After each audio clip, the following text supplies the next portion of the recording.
I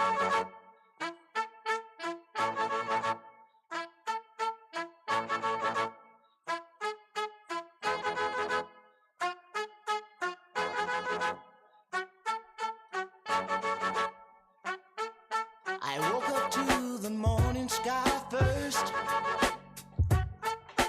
Baby blue just like Oh, you had better wake them up, get them going. Final day of November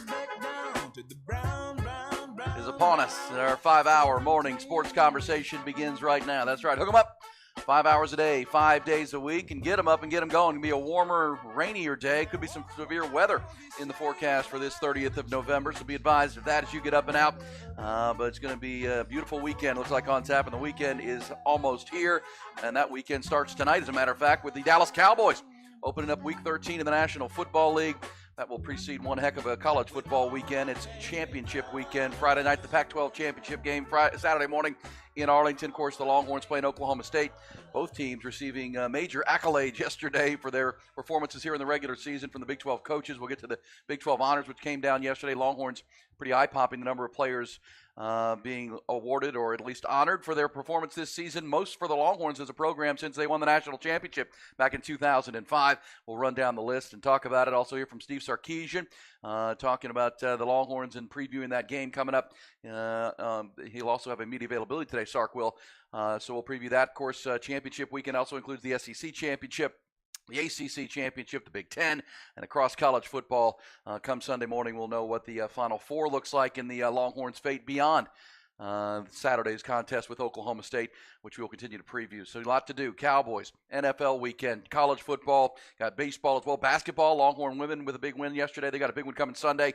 Texas men back on the floor tonight. So we got a lot to hit today on this final day in November on Hook 'em Up. We appreciate you being there, however you're finding us. Maybe on 101.9 FM, always there for you. Also on AM 1260 and streaming. So many folks finding us now on our Horn app, and we appreciate that. So easy to do. Download it to your smartphone. Wherever you're going to listen, just touch of a button. You've got us wherever you are for 5 hours a day, 5 days a week on that Horn app, and always streaming for you live on hornfm.com. Once again, no Rod Babers today, as Rod continues to deal with the COVID protocols. Rod doing okay. I did see him last night on the Longhorn live stream on Inside Texas, but obviously still isolating himself. He's able to do that over his computer, but he is still not getting out of the house yet with the COVID diagnosis of Monday.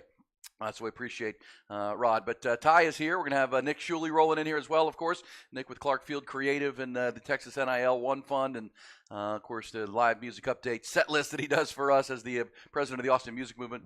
Nick, always a great conversation. He'll be with us coming up. His thoughts. And Ty Henderson, our producer, is back at the Horn headquarters. How we doing, TY?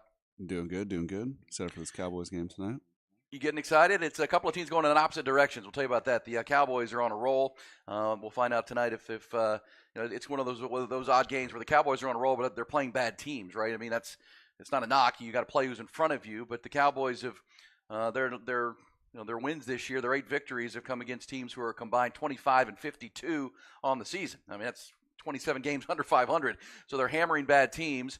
And the debate is Seattle a good team or bad? They're 6-5 coming into this game. They got walloped by San Francisco on Turkey Day as the Cowboys crushed the Washington Commanders. That night, San Francisco walloped the Seahawks, and they've lost 3 out of 4, and so they come in limping. Cowboys come in have won three straight. So yeah, we'll preview that game. Longhorns, Cowboys. Almost a 10-point favorite in that football game, but it does start Week 13, which Week 13 in the NFL also includes a big one Sunday afternoon with the Eagles and Niners. How about that game? Philadelphia and San Francisco. Cowboys, for maybe once in their lives, Cowboys fans will be rooting for the rooting for the San Francisco 49ers in that game to take down the Philadelphia Eagles and get the Cowboys. Because if the Cowboys can win tonight and see the Eagles go down to San Francisco Sunday afternoon, Cowboys would be a game out of first place. And, of course, the Cowboys' next game after tonight is a week from Sunday against the Philadelphia Eagles in Arlington. So big stretch for the Dallas Cowboys beginning tonight. We will certainly preview. Also talk the rest of NFL Week 13. The NFL college football transfer portal is opening up. Let's get to all of it. Let's start our morning with our headlines. But first, let's say thanks to those who serve. We always want to mention that. Of course, our military installations throughout the state of Texas, around the country, and all over the world. Rod has done a nice job of adding in anyone who gets up early and works all night and serves us in any capacity. We appreciate you, our first responders. school teachers, all the folks who get up and serve the community, because there's more ways to serve than just in the military. Serving your community is important. We appreciate those who do, and certainly those who volunteer to defend our country each and every day. Let's get to the headlines. Trending topics brought to you by our friends at Top Gun Rentals and Lawn Equipment. College football, the 2023 All Big 12 Football Awards announced yesterday, and a pretty eye-popping 26 members of the first-place Texas Longhorns were honored after a vote of the league's head coaches, highest number for the Texas program since 2005 when they won the national championship. Big 12 coaches have voted senior defensive lineman T'Vondre Sweat the conference's Defensive Player of the Year. His line mate on the D-line, Byron Murphy, was voted the league's Defensive Lineman of the Year. Linebacker Anthony Hill Jr. earned Defensive Freshman of the Year honors, and on offense, Adonai Mitchell, the wide receiver, the conference's Newcomer of the Year. Xavier Worthy, Jatavion Sanders, Kelvin Banks, Burt Auburn, Byron Murphy, T'Vondre Sweat, and Jalen Ford were all named to the first-team All Big 12 team, while Jonathan Brooks, A.D. Mitchell, and Jade Barron were all second-team selections. Longhorns' opponent on Saturday in the Big 12 championship game also garnered a couple of major accolades. Oklahoma State running back Ollie Gordon voted the league's Offensive Player of the Year, while Mike Gundy was voted the conference's Coach of the Year ahead of Steve Sarkisian, which is a surprise some. 11-1 Texas will face 9-3 Oklahoma State on Saturday at 11 a.m. Texas head coach Steve Sarkisian will provide his final pregame update after his morning practice today. Also from college football, transfer portal officially opening Monday, but players are already announcing their intentions. Yesterday, Duke starting quarterback Riley Leonard announced that he will be transferring out of that program and getting the portal after the departure of their head coach Mike Elko to Texas A&M. Leonard expected to be one of the top players available. ESPN's Pete Thamel reporting that Notre Dame expected to target the junior. Of course, they brought in Sam Hartman from Wake Forest to quarterback their team last year. Former Texas A&M quarterback Max Johnson has already announced that he is transferring to North Carolina, while South Carolina quarterback Spencer Rattler announced that he is headed to the NFL. Mentioned Week 13 in the NFL kicks off tonight in Arlington. Cowboys have won 3 in a row, 13 straight at AT&T Stadium, and they've won those games by an average of 20 points. They welcome the 6-5 Seattle Seahawks tonight. Seahawks have lost 3 of their last 4 and scored just 3 offensive touchdowns in that span. As we mentioned, both teams played on Thanksgiving. Cowboys walloped Washington. Seattle got walloped by the Niners. College basketball playing in front of nearly 5,000 screaming kids yesterday for the annual 40 Acres field trip at Moody Center.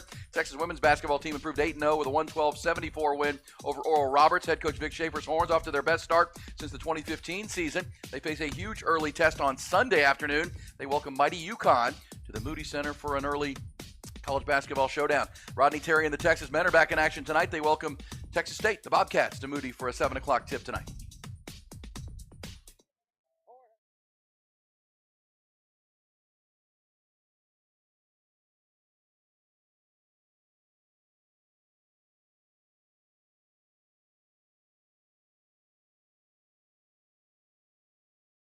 In there, the Longhorns, plenty of accolades. It's amazing. Longhorns, 26 different players received some type of accolade from the vote of the league's coaches, and of course they went, had a great year. 9-1 in the conference and 11-1 overall. But there were some eyebrows raised when Mike Gundy was voted the Coach of the Year for a 9-3 season. And after a 2-2 start, a lot of people thought that Steve Sarkisian had possibly earned that award. But we know Texas is leaving the Big 12, headed to the SEC, voted on by Big 12 coaches. Probably not surprising they're going to vote for one of their own who's going to be around. And it doesn't diminish what Mike Gundy has done this year. We've talked about it. Maybe one of his, in 20 years, one of his best all-time coaching jobs. We can certainly take your thoughts on that. Did that surprise you, Ty, that Mike Gundy was the Coach of the Year over Sark yesterday when the coaches voted? I think it could have gone either way. I mean, like we've said on the show that this is probably Mike Gundy's best coaching job. I mean, especially after the preseason he had early with the loss against South Alabama, and the argument is that I don't have an issue with it. Well, and Sark's done a great job. I don't think there's any doubt about it. He's ingratiated himself to the Longhorn. For anybody that had doubts about Sark and his ability to coach and develop and win close games and all those things that were still in doubt, but this is his first time as a head coach to play for a championship and get to double-digit wins. And but let's not forget they were preseason picked to win the conference. So a lot of times in these votes, Sark led his team to the expectation level, right? And the one game they lost was one that got away against Oklahoma, and that's preventing Texas from being number 1 in the country right now. But so both did a great job. There's no doubt. But a lot of times in these votes, Mike Gundy's team was voted and picked to be predicted to finished 7th in the conference when the preseason vote came out, and here they are playing for the championship for the second time in 3 years. So, as you said, could have gone either way. I don't think Sark's going to stay up late worrying about it as they're off to the SEC. They got bigger things to worry about, which is the game itself at 11 o'clock on Saturday. Still feels like a game the Longhorns should be able to get their hands around. Styles make fights, and this is a fight that fits the Longhorn style. And it's kind of like the Texas Tech game. The Longhorns, are a heavyweight where it feels like Oklahoma State's a middleweight to something maybe a little bit bigger right now. Texas playing as a heavyweight, top 6 team in the country. Oklahoma State's a 9-3 team, and they play right into what Texas does. We know that, and we'll preview it coming up. But they run the football. Ollie Gordon, we'll see the offensive and defensive players of the year in the conference going head to head, because Ollie Gordon will be the featured attraction for Oklahoma State. They've got to be able to run the football, establish that, stay ahead of the chains. Meanwhile, Texas and Tavondre Sweat. Congratulations to T. Sweat, named the Big 12's Defensive Player of the Year. And he, along with Byron Murphy, voted Defensive Lineman of the Year. That's something that Steve Sarkisian openly hoped for on Monday at his press conference. He said, well, I'd love to see Tavondre win Defensive Player of the Year. I'd love to see Byron get Defensive Lineman of the Year, and that came to fruition yesterday. Well, those two, along with Jalen Ford, first-team All-Big 12, Jahdae Barron, second-team All-Big 12, they'll be charged with slowing down that run game of Oklahoma State and Ollie Gordon. If they can do that, put the game into Alan Bowman's hands, I think you feel pretty good. And I'll also say this about Oklahoma State in the film study and the deep dive. They don't have that great Oklahoma State receiver. Ty, over the time with Mike Gundy, nearly 2 decades now at Oklahoma State, he typically has a really good running back. I mean, that's kind of always been the case. Always have a good quarterback, and then there's usually a dynamic wide receiver on the outside that just demands double teams and creates big plays.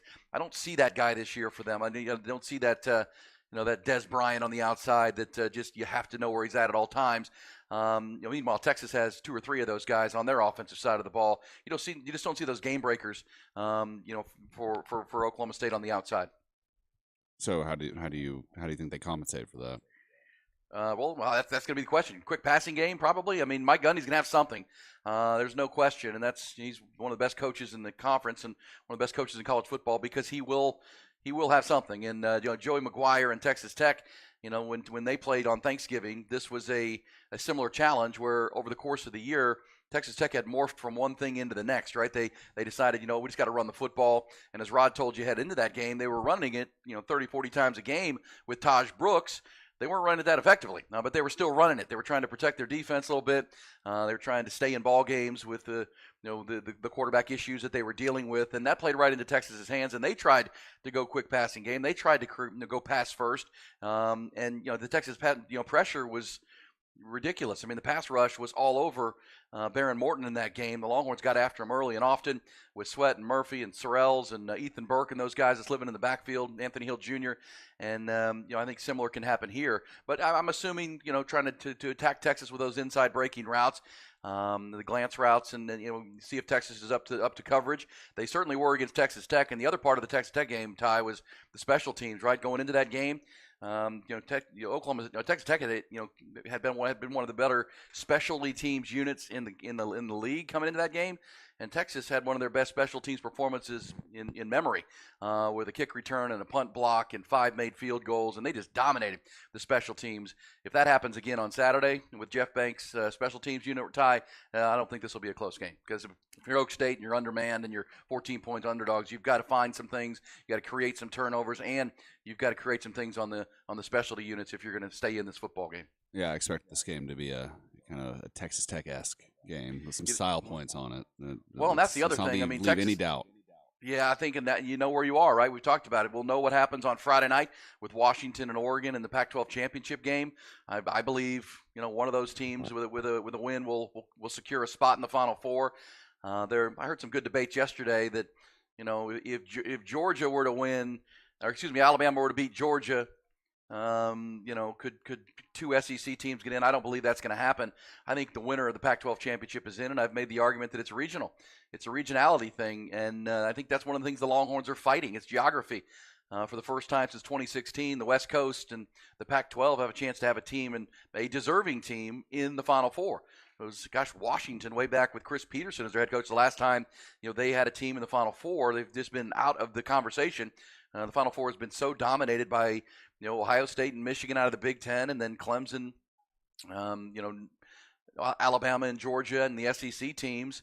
TCU last year out of the state of Texas. I mean, this is a chance for the West Coast. And the West, look, let's be honest, and starting with Colorado to start the season, the Pac-12 has been kind of an it conference. And whether they've held up over the course of the year to be as good as advertised when the season began, that's been the narrative, that the Pac-12 is among the strongest conferences this year. So I think the Pac-12 gets in. I think the winner of that game, because remember, if Oregon avenges it, and they're an almost, they're 9.5 point favorite in that game. If they beat Washington, they will avenge their loss to the Huskies back in October, and that loss came, 36-30 on the road at Washington.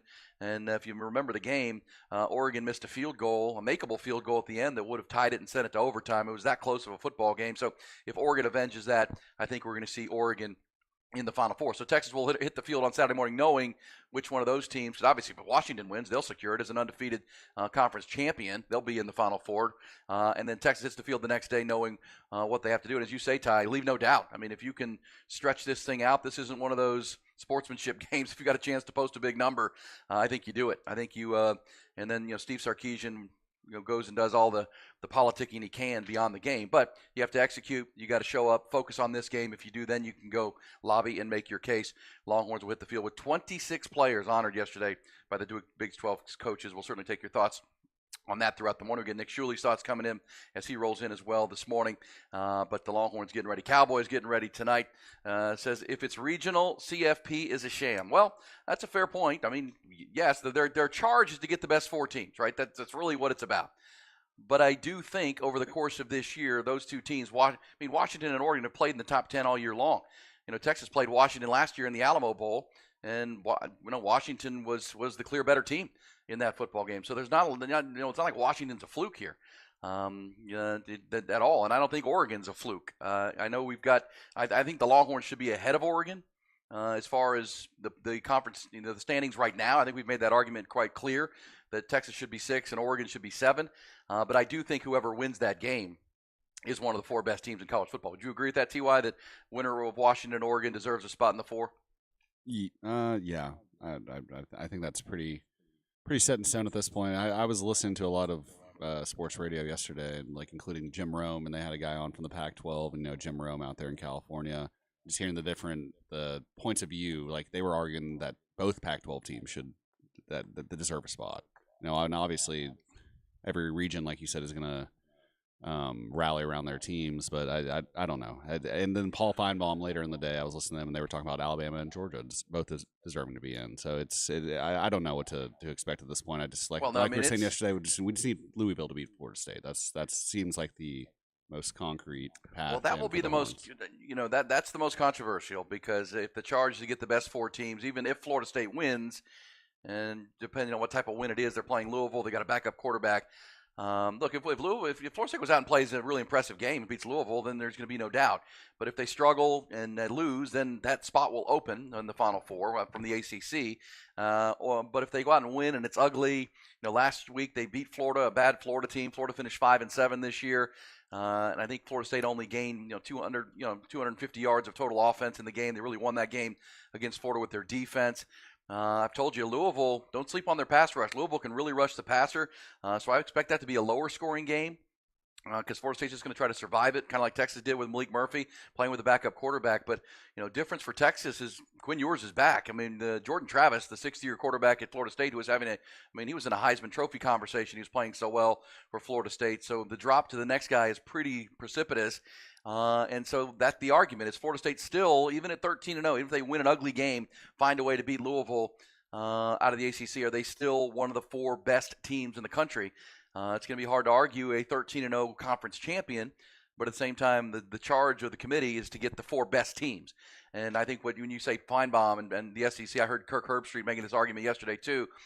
Georgia, if they lose to Alabama, they still have won 29 consecutive games.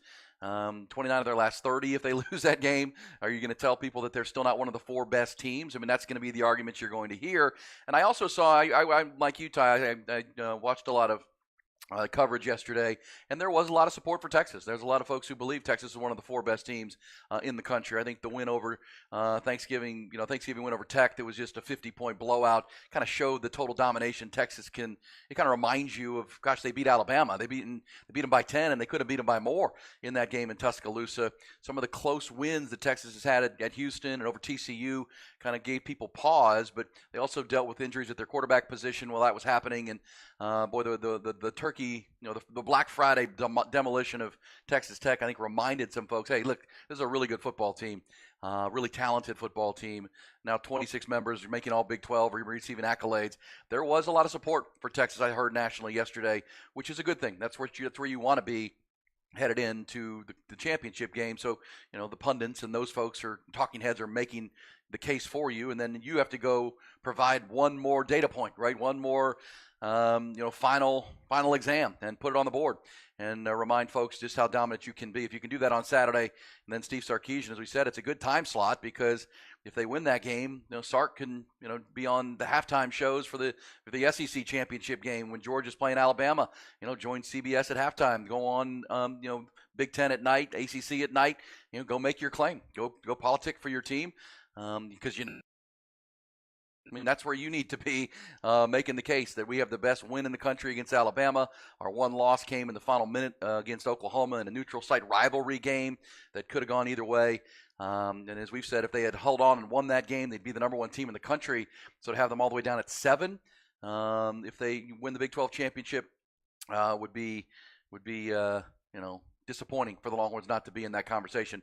But at the end of the day, as we said repeatedly, there is a chance the Longhorns get shut out even if they dominate and win 57-7 on Saturday, because there could be 4 undefeated conference champions when we get to Sunday morning. If Georgia handles business, Michigan handles business, if Washington beats Oregon and Florida State wins, for the first time ever, you'd have 4 13-0 conference champs. That's never happened, and that would just be bad luck for Texas to pick this year to have their best year in 15 years for a program. That's just the way that's going to fall. All right, so this says, do you think UT big football staff consultants have reviewed FSU film and sent any strategic ideas to Louisville? Well, I don't know. That wouldn't shock me, but that's a fair question. How many times has they actually picked the 4 best teams? Well, it's a fair question too. That's always a judgment thing, right? That's why they're going to 12 next year. 12 next year. I'm not going to sit here and tell you that when we get to 12 that there won't be debate about who's in and who's out. But I think it will minimize, because trying to pick the 4 best teams. Remember, next year, Ty, when they go to 12, because by next year there will only be 4 Power 5 conferences, or it's going to be a Power 4 conference situation, right? With the demise of the Pac-12, so you'll only have the ACC, the Big 12, the Big 10, and the SEC. Those will be your 4 conferences. And it looks like the way it's going to work is there'll be 4 guaranteed spots, or actually 5 guaranteed spots, but in the final, so it'll be a 5-7 model for the final for the 12. If you're paying attention, it was going to be a 6 model, but they're with the demise of the Pac-12, they're going to 5-7, which would be the 4 power conferences. Well, their champion will be their highest ranked, the best the champion of each of the Power 4 will be in the Final 4 essentially, and then not guaranteed in the Final 4, but in the Final 12, right? They'll be in the playoff, and then there'll be the best. What do you want to call it, Ty? An at-large team, right? The best non-Power 4 conference team like this year would be Tulane, who would be in. So that would be your 5th guaranteed spot. And then you would add 7 chosen spots. So choose the next 7 best teams. Then you seed them. And then the top 4 next year, starting in 2024, get a bye. And then the other 8, play, the first round at the higher seeded team's home site. So if you're playing this year, Texas, if they are going to be 6 or 7, they'd be hosting a first round playoff game in 2 weeks here in Austin against a team that would be ranked 11 or 12. Is the way that would work out. So it's a better system, I think, starting next year. But this is the last year of what you got to deal with. So the Longhorns have to kind of play the game here, Ty. Going to play the game into this weekend. But as I said all week, it's kind of a conflicted thing, because it's nice to be talking about this, right? Even if it's going to end up frustrating on Sunday, the fact that the Longhorns are back in this conversation after what's happened since 2009 into 2010 is a good place to be. Yeah, I'm hoping we have some kind of sign sealing operation in action already for this Florida State game. I don't know. Fingers crossed. Fingers crossed. I've put a decent amount of money on Texas national championship to win a national championship this week, and I'm getting a little bit more nervous as the week's gone on. This text, we always appreciate your messages, 512-447-3776. This says, today, Texas is a better team than TCU last year, more exciting. Well, that's arguable, but it's a different year than last year. I think there are better teams this year than last. Remember, 2 Big Ten teams got in last year because, USC couldn't hold up their end and win the Pac-12 championship last year on championship weekend. Utah upset them, and that jumped Ohio State back into it after they had lost to Michigan in that end of the regular season game.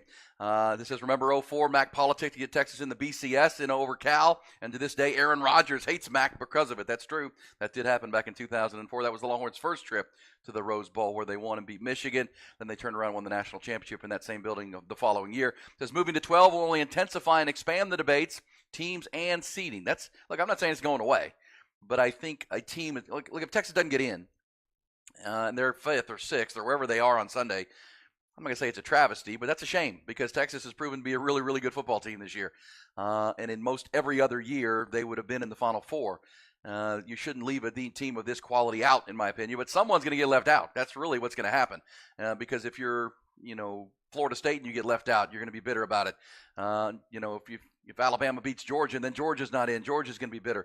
Point being, when you go to 12, there'll be more room to get all the teams in that have qualified, especially the conference champions, and then you take the next best. So more seats at the table will not, we will still have. We have debates from basketball when there's 68 spots in basketball. The debates aren't going away, but I think a really good team like Texas or a really good team like Washington or any of the ones we're talking about won't be left out of the 12-team field.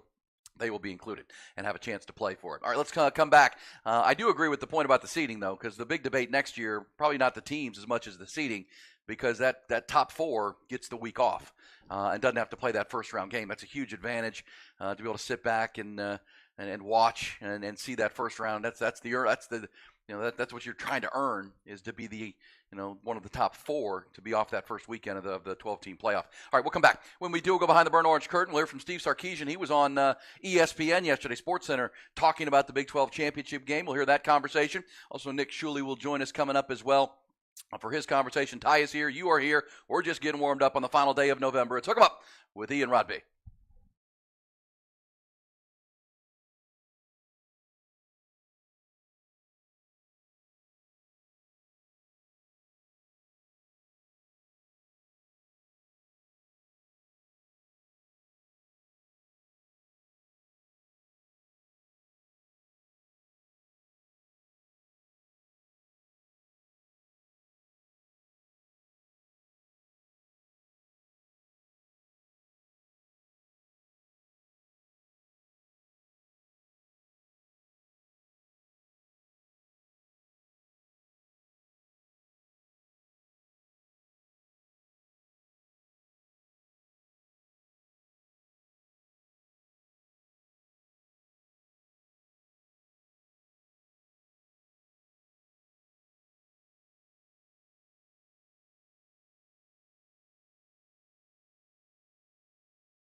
Come up, 1019 AM 1260, The Horn. Yeah, Thursday on the Horn, we'll preview Cowboys Seahawks tonight. Kicking off Week 13, important week for the Cowboys to keep the momentum going. It hadn't always been this way, Ty, that the AT&T Stadium there, Cowboy Stadium, has been a great home field advantage for the Cowboys, right? They've a lot of times it's such a big arena. And, by the way, props to Longhorn fans and Oklahoma State fans. The Big 12 championship game in that same building on Saturday is a sellout. They did open up some standing room only tickets yesterday, so it's going to be a packed house. But with that standing room area, Ty, they can get 100,000 people in that building. So a lot of times, the opposing team's fans have an easy time getting tickets to the games and can get their way in. And but boy, the Cowboys have certainly turned that into a home field advantage. They play great and they play fast at home. We talked about 13 in a row in that building, and the average margin of victory, Ty, in those 13 wins in a row in the AT&T Stadium are 20 points. 20 points. That's pretty good, my friend, what they're doing in that building. And if they can win back-to-back home games, they could be tied for first place if you're paying attention, because the Cowboys are sitting at 8-3. The Philadelphia Eagles are sitting 2 games ahead of them right now. But they play the Niners this weekend in San Francisco. That's a heck of a game.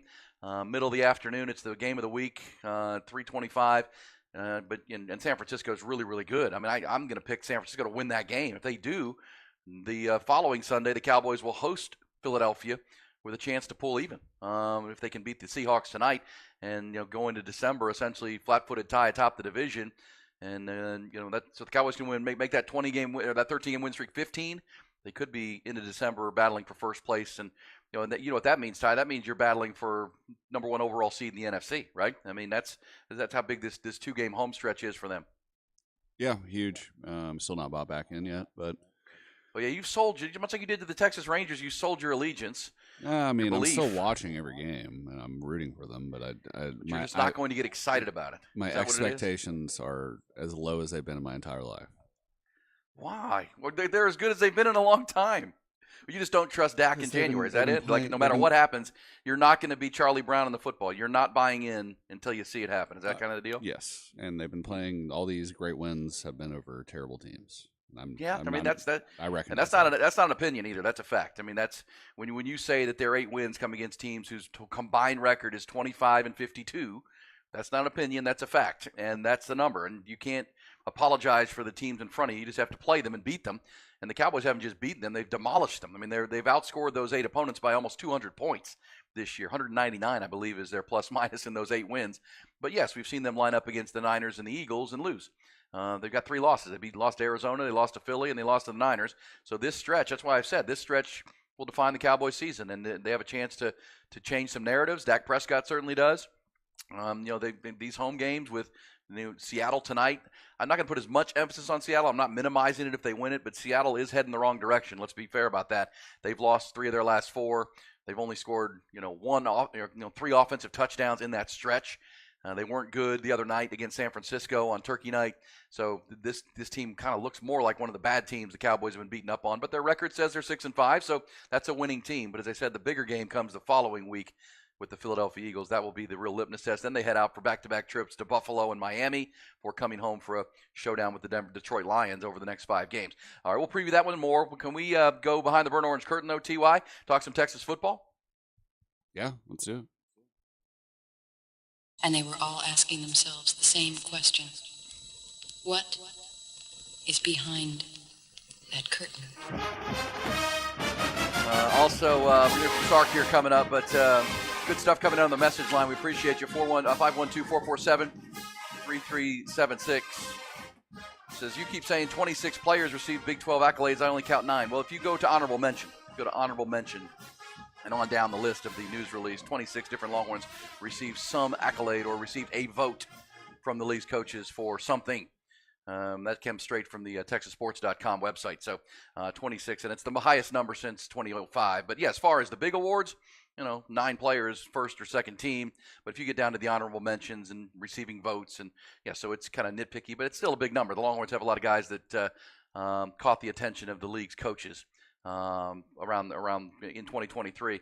All right, this says on the message line, this says we might end up left out like Georgia was in 2018 when they were the 5th team to beat in a bowl game. Fans then blamed their loss on that team. They lost interest, and then Texas beat them in 2018 in the Sugar Bowl. Remember that? I know that's true, that they just didn't care to be at the Sugar Bowl. Somebody corrected me. They play in Philadelphia, not San Francisco. My bad. I said that thinking it was San Francisco, but yeah, they play in Philly, I guess, on Sunday afternoon.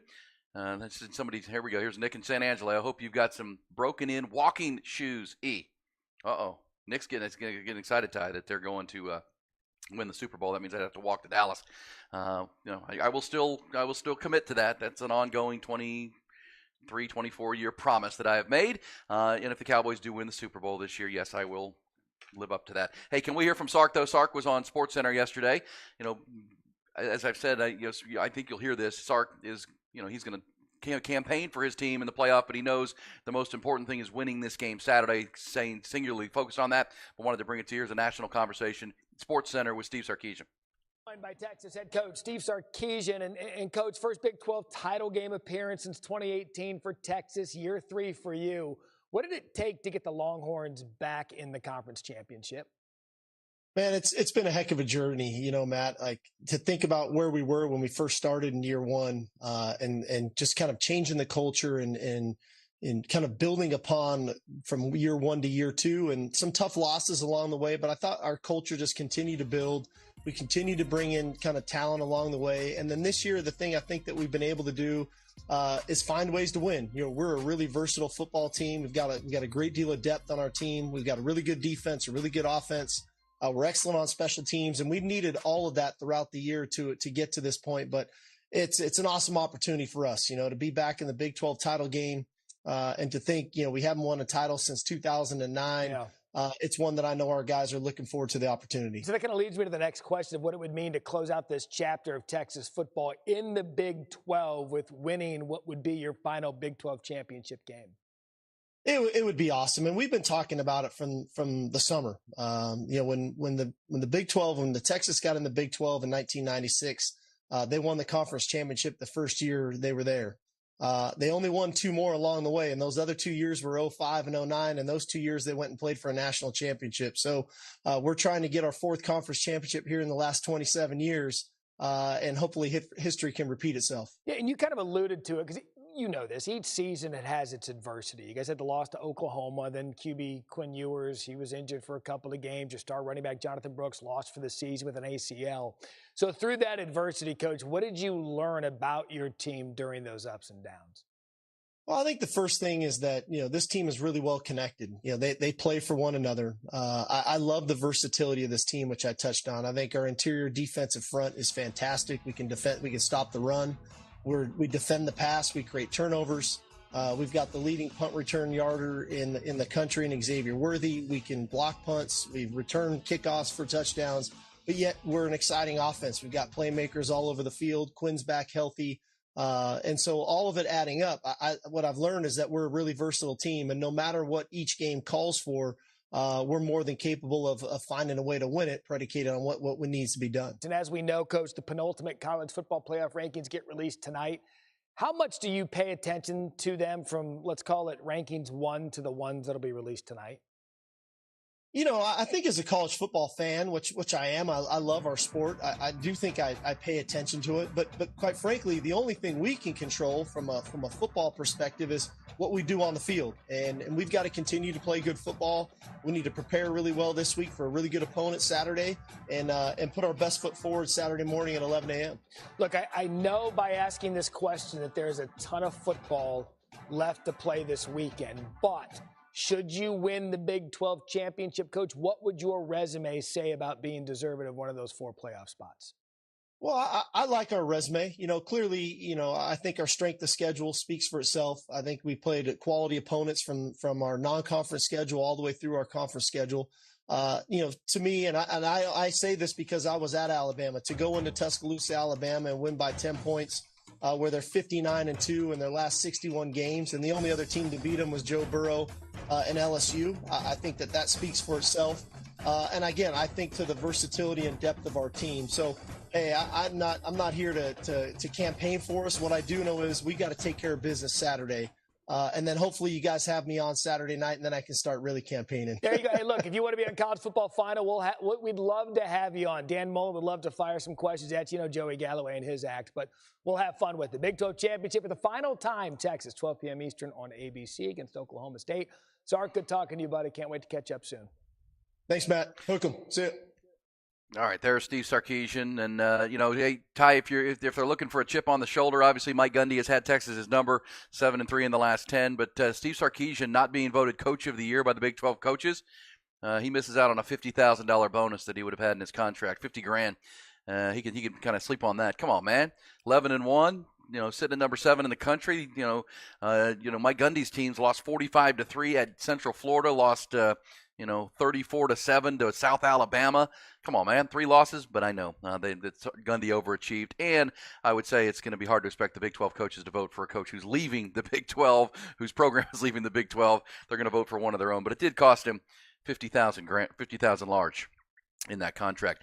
As for the texter who said 26 members receiving honors, and he said he only counted 9. If you go to the honorable mention part for Texas, Kelvin Banks, the junior, was honorable mention for the offensive lineman of the year by the coaches. C.J. Baxter, Anthony Hill Jr. was voted the freshman of the year on defense. C.J. Baxter was the honorable mention offensive freshman of the year at running back.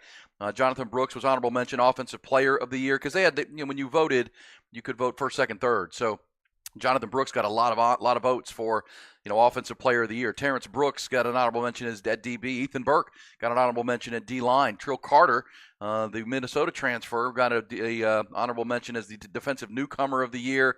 Keaton Crawford, Alfred Collins, Quinn Ewers, on down the list. So the Longhorns did have 26 players who received some type of accolade and or vote.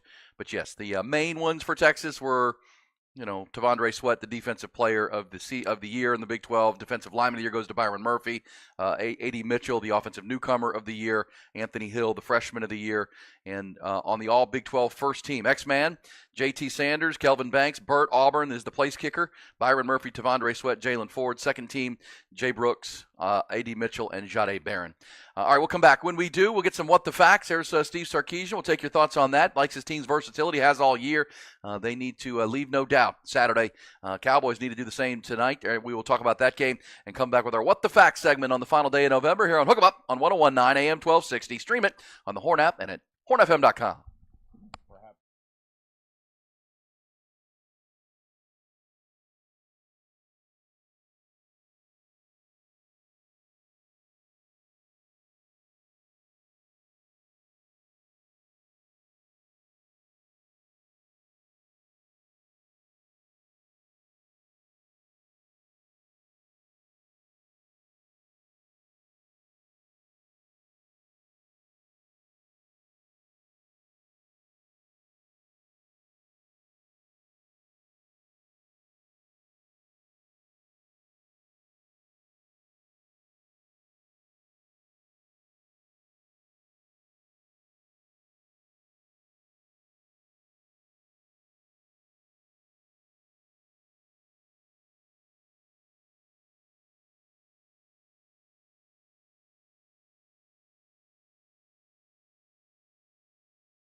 Some people call me the space cowboy. Aaron Hogan, Rod Babers, Hook 'em Up, 1019 AM 1260, The Horn. Yeah, time for What the Facts. WTF, the facts on a Thursday. Yes, we will be in Arlington tomorrow. Or Dallas tomorrow, as a matter of fact. I'm going to do the show here tomorrow. That's a fact. I'll be live here in our South Austin Onion Creek studios, and then I'll jump on 35. Depending on traffic, maybe I'll take the tollway. I don't know. See how it looks. So I will race up to Dallas, and we'll be on live from Terry Black's Barbecue in downtown Dallas, South Main Street, Deep Ellum area. Beautiful spot, great spot. We were there for Texas OU, and we're going back again. Thanks to Terry and the team there for having us. And it's not just me. It's going to be the Horn and Inside Texas. Jerry Hamilton, Bobby Burton will be there. They'll be doing one of their great YouTube live streams on Friday afternoon. Then I will host my part of our afternoon show with Patrick Davis. And hopefully by that point, Rod can get back in and join us. And Ty Henderson and our whole crew. And I'll be live at Terry Black. So if you're headed up to Dallas on Friday for this sold-out game on Saturday morning, come on and see us. Great parking. That's the one thing when I worked with Terry on that, I was like, man, this place is great because it's big. You got outdoor, you got indoor. The food is amazing. I mean, you get the old barbecue coma going pretty quick. The sides are amazing at Terry Black's, and then you get parking's easy, and they got their own parking lot, and then they've got easy parking on the street and right across the street. So parking not an issue. You can just post up with us. Have some cold Bud Lights and cold drinks and some barbecue and talk Texas football. We'll be there from 4 all the way to 7 o'clock. Doing the pregame show, or at least the afternoon version of the pregame roundtable, which I'm excited about. And then on Saturday morning, I'll be over at Jay Gilligan's in Arlington. I'm going to head down, down east, go west, I should say, into Arlington, and I'll be doing the show from Jay Gilligan's, which is right in downtown Old Arlington there, from 8 to 11 on Saturday morning. And that's a great spot. As I've told you, you can look it up online, but Jay Gilligan's has a shuttle where you can park down there, and they'll shuttle you over to the stadium and back. So you don't have to worry about jumping back in your car, and you have some pregame tailgating and drinks and have some fun. Get some, screwdrivers, mimosas, some, kegs and eggs, as we say, and then head over to the game from there. But that's Jay Gilligan's in Arlington, Terry Black's, and it's all brought to you by our friends at One Source Gas. Your One Source Gas is your Central Texas compressed gas provider.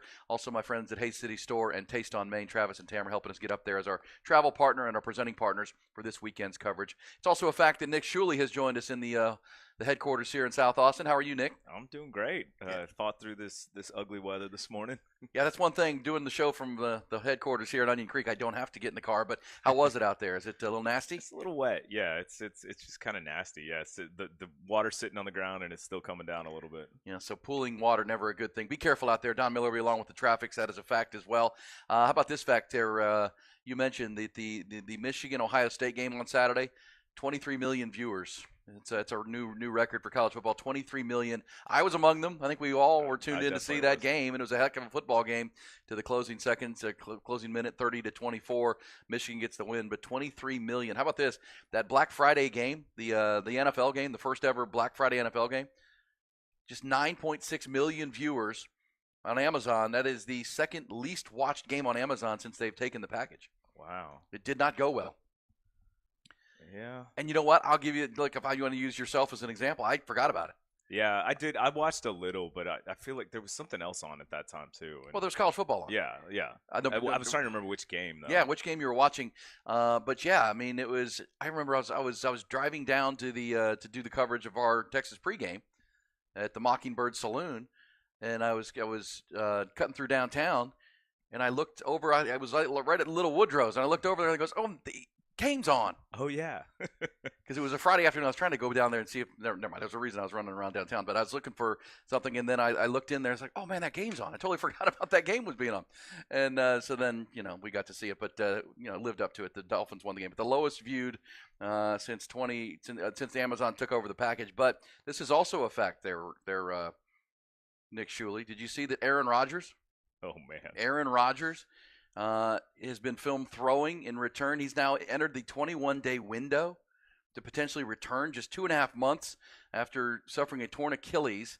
Wednesday, the team opened a 21-day window in which Rodgers can practice without occupying a roster spot, furthering optimism that Rodgers returned to practice, during which a few tentative throws were recorded that could he be back by Christmas or just before Christmas? Or is this him teasing people, keeping himself in the headlines, which he likes to do quite a bit, or is this for real? Aaron Rodgers coming back in the same season. That'd be the first player ever that's come back from Achilles within the same year. Well, the Jets need some positive publicity, I think, and this is definitely that. But I mean, if he is able to come back from that, he is defying the laws of nature. Like that is the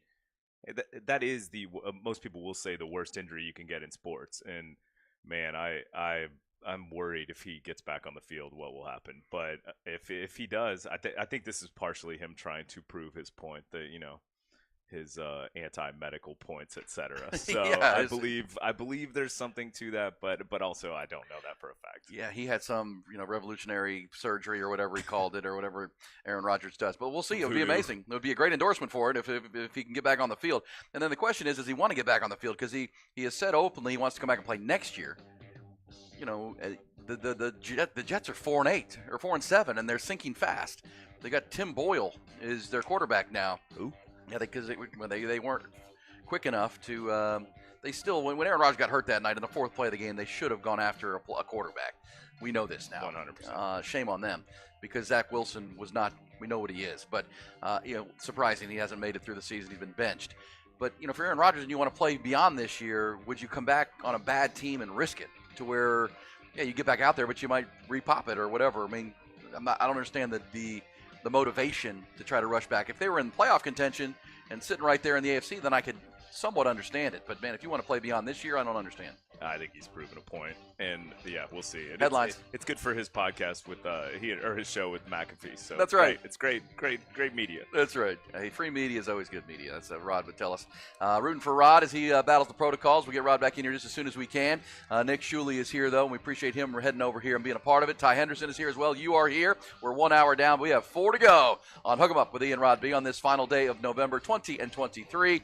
Rolling back in on 1019 AM 1260. Streaming always on your Horn app, on your smart speaker, and at hornfm.com.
Hook 'em Up rolls on. Hour 2 of our 5-hour morning by morning sports conversation with a lot to talk about. Conference championship weekend on tap. Cowboys tonight, opening up week 13.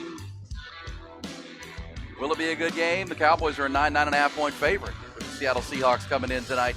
On paper, a couple weeks ago, looked like it'd be a good game, but Seattle has stumbled. Cowboys have rolled, and we know what the Cowboys do to bad football teams. And right now, Seattle might just be a bad football team, but they have good players. I mean, DK Metcalf and Jackson Smith and Jigba, the young rookie out of Ohio State, Tyler Lockett. They got good stable of backs. They've got Geno Smith. If you get good Geno, you can be a pretty good team. If you get bad Geno, and the Cowboys have forced that, it could be a bad game. Nick Shuli's hanging with us again this morning. We appreciate him with Rod dealing with the COVID protocols. He'll be back just as soon as he can and getting you cranked up. Happy to report to you there, Nick, that I was asleep before 8:30 last night. I don't know if that's a good thing or a bad thing. That sounds like an absolutely perfect night. It's funny, like when you say that to somebody in their 20s, I'm sure Ty thinks that sounds terrible, but right. To me, when you say something like that, man, that sounds like the best night ever. I was also asleep by like 9 o'clock last night. Were you? Yeah, there wasn't much on, and I was like, you know what, I'm getting tired. Long week already, trying to get everything planned for the weekend and get up to Dallas on Friday and Arlington on Saturday. So I just crashed. It was good. And then I woke up at like 3 o'clock. I'm like, man, I've been asleep forever, and I still have an hour or so to go before I got to wake up.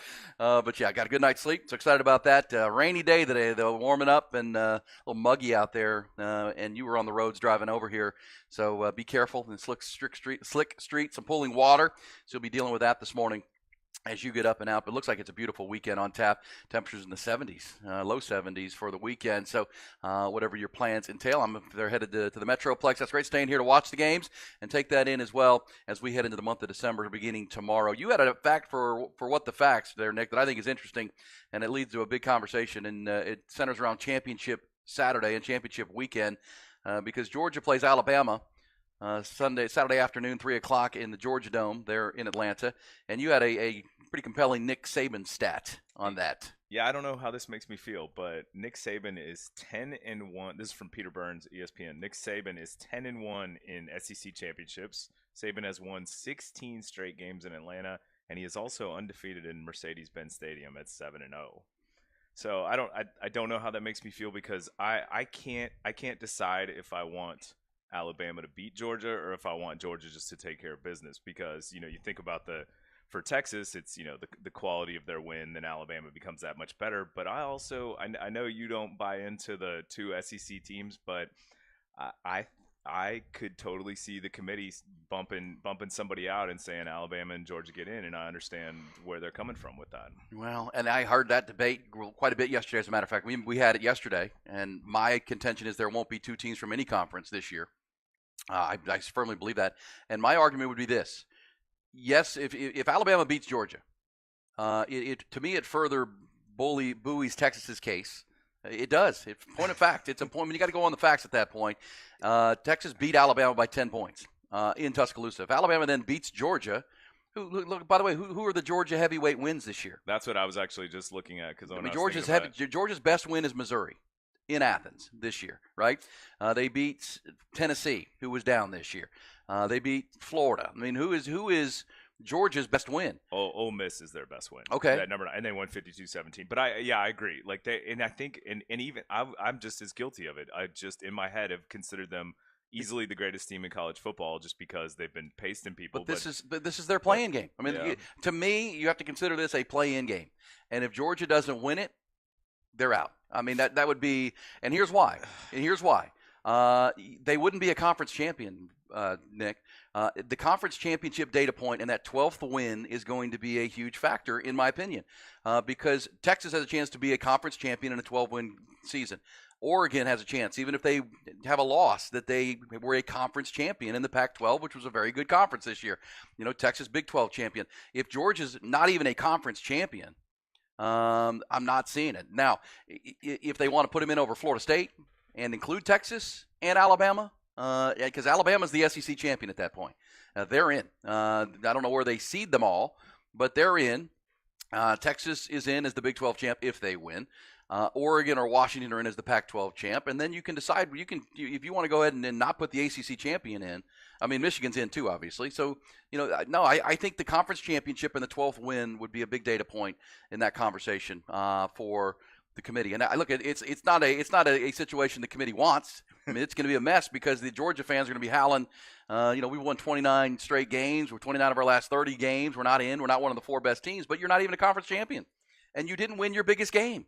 You've got to, because Alabama's win would avenge their loss. Because to lose to Texas, doesn't look like that bad of a loss right now, right? Texas at number 6 or 7 in the country, and so they beat you, but you then turn around and beat Georgia, so that puts you in. That drops Georgia out. Georgia's got to win this game.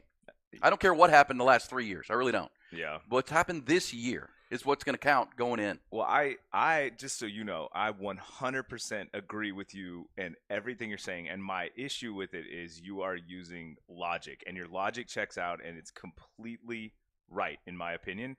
And that's what should be done. But this committee has proven week in and week out that logic doesn't matter, that the only thing that matters to them are these big, sexy wins. That's what they want. And that's what Georgia's done most of the year. Granted, they slipped a little against Georgia Tech and maybe Missouri, but they've pasted people, and so did Oregon. And they fall in love with these teams. And Texas, we have this reputation as a team that's squeaking by, right? Like, instead of the rhetoric being Texas lost their incredible running back, Jonathan Brooks, and they won 2 games with the backup quarterback who'd never really even played in a game. Instead of getting credit for that, it was like, well, they squeaked by a higher ranked Kansas State team with a backup quarterback. So it's just, I agree with you 100%, but I have zero faith in this committee, especially when they, paraded Boo Corrigan out there talking about Bo Nix. If the fact that is in his head, that completion percentage is in his head, shows me that they're in love with that, and Georgia's done that. So I don't know, man. I hope you're correct. I just think this is an outlier of a year. We haven't never had a year where 8 teams have a look on the final weekend. Never. Yeah. And meaning 8 teams have a look, and they have to be considered. So you have to consider every data point all the way down to conference champion. Conference champions need to be in, because starting next year you're going to a model that's a 12-team model, but you're guaranteeing the Power 4 conference champions are in. And so this year you set that precedent. You can't drop a conference champion out and put in a team that lost their conference championship game. I don't care. Just remove the Hamlets and who they are. Just say that. I agree. Remove that and just use the logic of it. That if you didn't win your conference championship this year, you're not going to be qualified. Last year you could, because there weren't enough, and Ohio State jumped in there. TCU jumped in there. I mean, last year was an outlier the other way, where a couple of not conference champions got in, which was bizarre. But we'll see, and we'll see this weekend if all of a sudden there's all kinds of chaos. Well, then they've got some real decisions to make. But point of fact, if that's true in Alabama, look, Alabama nearly lost to Auburn last week. Yeah. I mean, on a desperation 4th down Hail Mary play. They don't win that game. We're not even talking about Alabama, but they could still upset Georgia. Georgia's got to win this game. Yeah. And Georgia fans need to know that going into it. Because I do think, because Washington, I said this all day yesterday, Georgia, Alabama's a play-in game. Alabama, Washington, Oregon's a play-in game. For Texas, it's a win and give yourself the opportunity game. I also think Florida State, the same thing. If they win, they're playing in. They're putting themselves in, even though people will object to them being there with a backup quarterback. If you're 13-0 conference champion out of the ACC, I don't know how they keep you out. Michigan, the same thing, undefeated out of the Big Ten. It's razor close, but I think that would put Georgia at 5 outside the window. I just think they have this love affair with it's blue bloods who have been strong recently, and there is this this unpublished data point of you've been really good recently, or you've been undefeated, or you've won this many conference championships recently, and they're getting credit for that, which I think is the biggest pile of garbage, because things should be based on this year, not on your history, not on what you've done in the past, not on who your coach is, not any of that. It's what you've done on the field, and it's your resume. And if we actually go on resume, which is what they say, there is zero argument for keeping Texas out of this Final Four if they win their game on Saturday. All right, we'll take your thoughts. That's going to be the debates, and there are a bunch of games to decide. Let's get to the other headlines, though, trending topics to start your Thursday morning. Let's crank it up. Top Gun Rentals and Lawn Equipment bring you the top stories, and it is college football. 2023 All Big 12 Football Awards announced yesterday. Some pretty eye-popping numbers here. 26 members of the first-place Longhorns were honored after the vote of league's coaches. It's the highest number for the Texas program since 2005 when they won the national championship. Honors include honorable mention votes that they've got. Big 12 coaches voted senior defensive lineman T'Vondre Sweat the conference's defensive player of the year. His line mate Byron Murphy on the D-line voted the league's defensive lineman of the year. Linebacker Anthony Hill Jr., the freshman of the year on defense.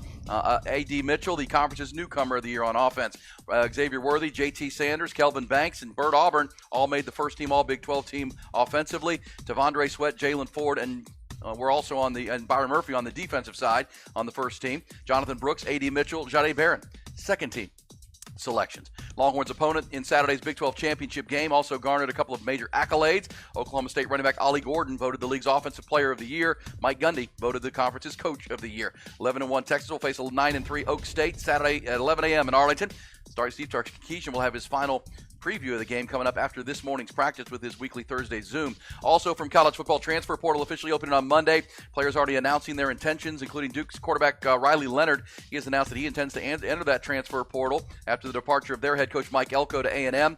Leonard expected to be one of the top players available. ESPN's Pete Thamel reporting Notre Dame is already expecting to target the junior. Former Texas A&M quarterback Max Johnson has already announced that he is transferring to North Carolina, while South Carolina QB Spencer Rattler announced he's headed to the NFL. College basketball playing in front of nearly 5,000 screaming kids for the annual 40 acres field trip at the Moody Center yesterday. Texas women proved 8-0 with a walloping of Oral Roberts, 112-74. Head coach Vic Schaefer's Longhorns off to their best start since the 2015-2016 season at 8-0. They're going to face a huge early test Sunday afternoon. They're going to welcome mighty UConn to the Moody Center at 2 o'clock. Great game there. Rodney Terry and the Texas men back in action tonight.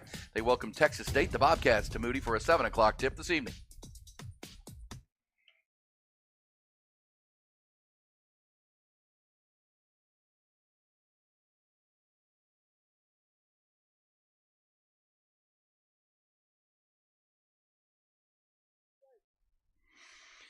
And there you go.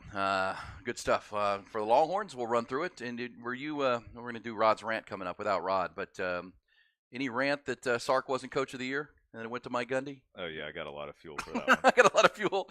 Yeah, and as you just can't, I mean, somebody texted us on the heels of me saying that and talked about how the volleyball team got shafted. I totally agree. That's it. That was my exact thought, too. And this is where I will say, and I could hear Rod saying it, you can't expect much. These are voted by the coaches. The Big 12 coaches are pretty bitter still that Texas is leaving. Yeah, butthurt is the word that I would use. Yes. Well, but you got to anticipate that. I mean, if they have a split vote, they're going the other way. Yep. And I understand it. I mean, I'm going to vote for the players, teams, coaches. They're going to be in our conference. Yeah. And Sark is not going to be in this conference. They're on their way out. Mike Gundy's still going to be in this conference, and now he's the coach of the year. Yeah, and it started last year. They did it to Jalen Ford last year. They're like the fact that the K-State kid got defensive Big 12 Defensive Player of the Year over Jalen Ford last year, who had one of the best seasons any linebackers had at Texas. It was already starting then that everyone was already mad at Texas, and I think this is they're. I think I told you yesterday. I think Gundy's a phenomenal coach. I love Mike Gundy, but you can't. Sark went 11-1 and took this team and probably had the biggest win in this non-conference win in this conference in I don't know how long. And not to give him coach of the year, it's a joke. Well, I'm not gonna say joke. Yeah, that's fair. Because Sark's, I love Gundy. So because the media who does, I mean, the vote is by the coaches. The media in the preseason voted Texas to win the conference overwhelmingly. So if they win the conference, that was the expectation. And Sark's done a great job. But Mike Gundy's team was picked to finish 7th, and they're playing for the Big 12 title. So you can make that argument, and it's not. That's fair. It's a fair argument. So it's not like these coaches are just railroading Steve Sarkisian. It's close because Mike Gundy, we've said all week, this is one of his best coaching jobs that he's ever done. I mean, with what he did, what they looked like in September to where they are now with 7 wins in their last 8 games. That's a pretty good job. Some people said, what about Brett Venables? I mean, Brett Venables went from, a terrible season, terrible defense to a 10-win team this year at 10-2. So there are some arguments elsewhere, but I think you just can't expect to get the benefit of the doubt at this point because you're leaving, and you knew when you announced it that they're butthurt, whatever word you want, they were going to be, and that should be the expectation. Now, look, I mean, I don't think the officiating's been as bad as it could have been. Now, Texas fans will give you the numbers about lack of holding calls, and Sark's talked about defensive pass interference, and But that's still we still get that on the message line about tomorrow or Saturday's game of, oh man, I hope the Big 12 officials don't, because we've seen that in Oklahoma State matchups before. Last year was the Oklahoma State game where 15 penalties called on Texas, 0 on Oklahoma State in Stillwater. I was at that game, and we'll see. But let's dive into Rod's rant here quick after the headlines. As we roll on, we got to get to Rod's rant of the day.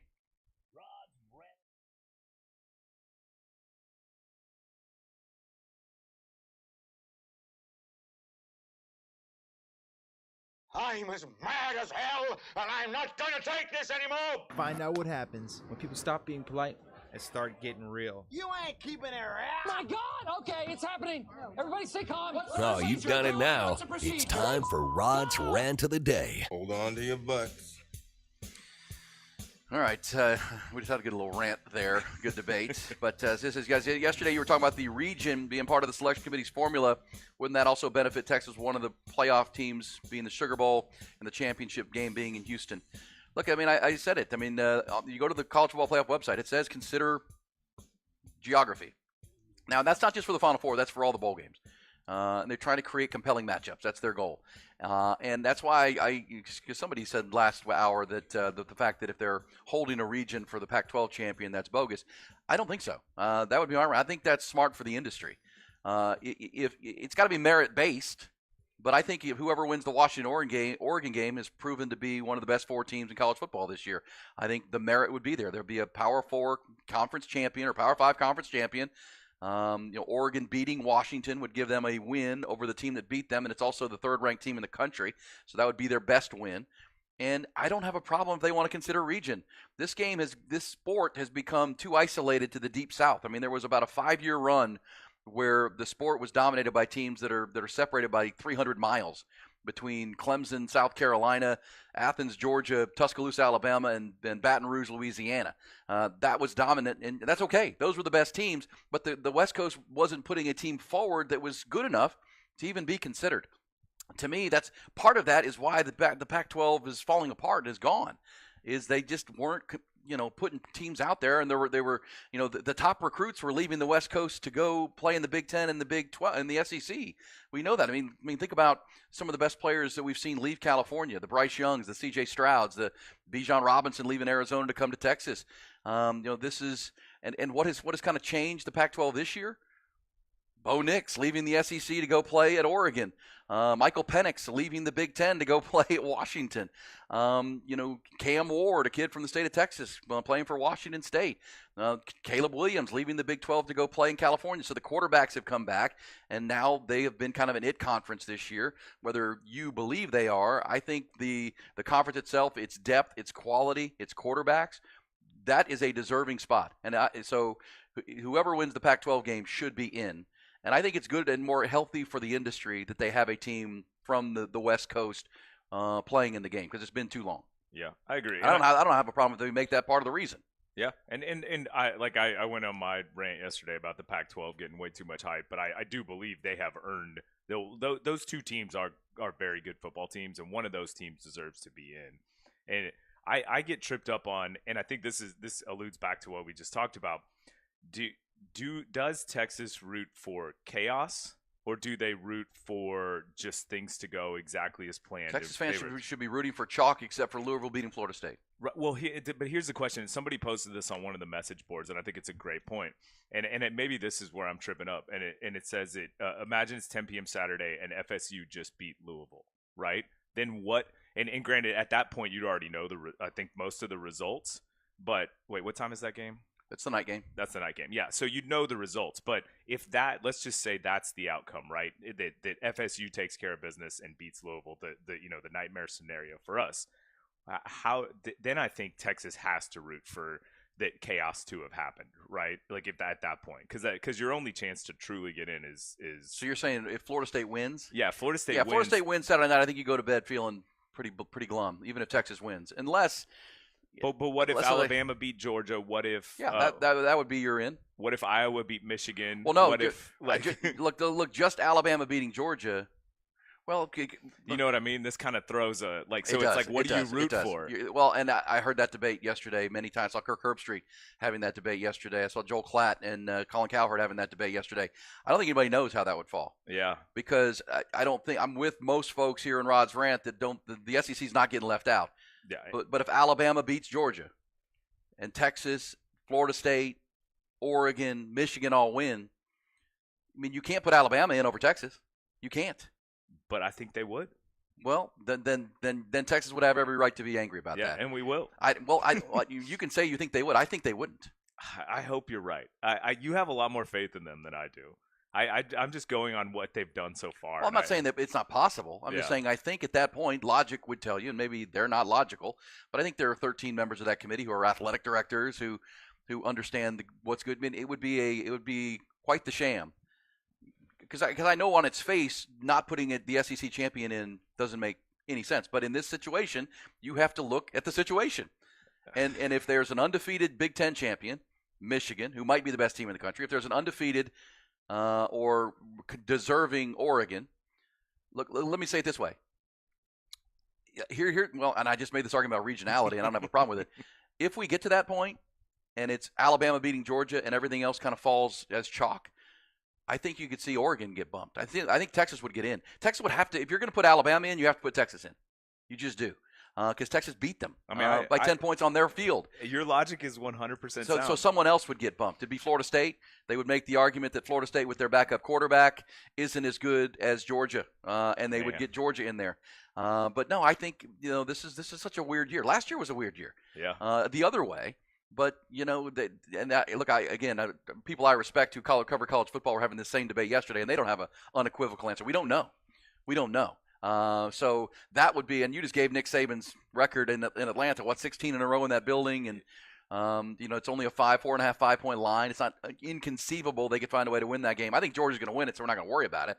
But at the same time, if they do, I can't sit here and predict. I can give my opinion, and I think Texas would be in. It would be good for Texas. Well, I'm just fast forwarding to Boo Corrigan's speech when he puts Georgia in over Texas, and I have the stats ready for him if he needs them. It's 3,320 yards, 72.9% completion percentage for Carson Beck. So that's what we'd hear if that happens. But I hope they do the right thing, right?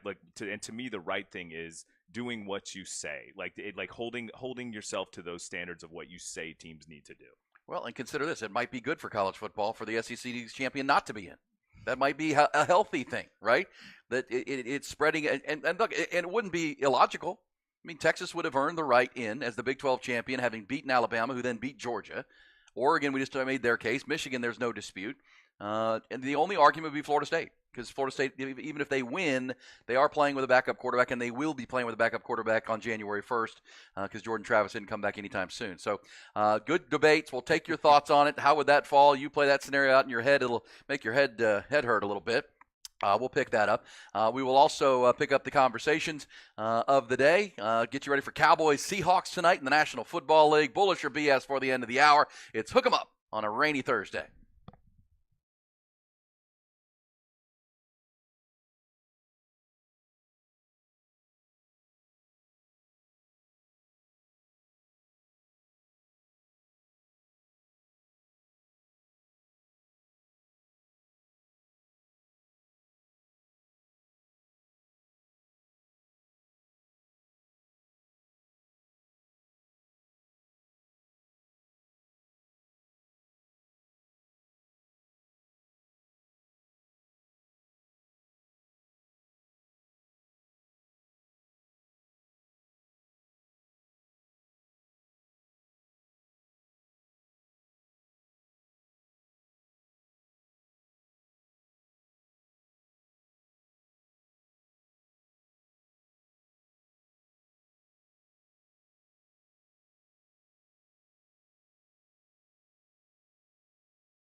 Come up, 1019 AM 1260, The Horn.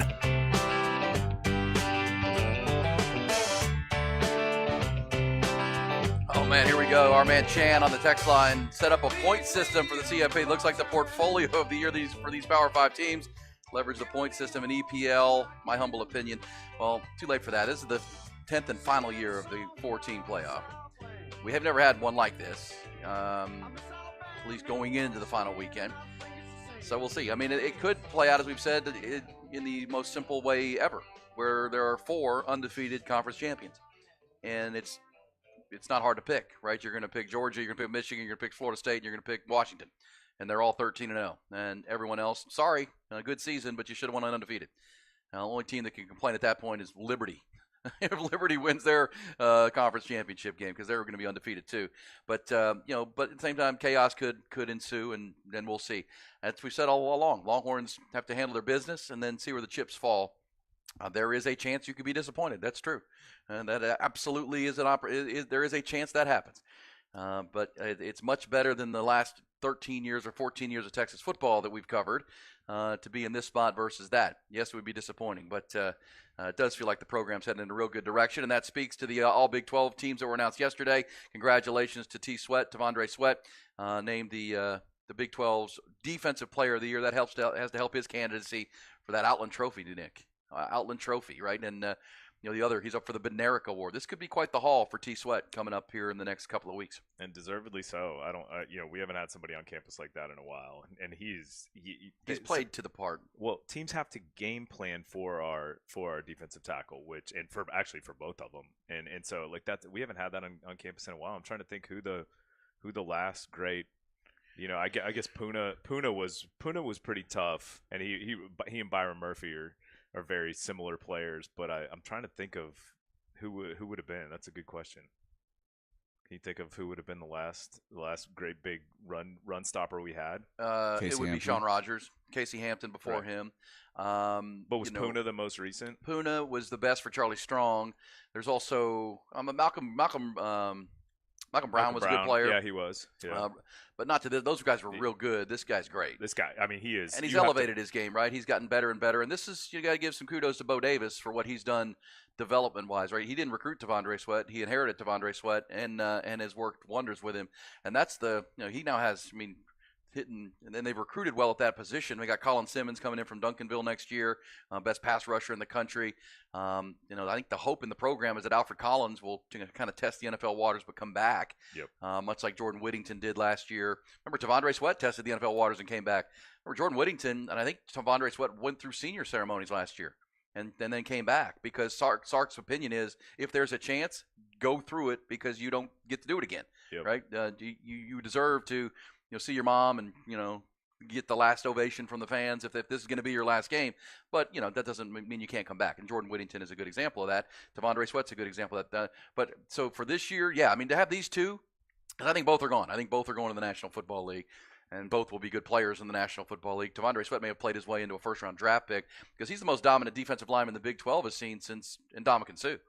When Ndamukong Suh was wrecking shop at Nebraska, that's how he's playing. Yeah, I agree. And Suh and that whole defensive line was pretty damn good that year for them, much like Texas, right? I mean, the fact that you can only double team one of those guys mathematically, you only got 5 offensive linemen. You can bring running backs and tight ends pull and try to chip those guys, but you can only, with your offensive linemen, double team one guy, which leaves one of them single teamed on every play, and it leaves the other 2 guys singled on the ends, which is why Ethan Burke and Barron Sorrells have had good seasons, and Anthony Hill Jr., whoever's up front there.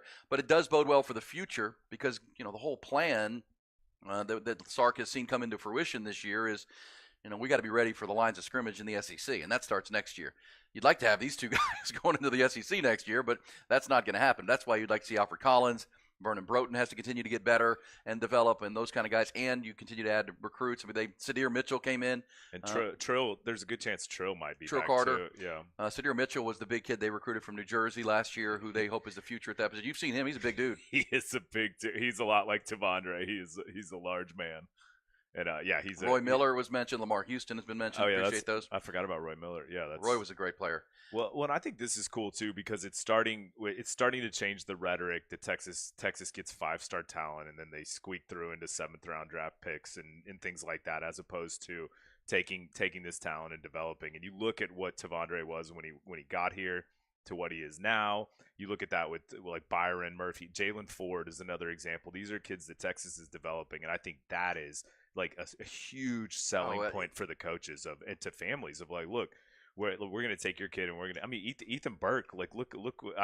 Ty, you probably know what Ethan weighed in high school, and like, look at him now. He's already developed into a big time player. I think he's thick. He has. He's thick now. Well, and Colton Bostic will be there next year, right? Colton was seen as even a better, higher graded pass rusher coming out of Westlake. When those two were playing together at Westlake, it's one of the best Texas high school defenses we've ever seen. And so you're gonna have those two guys, but you want to be good on the interior, and that's where Alfred Collins could be important but Alfred's gonna test it, and Alfred's got that NFL body, and they're gonna like the prospect of him. But we know that Alfred's motor still doesn't work like Tavondre's and Byron Murphy's does. I mean, look, if you could put Byron Murphy's motor into Alfred Collins, you're talking about a top 15 draft pick potentially. Yeah, and I'm hoping Alfred tests the waters and does come back. That would help Texas. I think he could have a potential season exactly because like you're Tavondre. losing the guts of your defense for next year, right? Jade, Jalen, the two tackles. I mean, those guys are Ryan Watts. You're coming back with a lot of talent, as we're talking about. I mean, they're refilling the pipeline, and the portal is still available. Look, this is why Texas is scary for everybody. I'm not saying this because we're in Austin, Texas, but if you talk to folks around the country, I mean, Nick Saban has been the fact that they do have the deep pockets in NIL, they do have the war chest it's going to take, and they're developing talent, and they're in Texas where you can recruit talent. Look, you had Matt Rule yesterday at Nebraska openly saying that, just so everybody's understanding, it's going to cost more than $1 million to get a quarterback through the portal this year, right? It's going to cost you. That's what you're paying. And he was openly saying that there's quarterbacks making $6-7 million a year, which is not surprising. I mean, we've heard that from Nick Saban said it about Bryce Young when he was playing at Alabama. Caleb Williams, what do you think he's making out on the West Coast? I'm not, Quinn Ewers right here in Austin. I get me. See Quinn Ewers doing all kinds of commercials. Good for him. I mean, I've never had an argument with this. But point being, if you're in a place that has a recruiting base like this, a coach and a staff that can recruit and develop like this, you become potentially a juggernaut because you have no limitation. You have no limitation to you're going to be able to pay NILs where you have to and use that coffer. You're going to be able to do, and you're selling to the kids that playing for championships, playing in the SEC, and developing for the next level. Rod has said this to me many times, said it to you folks many times. Every player, I mean, you can go back to Rod when Rod was coming out of high school, late 1990s into 2000. What do you want? You want a place where you can, that you feel comfortable, but you want to play for championships with other good players. You want to play with other good players. You want to play for championships. You want to play in the NFL. And now you add NIL to that. Texas checks all those boxes.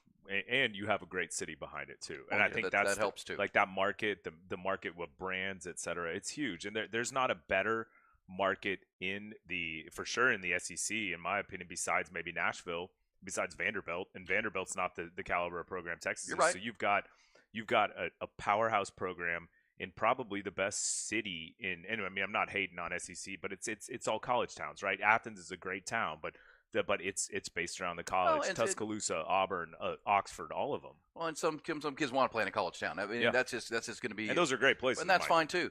But look, Texas, you only take 23, 24, 25 kids a year anyhow. So, and you can attack the portal. But Texas is in a good spot, whether they get in or not. Somebody said, you're delusional. If Alabama beats Georgia, they'll be in. Look, I believe that.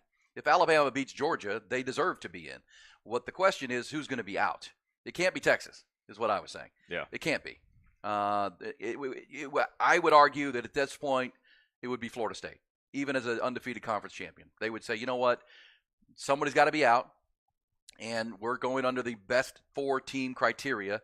And right now, Alabama just proved by beating a team that won 29 straight games and back-to-back national champions that they're one of the 4 best teams. Oregon or Washington has proven it. Michigan has proven it over the course of the year. Texas has to be in because they beat Alabama. That means Florida State gets the screw job on that, in my opinion. Well, and it's like what are you going to stand for as a committee, right? Are you going to stand steadfast on 14-0 Florida State, who deserve to be there, right? Because they went undefeated. But you have to look ahead. Would you rather watch Alabama play one of those other teams, or would you rather watch Georgia or whoever it is, or would you rather watch Florida State? And that's an easy. Don't think TV eyeballs don't come into it. That's an easy answer. It is, but to me, it's easier than this. this is a weird year, unlike any other, and we are because you would be including 4 other conference champions. I mean, 4 other conference champions would be in. It's not like you're bringing in a non-conference champion to replace a conference champion. Florida State it would be a shame that their quarterback got hurt. Sorry. Yeah. And I don't think that's a hard sell job. You're taking the SEC champ, the Pac-12 champ, the Big Ten champ, and the Big Ten champ. Those 4 are in, and you have to leave somebody out. There are 5 Power 5 conferences, so you only have 4 spots. So one of them, if they're all qualified and they're all of merit, you have to pick one. And I think the separating point under that scenario, Alabama beating Georgia, Texas winning, Oregon or Washington winning, Michigan winning, would be Florida State. Sorry. Yeah, and I agree. And it's just, it's a shame. Because the argument, well, you're putting in these one-loss teams, Oregon, Alabama. Sorry, you just said it. TV eyeballs, who are the 4 best teams right now? Yeah. Not back in September when you had Jordan Travis and you beat Louisville and you beat LSU and you beat Clemson and you had some nice wins. Who are the 4 best teams right now is what we have to take. And sorry, Florida State, that's just the way that's going to be. Sure, I mean, there'd be outrage in Tennessee or Tallahassee. There'd be, frustration at the ACC office without a doubt. And then the committee would come back and say, well, that's why we're going to 12, y'all. I mean, that we're going to 12. This won't happen next year. Everybody will get in.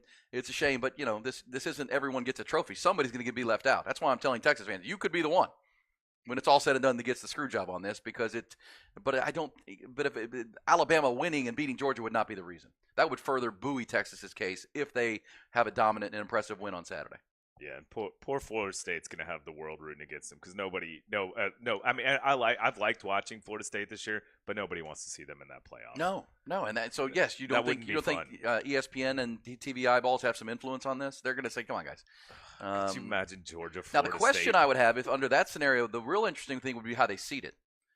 Well, it's going to be Georgia, Florida State if Georgia wins. Or are you talking if Alabama wins? If Alabama wins, then it's going to be Michigan, Florida State. Remember, the Sugar Bowl and the Rose Bowl, because Oregon or Washington is going to stay out west, so they're going to be 2-3. Because at that point, it doesn't matter where they're 1 or 2. You're playing for a TV game. But they would seed. They'd have to seed Florida State as the 4, no matter what. Well, I'm talking about if Florida State's out.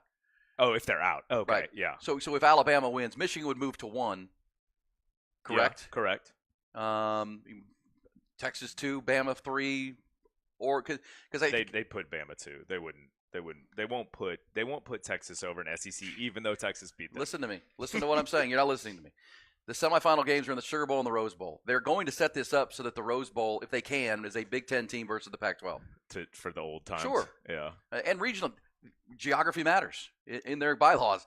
At that point, it doesn't matter who's 1, 2, 3, or 4. We're all playing for the same championship. I know that seems flippant to say it that way, but no, you'll seed it to where Michigan plays Oregon. Oregon, yeah. Texas plays Alabama in a rematch, and then the winners play for the national championship. And that would be traditional because you still have a lot of traditional politics in college football to have a traditional matchup in the Sugar Bowl, to have a traditional matchup in the Rose Bowl. People would argue would be good for the sport. Oh, that's be great for TV eyeballs. It's a great semifinal matchup right there. And then, winners play. We'll take your thoughts. This thing goes round and round and round. We're just ready for the talking season to be over as far as this week goes and get to the dang games. They're coming up starting tomorrow. Speaking of dang games, how about the Cowboys? Are we bullish on the Cowboys demolishing Seattle? Not just beating Seattle tonight. Demolition time tonight. We'll talk about it in Bullish or BS. Also some other topics that were Bullish or BS coming up on Hook 'em Up with Ian Rod B.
1019 AM 1260. The Horn.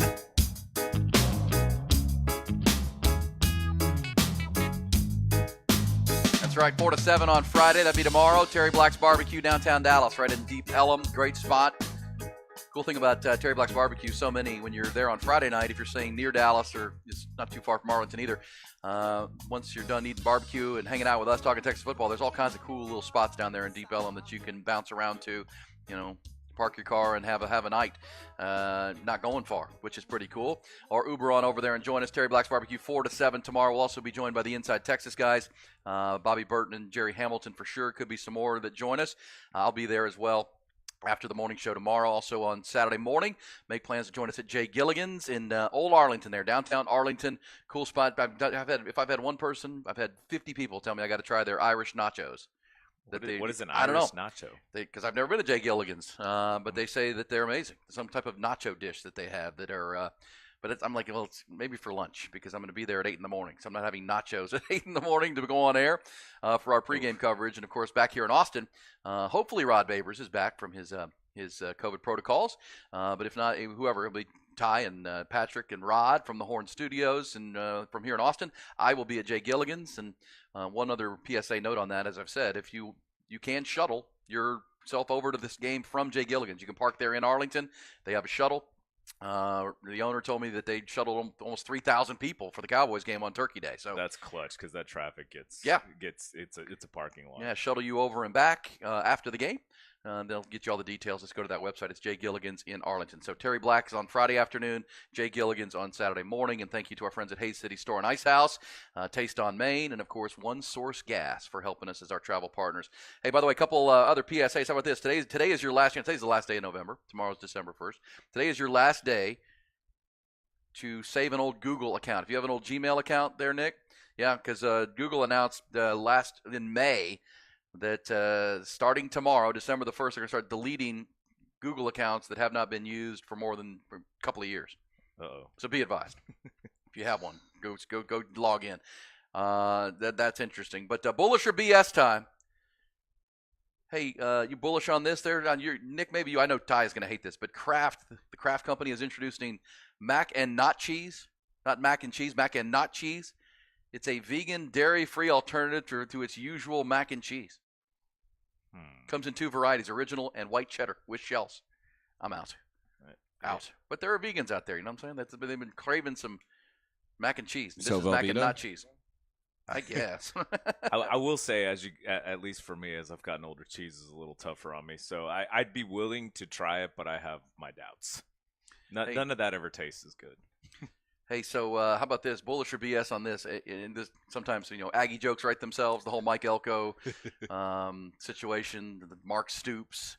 But Sooner jokes write themselves too. But an Oklahoma Sooner fan named J.P. Franklin was caught on camera during the game, one of their games, and the Barstool Sports account shared his picture. And he's got bad teeth. I know exactly who you're talking about from watching that game. Did you see it? Yeah. Well, how about this? J.P. Franklin, and a dentist named Brett Francis stepped in, found him, and offered to fix his teeth for free because people were ridiculing him. That's smart. That's a really good idea. And I mean, I sadly went through my head is like, there's your typical OU fan. Right, exactly. That's exactly what went through my head. I know I've got to look it up because I know exactly who the guy is. That's what Barstool. There's your Oklahoma fan, one tooth OU fan. Well, someone who's had their teeth restored by Dr. Greg Eckert, I can vouch. Good job there, JP. You're gonna love that, I promise you. Hey, Ty, are you bullish or BS on the Cowboys tonight? And I think we're all bullish on them to win the game. They've won 13 straight at home. Let me start with that. Anybody predicting an upset here with the Seahawks in Arlington as a 9.5-point underdog? I wouldn't put it past them. Yeah, I could see this being a letdown for sure. But I'm going to pick the Cowboys to cover, so take that as with a grain of salt. Okay.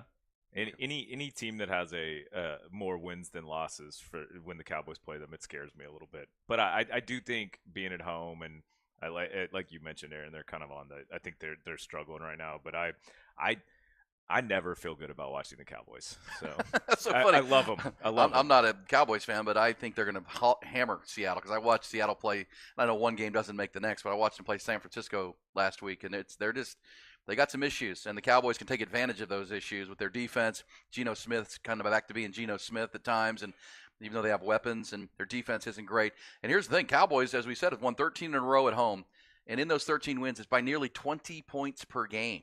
At home, the Vegas can't make a line large enough to cover the Cowboys right now at home. They're just, they can't. Meanwhile, the Seahawks have lost 3 of 4. They scored just 3 offensive touchdowns in that span of 4 games. That's bad.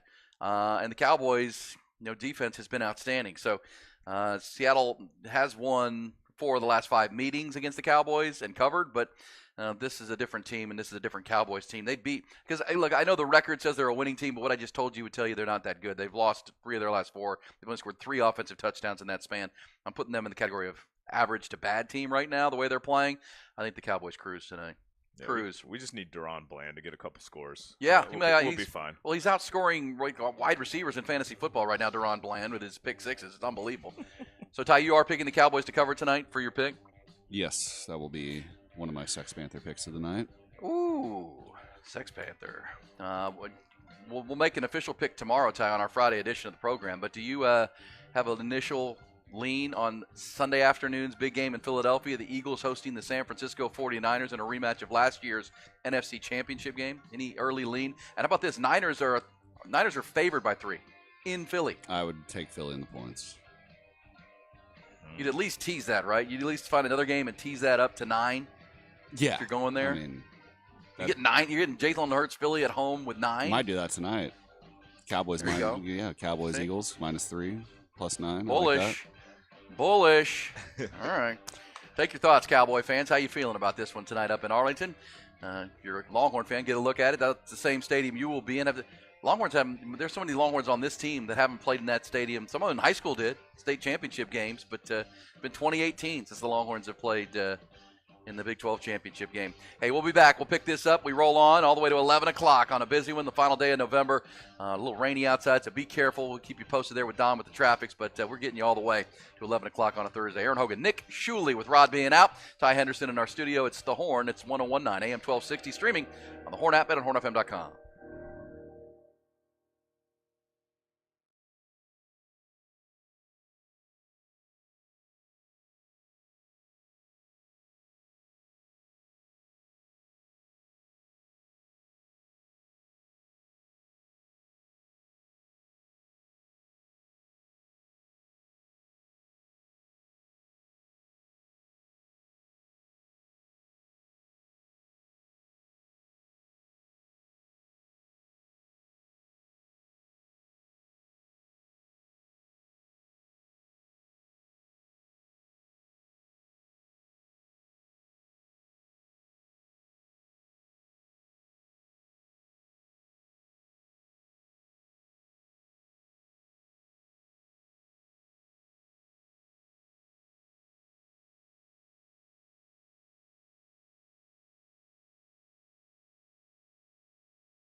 We're rolling. Take A. We're rolling. Take overdub. 5. Double duck.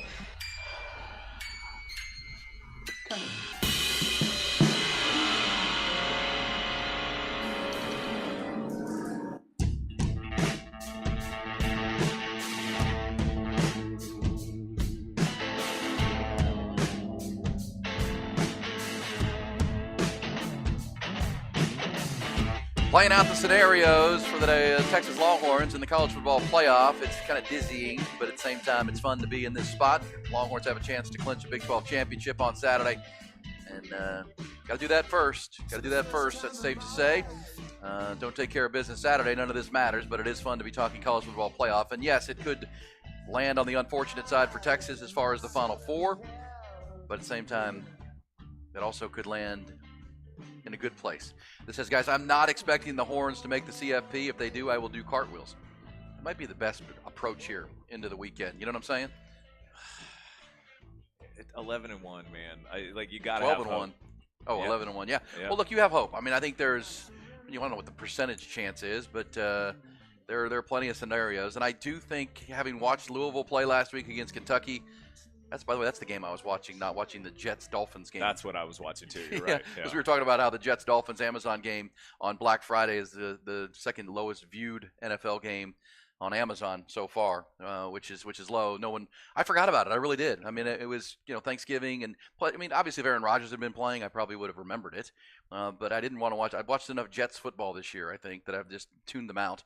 Well, I like to see what Mike McDaniel's wearing generally. That's fun to watch. Oh, I know. That's weird that I don't know what, because Friday morning was busy, family here and whatnot, and then coming off Thanksgiving, and then I started watching the Louisville-Kentucky game. It was a great game too. And it was a good game, real good game.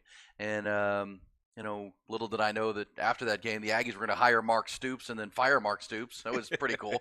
But no, I forgot the game. I have 3 members. This is totally about me, but I have 3 members of the Dolphins on my fantasy football team. Tua and Mostert and Jalen Waddle, and I totally forgot. I was like, oh, dang. But yes, that's the game I was watching. And Louisville, point of that is Louisville has a really good pass rush, and Jeff Brom's a really good coach. And it's also a point of fact that Florida State did beat Florida that night, or Saturday night, but their offense was by no means dynamic. I mean, I don't think they got to 270 yards of offense against Florida just fired their whole defensive staff, essentially. Because their Billy Napier's defense was terrible, and one like Florida State was moving the ball consistently, and that's going to be the challenge. And Louisville's defense is good. I know they just gave up 38 to Kentucky, so I think they're vulnerable in places, but their pass rush is really good. And you tell me you got a down 4 that can rush the passer against a backup quarterback who's unproven. Look, the loss of Jordan Travis at Florida State should not be understated. He was one of the best players in college football this year. I mean, he's one of these 6th-year players that we talked about alongside Bo Nix and Michael Penix, and these guys are just really, really good quarterbacks, veteran quarterbacks. You lose that, you're bringing in a guy.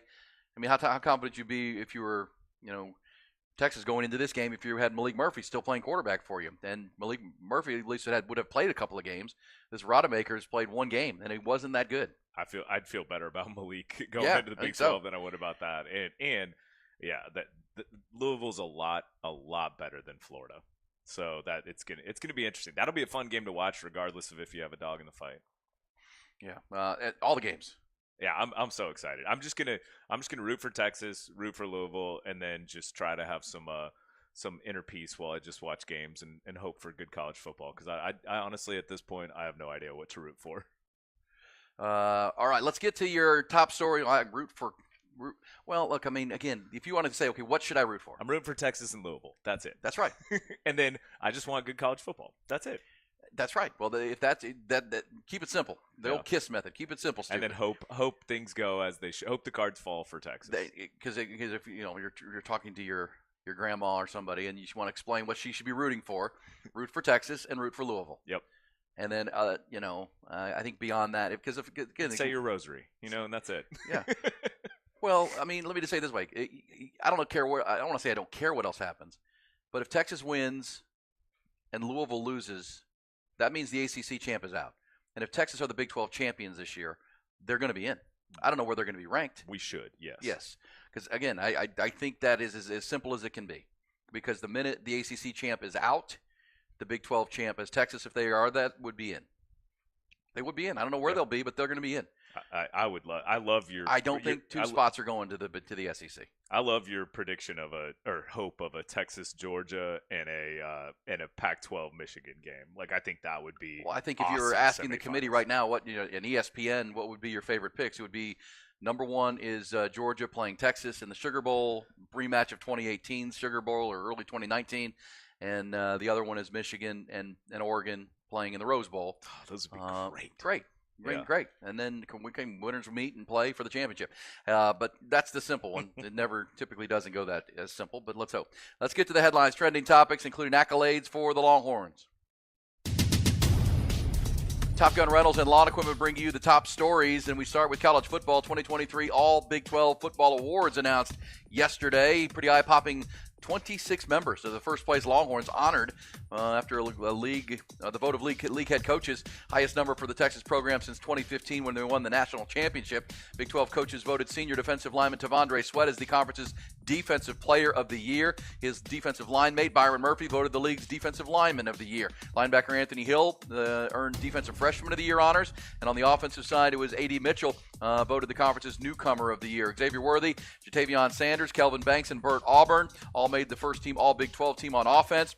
Byron Murphy, Tavondre Sweat, Jalen Ford all named to the first team defense. Jonathan Brooks, A.D. Mitchell, Jade Barron, second team selections. Longhorns opponent in Saturday's Big 12 championship game also garnered a couple of major accolades for the opponent on Saturday. Oklahoma State running back Ollie Gordon voted the league's offensive player of the year. Mike Gundy voted the conference's coach of the year.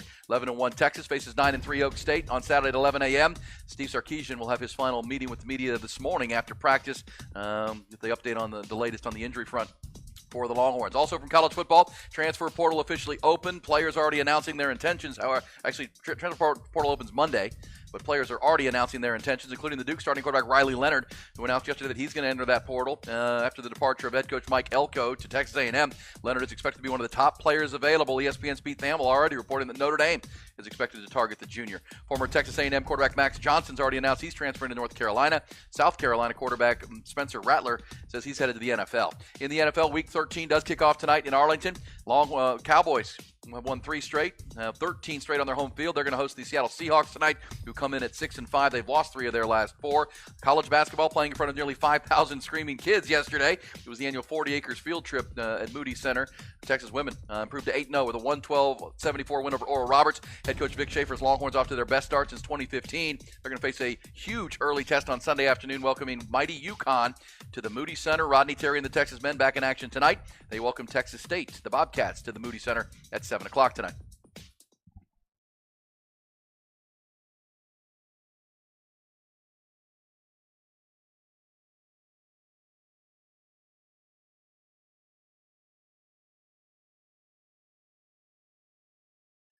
Thank you, Brandon. Yeah, and I know you were talking yesterday about how big this game is with Texas women and UConn on Sunday. I mean, college football will be over by then. Cowboys play tonight. You could still get to the Texas women's game, get home in time to see that Niners-Eagles game on Sunday afternoon. But this is a big game. Vic Schaefer, Gino Auriemma. This is a good Texas team. You like Rory Harmon and the pieces, but this will be a big test. Yeah, it's definitely it's a big moment for them, and we need all the Texas people to come out to this one. This is if you've ever thought about coming to the game, taking your kids to a game, this is a good one. The games are fun, and our team is very good, and it's such a big moment for them. And UConn's 4-2 this year, so it looks like they are a little bit susceptible. So I think it's a good chance for Texas to get a marquee win over a big program, and not that they haven't had some of those, but it's a huge home game. The fact that UConn's coming here, that's a big deal. It is, and that's mighty UConn has not been as mighty of late. Of course, LSU won the national championship last year. Baylor was real good with Kim Mulkey, but UConn is UConn, and Texas wants to be in that conversation. Big picture in women's basketball. The Texas men are back in action tonight. They'll play Texas State, the Bobcats. Good for Rodney Terry, by the way.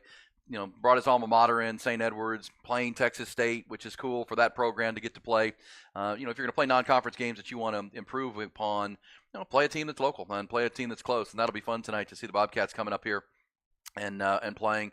This is a huge, not huge. This is the tune-up for next Wednesday night's game against Marquette. Any chance Dylan Sue's back for the Marquette game, or they're tapping the brakes on Dylan? I haven't heard anything on that yet. I did hear he was kind of doing some walkthroughs and stuff with the team in New York, but I I don't think they're going to rush it, but I actually don't have any inside info on that. But I would say the longer the better. It's not, I don't think there's any reason to get him out there yet and test that foot.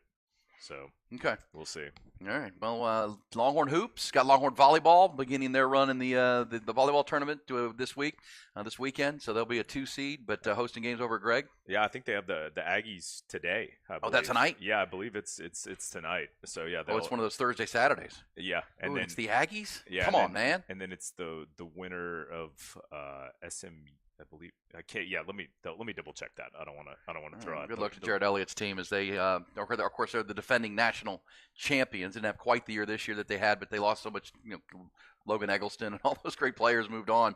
But yeah, they play Texas A&M in first round action. At 6:00 tonight, and then they'll also the other game is Texas State SMU. So it's a really really localized regional. It really is a regional. I mean, there's gonna be a lot of Bobcats on campus. You got the Texas Ben playing the Bobcats in basketball. The Texas State volleyball team will be over at Gregory Gymnasium playing SMU as part of that tournament. So should be a fun night of sports down on the 40 acres while the Cowboys are playing the Seattle Seahawks up in Arlington. Congrats to the Longhorns and all the honors. I mean, somebody mentioned, because I said there were 26 members because of the Longhorn football team that were honored in some level. And that's because, I mean, there's 9 guys that won major awards, but another 15 or 16 were honored as honorable mention, meaning getting votes, right? Yep. Which is pretty cool. And this tells you to the level. It hadn't been this much accolade for Texas since 2005, and they won the national championship that year. That's how talented this team has been, and obviously that's voted on by the coaches, which should say that the coaches didn't vote for Steve Sarkisian as the conference's coach of the year, and probably shouldn't be surprised by that. That's just, if you had asked me yesterday who's going to be the conference's coach of the year, I wouldn't have picked. Would I have picked Sark? I don't know. But if they told you he went 11-1, you would. Well, and again, had him in the Big 12 championship. Well, because game? we know how these, who would the media voted for? Because coaches, I understand the coaches in the Big 12 still looking at Texas as a team leaving, and we're going to vote for one of our own. I understand that. We're going to vote for a guy who's going to be in our conference beyond this year, and if it's even, right? And because Mike Gundy's team was picked to finish 7th or 8th in the conference, they finished in the Big 12 title game, won 7 of their last 8. It's not like he didn't do a great coaching job this year. And Sark's team was picked to win the dang conference overwhelmingly to start the season, and they have a chance to win the conference. Yeah, I just have a little. And once again, we found out yesterday. I'm a big homer for Mike Gundy, but when you lose 45-3 to Central Florida, and you lose to South Alabama, and you lose to Iowa State, I just have trouble giving the coach of the year to that person over a person who won the conference or who won the regular season conference and is playing in the Big 12 title game. It says, guys, the last team that had a chance to three-peat and made it to the championship game, Texas beat them. That was USC. I'd love to get the opportunity to do that again. That's true. And actually, the last 2 teams that had a look at a three-peat, Texas beat. Nebraska in the middle 90s was going for 3 in a row, and Texas beat them in the Big 12 championship game as a 21-point underdog in the first Big 12 championship game. Longhorns then derailed USC in 2005 going for a three-peat. Then that story can be told if the Longhorns get a matchup with Georgia either in the semifinal round and or the championship game, which would be pretty cool. Yeah. The other thing I don't like about giant killer, yeah, the giant killer. It'd be nice. The other thing I don't like about that voting, I know no one's talking about it with Sark, but Jahdae Barron getting left off the first team, and I know he made second team, but that guy has proven weak. I mean, he's been one of the highest rated in the entire nation week in and week out. He's one of the best defensive backs, huge pro prospect, and so for him to kind of get snubbed on the first team, I was a little questioning on that. Okay. Let me look and see, because I have the list here of who won what and see who actually got first team in the secondary. Because look, Texas was far and away the best team in the conference this year, but this list is way too long. I'm not going to go through that right now. But yes, Longhorns honored 26 guys. It's hard to argue, but yes. And Sark misses out on $50,000. His contract, if he wins Coach of the Year, he gets $50,000, so he can thank his fellow coaches for that. I'm not stressed about his financial situation. Well, that's another good point, by the way, because Steve Sarkisian, in the general scheme of things, he's making $5 million, between 5 and 6. I think it's closer to 5. Safe to say they win Saturday.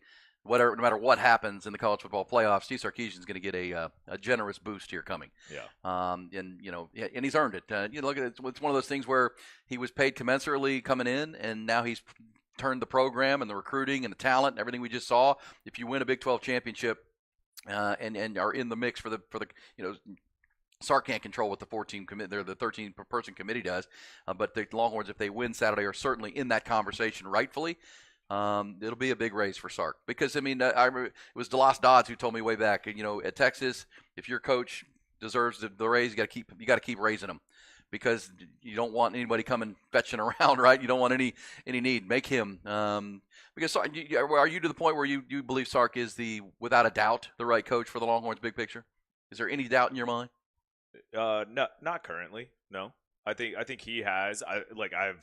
I never doubted him. It's tough to sit through. We always hear it takes 3 to 4 years. And I think that's where my doubt came in because we heard it with Strong, we heard it with Herman, we've heard it with all these coaches of I need 3 to 4 years, and then we gave up early. And I think we're seeing it now. But I do think, look, you talk to the kids, you talk to people about, and you do talk to the kids in your NIL. You're around them a lot. Yeah, and they love Coach Sark, and Sark is, when you hear the things from the players, you hear the things from the writers, everybody loves Sark, and he is an awesome guy. He knows what he's doing. He's got this thing. Look, the results speak for itself. He's ahead of schedule. Like we all thought this. I know a lot of us are excited now and fighting to get in the playoff, but most people didn't predict that. We did not. No, I predicted 10-2. Yeah, I thought it was an 8 or 9 win team, and so he's ahead of schedule. He has proven that he is getting this program going in the right direction, and everything's pointing that way. Whether it's recruiting, whether it's the national media talking about us, whether you've got people starting to sneak that phrase "Texas is back," blah blah blah blah, back into things because of where he's got this program. So I would say yes, and I also think you're going to have to give him a raise, especially when A&M threw $7 million at Mike Elko. Yes. So right, and you don't want anybody sniffing around your coach at this point, or the NFL sniffing around. Right. Well, then you can't prevent that. But what you can do is make sure he's among the highest paid coaches. But he's got to win this championship first, which is coming up Saturday. That's where I'll give Sark more credit that he has. We played the interview earlier that he did on SportsCenter. And he said what I said. He said, if we win this game Saturday, I'll be the biggest lobbyer. I'll be politicking like crazy. And he was talking to Matthew Berry of SportsCenter, who hosts that on ABC, the college, the show in the evening where they do all the highlights. And Matthew Berry was like, absolutely, coach. If you guys win Saturday, come on and do your lobbying. That's when Sark will do it. And that's the right thing. That's the right approach here. You can't start getting too far over your skis until you actually win this game. And I think Sark is aware of that. And I would say to your point of the kids loving it. I mean, Sark has checked all the boxes for me. Rod Babers, who we hoped Rod's getting better. I did see Rod on the Longhorn live stream last night. I was not able to be a part of that on Inside Texas, but Rod was there, so Rod's up and talking. I just think he's in the protocols, and he's not going to leave his house until he's 100% through the COVIDs. But at the same time, Rod, you had a great point to start this year that this is the prove it year for Sark. I mean, he wasn't the only one to say it, but this will be the year where everyone who believes in Sark will now have the ammunition to say, "Here, see, we told you so." And everyone who doubted Sark, which good, there were reasons for doubts. He'd never won 10 games in a season. First 2 years, 5 and 7 is unacceptable. Last year, they blew leads late that probably should have won those games, and you can put a lot of them or several of them squarely on him. For some decisions he made, but this year has kind of quieted any of those critics. Oh, there were people saying he was on the hot seat this year. Well, this was a prove it year. This was I agree. Because it lined up. This was a down year in the Big 12. You were picked to win the Big 12 by the media. This wasn't like Texas coming out of nowhere. Go back to July at Big 12 media days. They were the heavy favorite overwhelming favorite to win the Big 12. So they've lived up to expectation. But the other things are more important. He's really galvanized this locker room, the culture building piece that he's talked openly about, the recruiting. When you have young high school players recruiting for you, right? And they want to be a part of that culture, because this is when we talk about building relationships. This is what, not to go back to a previous coach, but this is what Tom Herman was terrible at. Tom Herman was terrible with relationships. He might be a really smart football coach. The mastermind, as Dave Campbell's Texas Football called him to start. But this is a relationship business. You've got to have the ability to connect with people. Tom Herman had the opposite. He repelled people in a lot of ways, even his own coaches and his own players, and then the recruiting dried up. This is what you like about Sark. We know he knows football. We talked to Alex Okafor yesterday, the lifetime Longhorn. He was with us, and he talked about watching the film. Sark still dials up some unbelievable play calls and game plans, and he's been great with that. But the thing that really has separated him, in my mind, as far as any criticism, is his connection ability to connect with his locker room, to connect with recruits, to connect with the people that are important in the program. That's Mack Brown-like. It's Mack Brown-like of his ability to be a genuine leader, not CEO. Yeah, while coaching. Now, is he perfect? No one's sitting here saying that. He's got to win this game Saturday and win a championship. But I predicted 10-2. I thought they were going to be 10-2. I thought Texas was going to lose to Alabama, and I thought they would lose one conference game. Instead, they lost one conference game, and they beat Alabama. So I mean, that's why you're in this conversation. We said it the night Texas beat Alabama. Well, now if you can take care of your business, you're going to be in the bigger conversation. And they only stubbed their toe one time. And that has them in because if they had beaten Oklahoma, they'd be number one in the country right now. And we wouldn't be talking about it. The committee. Texas would have earned that. And but they did lose that game. And this is another credit to Sark. He has said since that loss to Oklahoma, the first thing he's written on the board on a Monday for the Monday game prep meeting is this is a Big 12 championship game. This is a Big 12 championship game. And have they played that level every week? No. I mean, they had the near miss at Houston. They had they had to survive Fort Worth. But it does feel like having gotten through the injury to Quinn Ewers, right, having navigated the injury to your starting quarterback, getting through that K-State game with Malik Murphy, getting out of Iowa State with a 10-point win, and then throttling Texas Tech 57-7. It feels like this team believes in itself, and it feels like they're playing their best football, and they have an opponent on Saturday that they match up very well with. If styles make fights, Nick, this is a good fight for Texas. This is not a running quarterback. This is not a pass-happy team that can take advantage of coverage breaks in the Texas secondary. This is a running football team that wants to be – they want to be physical. They want to out-physical. Nobody out-physicals Texas in this conference. We'll see if they get to the Final Four, but no one, even Alabama, didn't out-physical Texas. Yeah, and I think we've seen this season's been really funny because generally you see a team if they're going to get to this championship level, they have this ascension, right? They're getting better each game, or like by the end they're firing on all cylinders. And I think right now it feels like Texas is firing on that, and they're playing how they should be playing, and they're playing up to their talent level, especially after that Tech game. But I think this year was so interesting because you had so many random little setbacks. You had Quinn's injury, or actually I shouldn't even say little setback. Those are big setbacks. You had Jonathan Brooks getting injured. You had all these things where you've had to adjust and you've had to change who you are, and you've had to figure out, okay, wait, the defensive backfield didn't look like we think it does, but now we're starting to find the guys. Now we're starting to figure out the right combinations. And so I think this is the big stage for Texas to start Steve Sarkisian's lobbying, to start that moment of, hey, we're here. We just beat Tech by 50. We're going to walk in here into the Big 12 championship. We're going to kick your butts, and you can't leave us out of this. So this is that moment where they do it. But if they like stumble around in this game, if they, if it's a something where we win by 3 or kind of squeak it out, that's gonna take care of our lobbying for us, because it will just feed into the rhetoric of Texas is squeaking by. Texas is they're good, but I don't know how good they are kind of argument that's out there. Whereas if we come in, take care of business, and do what we should, it's going to create the lobbying for us. And then Sark and all of it, John Bianco and Chris Del Conte and all the force that we have will have that moment to really push through. So hopefully things go like that. Speaking of Sark, we will come back and go behind the burnt orange curtain. We'll hear from Sark. He was asked this week at his Monday availability about his evolution as a coach, how he's gotten better, because I think that's part of this too. I think Sark is getting better. He's fixed some issues that maybe he had in year one into year two, and he's evolving as a coach, more as of a leader in my mind. We know he knows football. We'll hear that coming up. Also talk about the scenarios that are coming. We'll also get you ready for Cowboys and Seahawks tonight to launch Week 13 of the National Football League. It's a busy Thursday on Hook 'em Up with Ian Rod B. Nick Shuley hanging out this morning.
Certainly is. We are at the turn. That means halfway through our 5-hour conversation. We're 9 holes in and 9 to go on Hook 'em Up with Ian Rodby. It's brought to you by Callahan's General Store, presenting and bringing you our Central Texas tour of golf. Golf courses all over Central Texas. We did it last year with 10 courses featured. We're doing another run starting with Grey Rock Golf Club, which looked great when we were out there earlier this week. Omar Uresti and myself. And as I said yesterday, good luck to Omar. Omar is beginning, about to start off Champions Tour Q School, qualifying school, which, as we said, pretty daunting to get that card. 90 players, 4 rounds, 4 positions, 4 cards given out. That's it. No pressure on those. No swings. pressure. No, on every putt, on every, oh man. Q School to make the PGA Tour is some of the, I mean, once you get the card, I don't say the hard work is done, but man, it makes things so much simpler.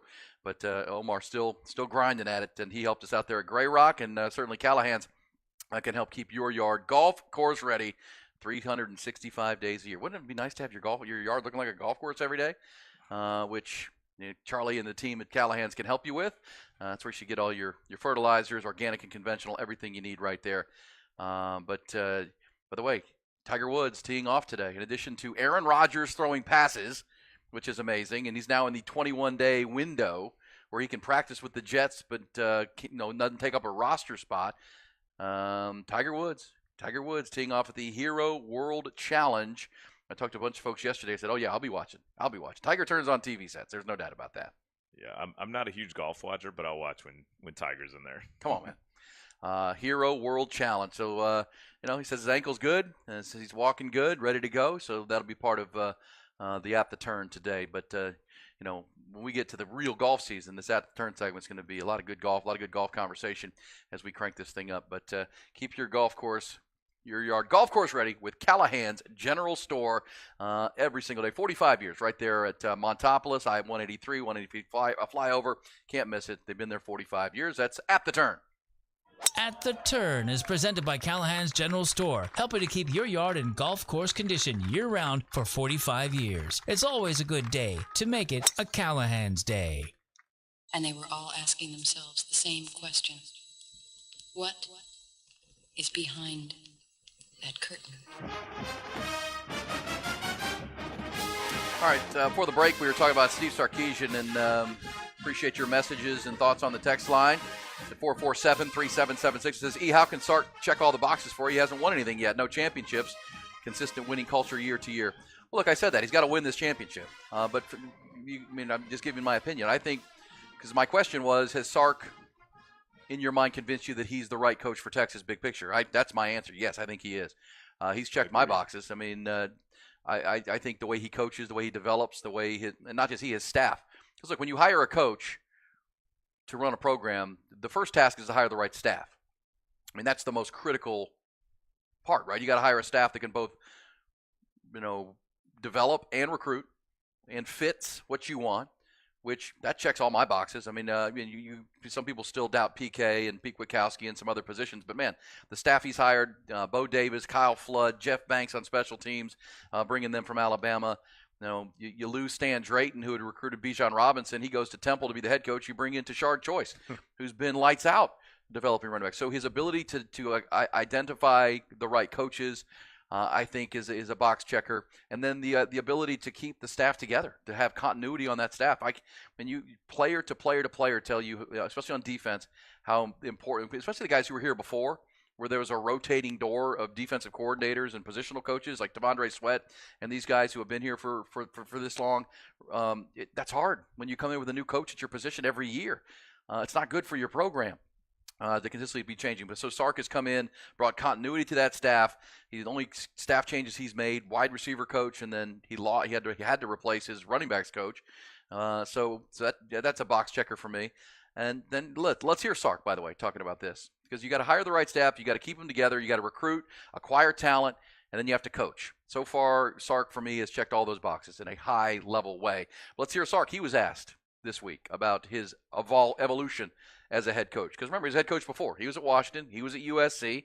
Then he has his personal issues. Things derail in his life. He has to face those, and now he's climbed his way back. But here's Sark when asked this week about his improvement as a coach this time around. Yeah, it's probably a fair question. I haven't quite frankly, taken a lot of time to reflect on that. I always kind of do a self-audit at the end of every year. We kind of audit the entire organization, and I always start with me first, and then the coaches, and then our staff, and then kind of our operations, and then the players and the scheme, and you go through the whole thing. And so, I've enjoyed this season. I'll say that. I really feel connected to this team. I feel like that, at as much as I've been connected to the offense, there's a natural connection there, just being the play caller and things. I feel like my connection with our defensive players, my connection with our specialists has been one that's probably as good as it's been in my time as a head coach. I don't know that exactly, and I probably have players from my old teams thinking, no way, I'd agree. I don't know. But I do feel like there's a real connection with the players. We put a lot of time and effort into our culture, and with that, when you dig into your culture and when you dig into being vulnerable and transparent and having that connection with your players, there's probably a little more self-reflection along the way, because you want to make sure that you're conveying the things and acting in a way that is one that hopefully is emulating what you're talking about. And so, whether schematically I've been better or worse, or game management better or worse, I don't know. That stuff I'll audit at the end of the year. But from a connection standpoint, I feel very good about where I'm at with our team. But I'll say probably the most important thing is how much I've enjoyed this season and enjoyed being with our players every day. Like there's as a coach, when you get up and talk to your team, sometimes that can feel almost, I never want it to feel mundane or routine. I never want to get up there and sound like Charlie Brown's teacher, the want, where they don't hear me. And so I always want to make sure that I'm trying to provide a message to them that is tangible for us as a team playing on Saturday, but also somewhere in there that there's a lesson learned and a life lesson for growth. And I still, every time I get up to talk in front of our team, I still get these just natural little butterflies. Like that, what an unbelievable opportunity I have to stand up in front of a group of men that I'm trying to help influence them in their lives. And so I don't take that stuff lightly, and I've probably appreciated that more this year than ever, consistently throughout a year. It's easy the first speech of the season, but I'm talking about this morning, right? At 8 o'clock in the morning, how am I talking to those guys? What's the message? And am I capturing those guys in the room to where we're connected and we're cohesive in what we need to do? All right, lengthy cut, but good. Sark talking about some self-evaluation and self-audit, and I think that's another box checked. Connection is important. Consider this. Like he talked last week about how his connection with Bert Auburn, his kicker, and how they laugh a lot together. Remember, the previous coach here wouldn't even say the kicker's name and mocked at the kicker and decided that was a clever way to go, that I don't even know who the kicker is. What's his name? I mean, he thought that was funny. Obviously, there's a different type of coach in Sark. I think is a genuine leader, not a toxic leader like Tom Herman was. All right, so this says the previous head coaches couldn't get Texas to where Sark has them now. That includes Mack Brown, post Colt McCoy. Well, that's true, and I do think then that's from our buddy CB. Thank you, CB, on the message line. Look, that's true, and I will go back to this, and I've said it all off season. I've said it since to anybody that will listen. Coaching continuity matters. Coaching staff continuity is huge in any level of football, and that's more than you combine that with the acquisition of talent, and then Sark's ability to connect with his locker room. It's what's led to this, and who knows where it goes from here. By the way, Ty and Nick, if I think people realize this, but if the Longhorns were to make the Final Four and play, say, in the Sugar Bowl in the semifinal, the national championship game is in Houston at NRG Stadium. That's where the national championship game is. So if you're looking for a carrot, if you can get through Arlington, you may have to make a short trip over to New Orleans. And then if you can find a way to win that game, Houston is the destination. But first things first. But as for Sark, coaching staff continuity, Nick, is vital. And what derailed Mack Brown?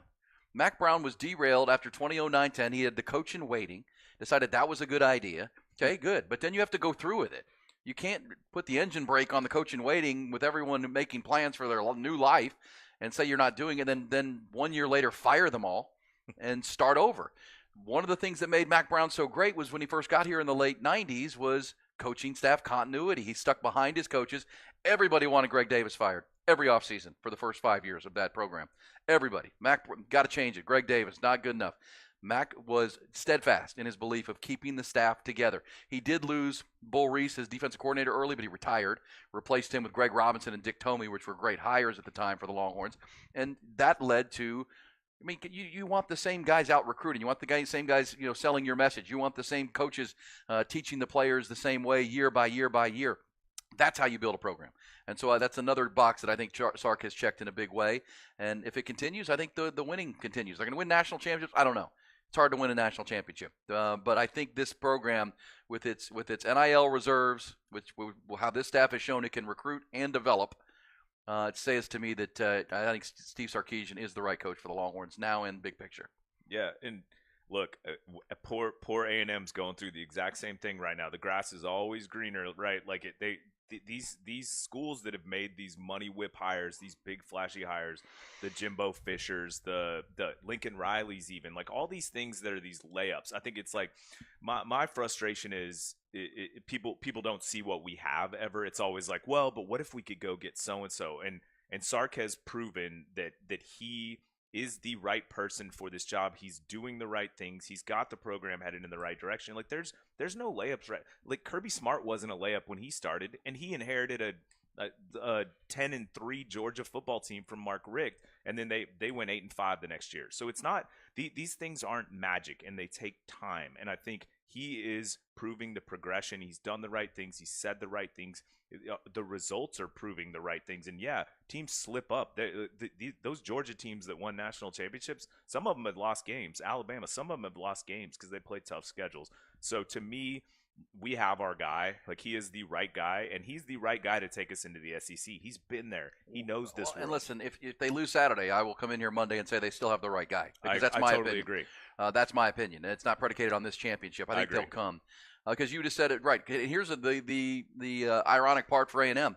I think A&M might have finally hired the right guy. I agree. I think they may have finally, and from the start, he was the right guy for them. Because he's not a flashy slam dunk, got to have him, didn't go snatch Dabo Swinney or Ryan Day. They hired a coach who knows their culture, who's been there, knows their locker room, and fits what they want to be. That's why I thought Jeff Traylor would be a real good hire for them too, but they didn't go that direction. Wanted someone who knew the locker room and could keep this team together at A&M. But you're right, because when Sark was hired, he was not even a head football coach. It was questionable to a lot of people that you go with Sark in that spot. And I think he's earned the respect and the trust of a lot of the Longhorn fans, and I think everything you just said is on point. So we'll talk about it with you. This says, how does Nick Saban do it? Nick Saban does it because, and hopefully Sark can be part of this moving forward, is you evolve. You evolve with the game. This is another thing I like about Sark, is that there's things within college football and its current inner workings that he may not like, but he's controlling what he can control. I mean, how many coaches out there belly aching about this and that and the other thing? Now, look, I understand Sark is in a good place because he's got money and he's got NIL and he doesn't have a lot of issues some of the other ones do, but it doesn't do any good to complain about it. You either evolve with the sport as it changes or you get past. I mean, that's just pretty simple. But that, to me, that you want to ask what the greatest strength of Nick Saban is evolution. His ability to evolve with the game and evolve with his players and continue to stay connected with his locker room year after year after year. And what you just said, he hires the right coaches. We stole a lot of those coaches, That's right? Exactly right. And each year he gets those coaches stolen, which is a great, of course you want the continuity, but it's even better when your coaches are getting promotions, when your quarterback coach becomes the offensive coordinator or the head coach. That'll be the next step, because you can wait to hear a guy like Jeff Banks, Jeff Choate. These guys are going to be sought big picture. And then you have to replace them, and you're right about that with Nick Saban. We got to get to the timeout. We'll come back with Off the Record. Take your thoughts on Sark. Also on this game on Saturday, somebody asked, how can Oklahoma State beat Texas? We will dive into that. What is the recipe for an upset if you're looking at Oklahoma State? But coming next, it's Off the Record. Oh, by the way, on the Nick Saban thing, he's just the greatest coach of all time. So I'm not putting Sark into that conversation yet, but you're right. If somebody asked, what is it about Saban? It's everything you just said, and the ability to evolve with the sport. That's a key. Think about Jimbo Fisher. Could never evolve with the sport, right? He wanted to run the same offense he was running in 2013. and won a national championship with Jameis Winston. That's stubborn. That's ego is the enemy, as Colonel Flowers told us earlier this week. You have to be willing to be humble and evolve as the game evolves. We come back, pick it up with Off the Record. How about this? We were waiting for a story like this, maybe, or ruining. The sports media world meets artificial intelligence, Nick. Sports media meets artificial intelligence. Details coming on that, plus some more off-the-record topics you need to hear coming next on Hook 'em Up.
Yes, it is off the record time. And do you know that today is the 30th of November? You should know, last day of the month.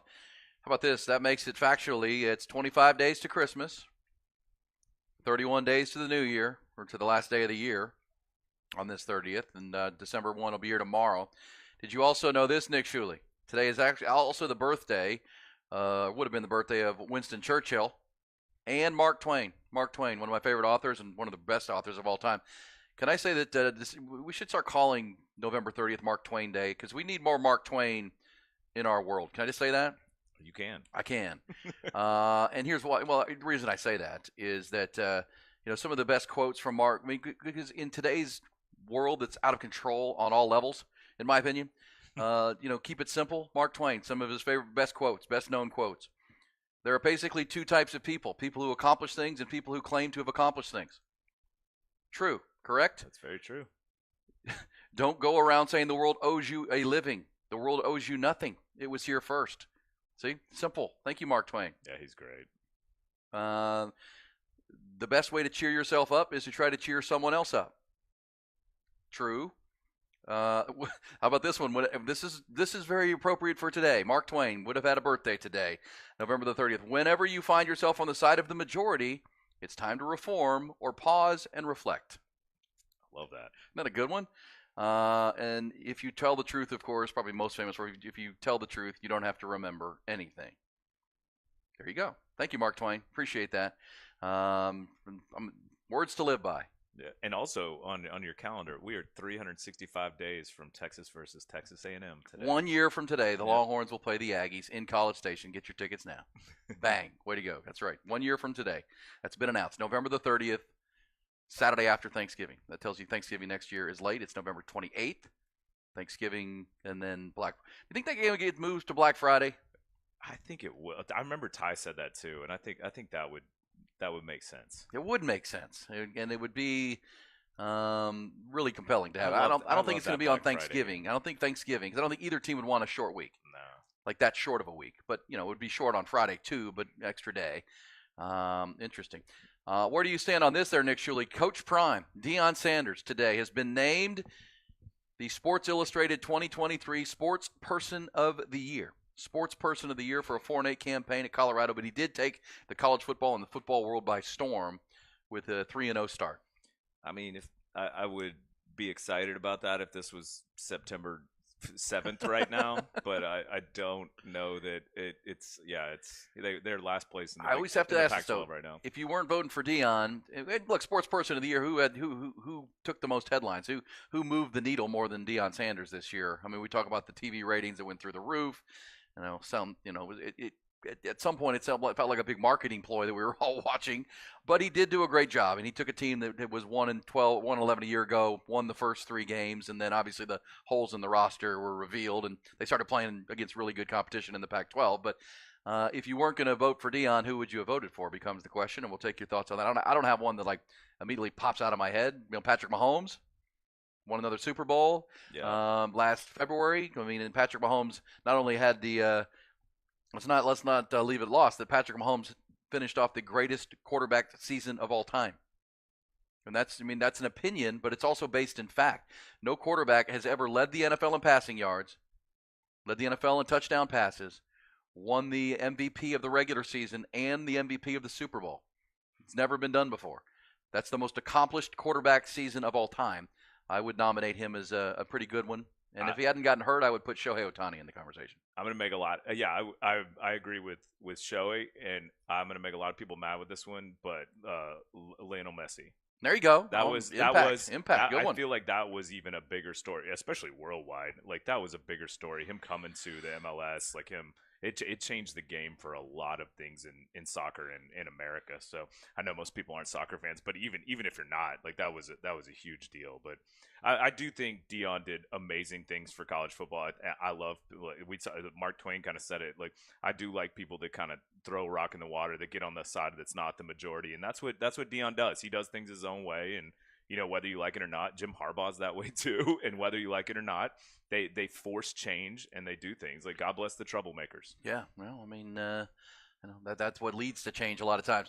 All right, real quick, but speaking of change, speaking of Sports Illustrated, you have a story. This is where artificial intelligence, we know it's all coming and it's here, meets the sports world, and it meets Sports Illustrated. How about this? Read that headline. Yeah, Higgs gave me this yesterday. Mark Higgins, the Washington Post has a story that says Sports Illustrated use of AI infuriates the staff already in turmoil, and it has become apparent that the website was using fake profiles, and one writer's profile, this is from the Washington Post, one writer's profile was available for purchase on an AI website. So they're creating fake things, and I did see a funny post on Twitter that said, did your fake writers pick Dion as the sports person of the year?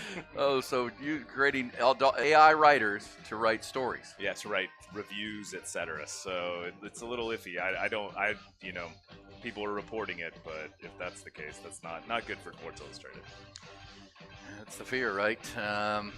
We will all be replaced. The thing we all grew up loving, Sports Illustrated. If they got fake writing now, you're in my little South Austin Onion Creek studio man cave. You see all my old Sports Illustrated I have in here. I got all the George Brett ones still. I'm George Brett in there. Oh no way! It's right under that Ken Griffey Jr. one right there Love that it. you're seeing right there. The old flip throughs. No swimsuit editions up in here though, Ty. No swimsuit editions. Hey, we come back. Livy Dunn's coming back for another year. Who is? Livy Dunn. She did another Sports Illustrated shoot. Oh, Livy Dunn, the gymnast from LSU, who's cashing in. You keep in that subscription one more year, Ty? Heck yeah. Heck yeah. Hey, we'll be back. Hook 'em Up rolls on with Nick Shuley hanging out, rooting for Rod Babers to get back here as soon as he can.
Hook 'em Up rolls on, and we're talking big-time Texas football. Obviously, the Cowboys tonight.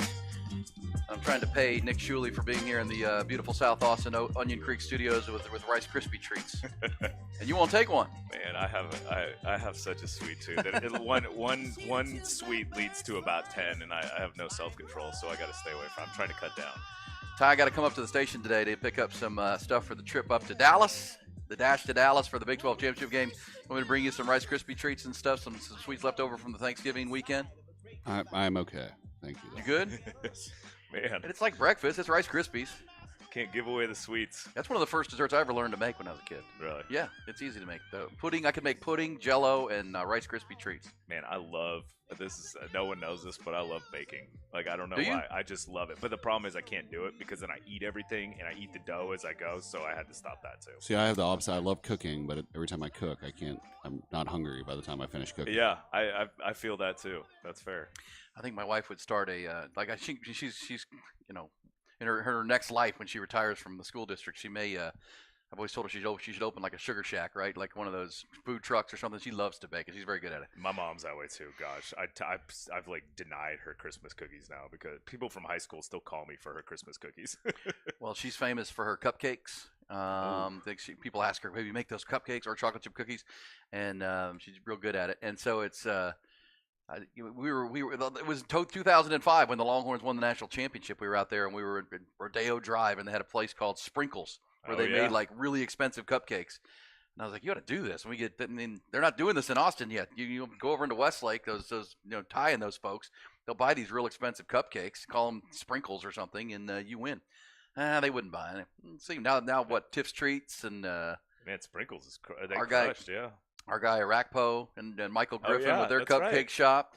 Yeah, and it doesn't cost a lot to make cupcakes. It's a low cost, high profit, right? If you also put them in nice cool boxes and like my wife bought on Rodeo Drive, she actually bought a cupcake for each one of the kids and wrapped up in this and took it all the way home. $38. Yeah, I was like, well, that's what. Yeah, we should be doing that. Yeah. Come on now. Cookies, my drug of choice. And the cupcakes weren't as good as hers. I was like, these aren't as good as the ones you make. I mean, come on, man. This is cake in a cup. Who doesn't want cake in a cup? Everybody loves cake in a cup. Let's do that. But no, here we are. But the ideas we have. But here we go. But we're rolling on. Speaking of places to eat and great stuff, that's going to start tomorrow.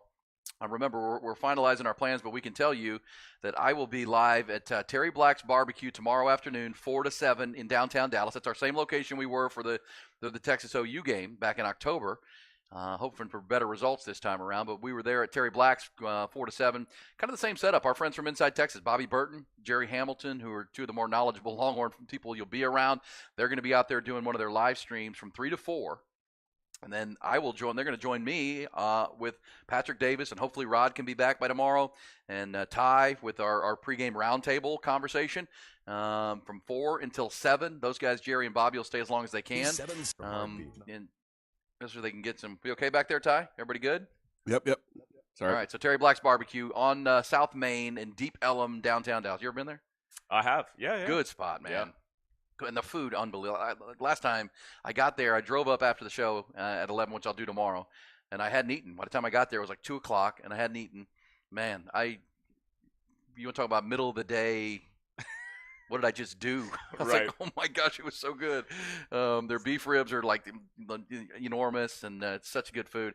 But that's perfect. So you can have some cold drinks. Looks like it's going to be a beautiful day to hang out outside. That's where we'll be, bringing you the live stream, and then the pregame or the Friday conversation, the roundtable. Then the next morning, I'll be over in Arlington, and the Horn will be over in Arlington at Jay Gilligan's, right in Old Arlington, right downtown. We told you we have a shuttle to and from the stadium if you want to make plans to come join. And what'd you say? I've been told by a lot of people I need to try their Irish nachos. And now you've looked up what the Irish nachos are, and all of a sudden I'm thinking I might need to at least share this with somebody. These sound really good, but they also sound a little dangerous. So it is a base of fried and spiced potato slices piled high with mounds of melty cheddar, Wisconsin cheddar, studded with bacon bits, fresh jalapenos, onions, and tomatoes. Damn.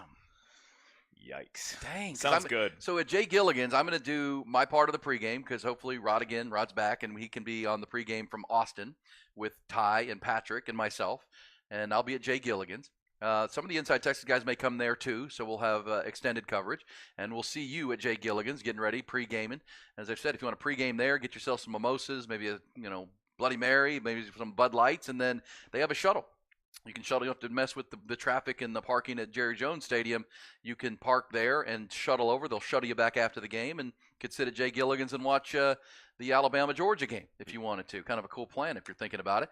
But so in addition to doing the pregame there until 11 o'clock at kickoff, I'm going to be doing the Inside Texas watch-along from – he's got a little nook for me at Jay Gilligan. So I'm going to be there all day doing the watch-along during the game, watching it with you. So that's my plan and the Horns plan. So hopefully you can join us for some of that fun stuff. Barbecue on Friday, Jay Gilligan's on Saturday, game at 11 o'clock. We're looking forward to it. Do want to thank very much our travel partner at Hayes City Store and Ice House, my buddy Travis Tyndall.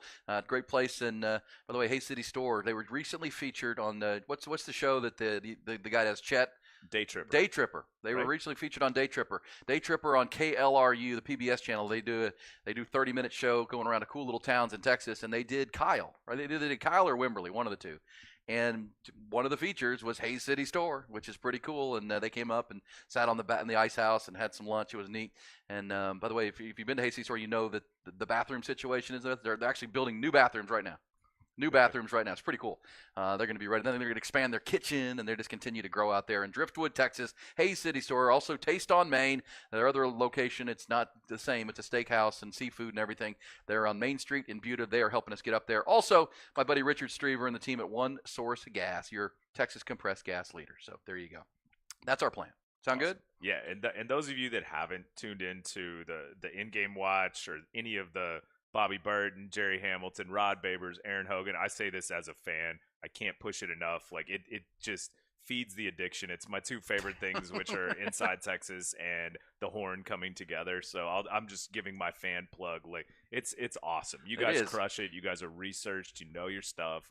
And I feel like half of what I say now, I just steal from you guys. And we appreciate Bobby, and Bobby's become a good partner of ours. And Rod does a lot of stuff with Inside Texas. Now he was on there. Good to see Rod last night because he's in the protocol, so he's kind of quarantined until he's clear. But he was on the live stream last night with Jerry and Bobby. I watched a little bit of that. Wasn't able to be there to start that thing last night. Normally I host that on Tuesday nights, but got tied up with some stuff, and Bobby jumped in. But it's cool. It is a cool partnership with us and them. I think we're going to do more with them into the new year because we're the radio side, and they've got the digital and all the website, and they're great people at Inside Texas. So it's going to be good to collaborate with them up in Arlington and up in Big D at Terry Black's Barbecue. So make your plans this weekend, and thank you to One Source Gas and Hayes City Store and Taste on Main. Okay, so is there a specific time the shuttle's coming? Just go to Jay Gilligan's website. I talked to the owner this week, and I can find some more details, and hopefully I can get that for you tomorrow. But as he told me, when they had the Cowboys played on Thanksgiving, they shuttled almost 3,000 people over and back. So it's not a small operation. It's not like there's more than one shuttle. I will tell you that. They're shuttling to and from the game, during the game, and after. It's an ongoing thing from Jay Gilligan's, and it's right in downtown. So there's parking lots there where you can park, and it's old Arlington. It's between UT Arlington, the campus of UTA, and AT&T Stadium, and might be a good way to avoid the parking craziness of AT&T Stadium. Have some breakfast, watch, you'll get pre-gamed, and then when you come back, you'll be already there and sit back and watch Georgia, Alabama, and have a good time on Saturday. Sounds like a good plan to me. All right, appreciate that. All right, so Ty, we're talking Cowboys tonight. We'll get to Rod's rant. Actually, let's get to there. Rod's second rant of the day without Rod.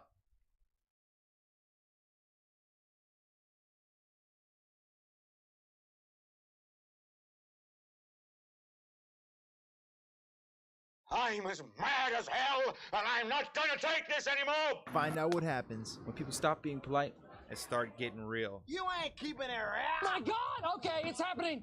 Everybody stay calm! Oh, you've done it now. It's time for Rod's Rant of the Day. Hold on to your butts. All right, Seahawks Cowboys tonight from that same. They'll be shuttling from Jay Gilligan's tonight over to AT&T Stadium. So maybe we're not going to bother them today. A little bit busy, but it said it takes 5 minutes for them to shuttle. So I'm guessing the shuttles run quite a bit. Yeah, so cool. He said it's real easy, and people have become very popular because that's one of the nightmares of trying to go to a Cowboys game is that I've sat in it. Yeah, in and out. Yeah. Sounds like a good plan to me. So glad we were able to work that out with them. But Cowboys Seahawks tonight. This begins a stretch for the Cowboys that will define their regular season, because this is the problem for the Cowboys. Nothing matters in the regular season. It's all January now for them, right? But this will give us a good indicator of what could be coming in January. You know, the Cowboys have been a dominant football team against bad teams this year. We know that. That's their MO, and it's not that's not an opinion. You can't argue with me about that. The teams that they've beaten this year, they've outscored by 199 points in 8 games. You do the math on that. They've outscored them by 199 points in 8 games. That is historically good. But those teams have a combined record of 25-52. They're not good teams. And who's the best team the Cowboys have beaten so far this year? That is a question. Who is their best win? Chargers. The Chargers. That was what I was going to say, the Chargers. And by the way, when are they going to fire Brandon Staley in Los Angeles? That guy is no team underperforms like the LA Chargers, because starting to rub off on Justin Herbert. Maybe it is, but Brandon Staley's a bad football coach with the talent they have on that team. But either way, so that's the Cowboys' best win. But that's going to change, right? I mean, this is the opportunity for the Cowboys. The Cowboys now have 5 straight games against teams with winning records or 500 or better, starting tonight with the 6-5 Seattle Seahawks. You know, the Cowboys have also won 13 in a row at home, Ty and Nick. So to me, this feels like a blowout tonight. Am I wrong on this? Because having watched both teams pretty closely on Thursday, on Turkey Day, when the Cowboys just throttled Washington and Deron Bland broke the record for pick sixes, and you know Dak Prescott pulled a turkey leg out of the Salvation Army bucket. Is that where that was, by the way? I saw was that in the bucket? Yeah. That turkey was. It was a pre-plant. Pre-plant? Okay. Yeah, I think. I mean, I hope. That was a pretty funny picture of him on the sidelines gnawing on that thing like he was at the state fair and sharing it with Mike McCarthy. That was pretty cool. Well, they were on cruise control against Washington, and let's point out Washington isn't even the same team they were when they beat them the first time. I mean, Washington traded Chase Young. They traded Montez Sweat. Yeah. The defense was their strength, and they traded 2 of their best players, so they weren't the same, especially on the pass rush, which exposes their secondary, which Dak Prescott was able to go after. But then, of course, they fired Jack Del Rio, and it's like, oh, great. You trade my 2 best players and then fire me. That's cool. And then blame me. Blame me for it. But, yes, but that's where the Cowboys are. But this game, and then I watched Seattle play San Francisco, and San Francisco just, dominated them in Seattle, which was impressive. That game was in the Great Northwest, which is a tough place to play, and that was impressive. So, Ty, are you feeling comfortable win tonight, or are you feeling annihilation win like we've seen? Because this would be a winning team as far as their record goes. They have lost 3 of 4. What's your gut on this? I honestly don't have too great of a feeling about this game. I could see them easily losing, but I could see them blowing them out as well. So, but I'll be taking Dallas in the points. I think it's still -9. -9. So you just said you don't have a good feeling, but you're going to lay 10 points. You're not big on big lines in the National Football League, Ty. Well, it's not double digits.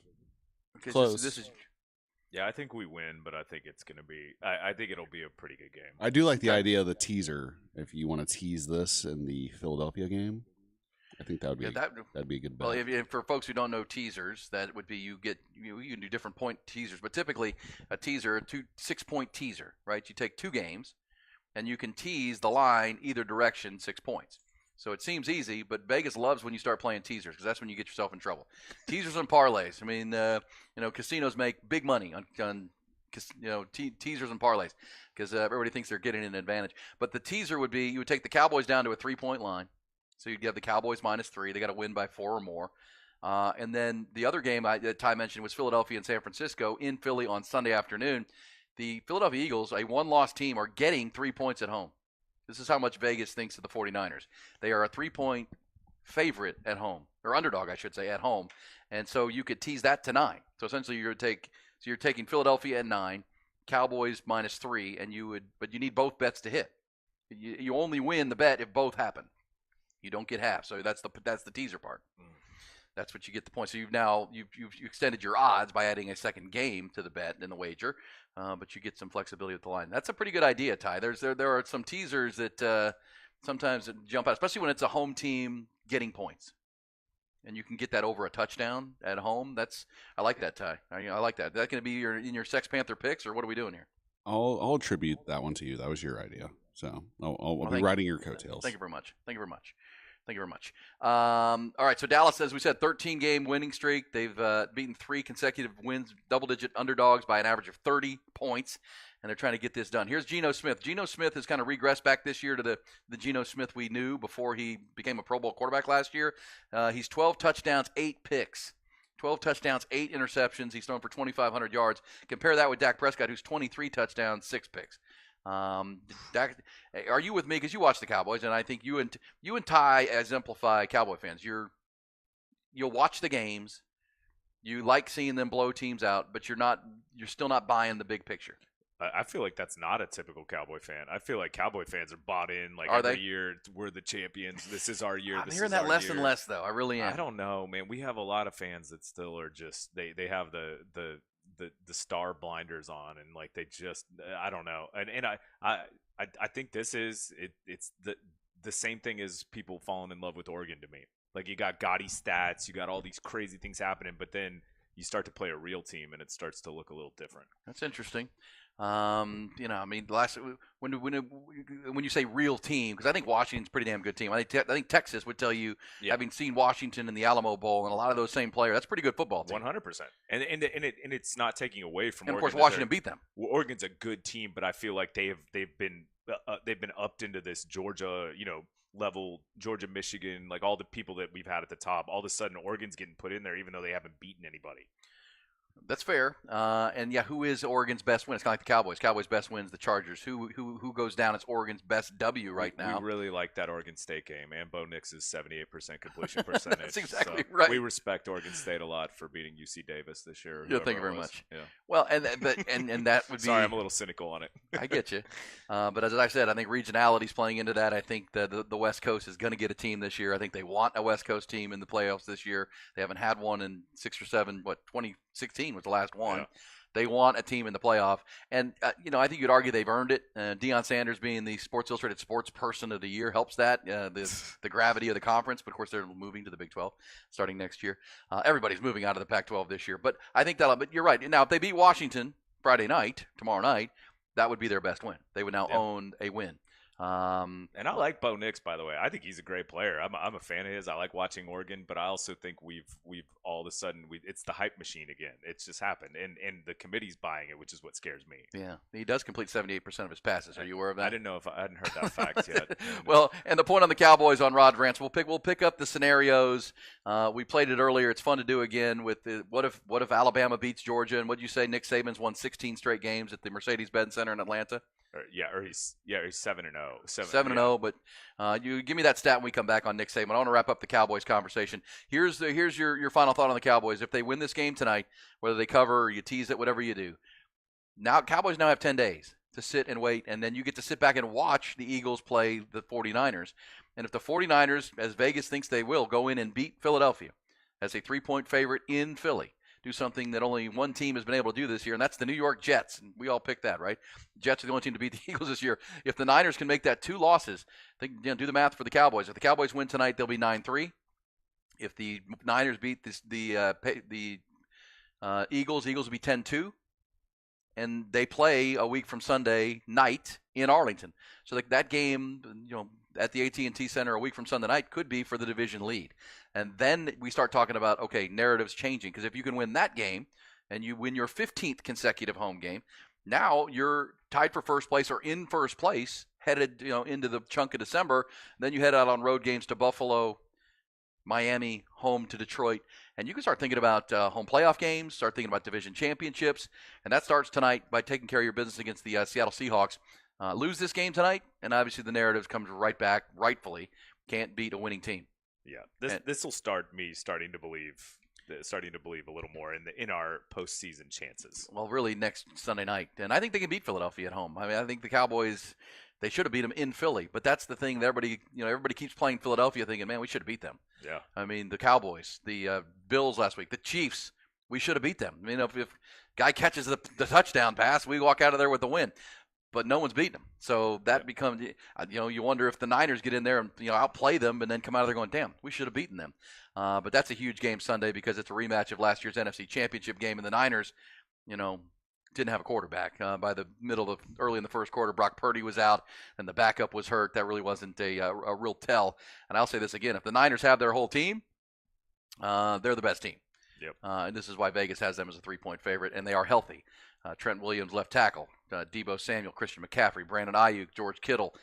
Defense, Bosa, now Chase Young, Fred Warner in the middle. I mean, when healthy, they're the best team. And right now, the Niners are pretty damn healthy heading into December. We come back. We will pick up the playoff scenarios as they play out. If you're a Longhorn fan, what are you rooting for starting Friday night into Saturday night? We'll get you that quick answer. Also, a round of Who Said That before the end of the hour. It's Hook 'em Up on 101.9 AM 1260. Stream it on the Horn app and at hornfm.com.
Hook 'em Up. 1019 AM 1260.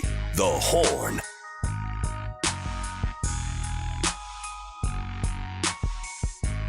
It's a good message on the message line, 447-3776. Nick, please share your podcasts you do locally.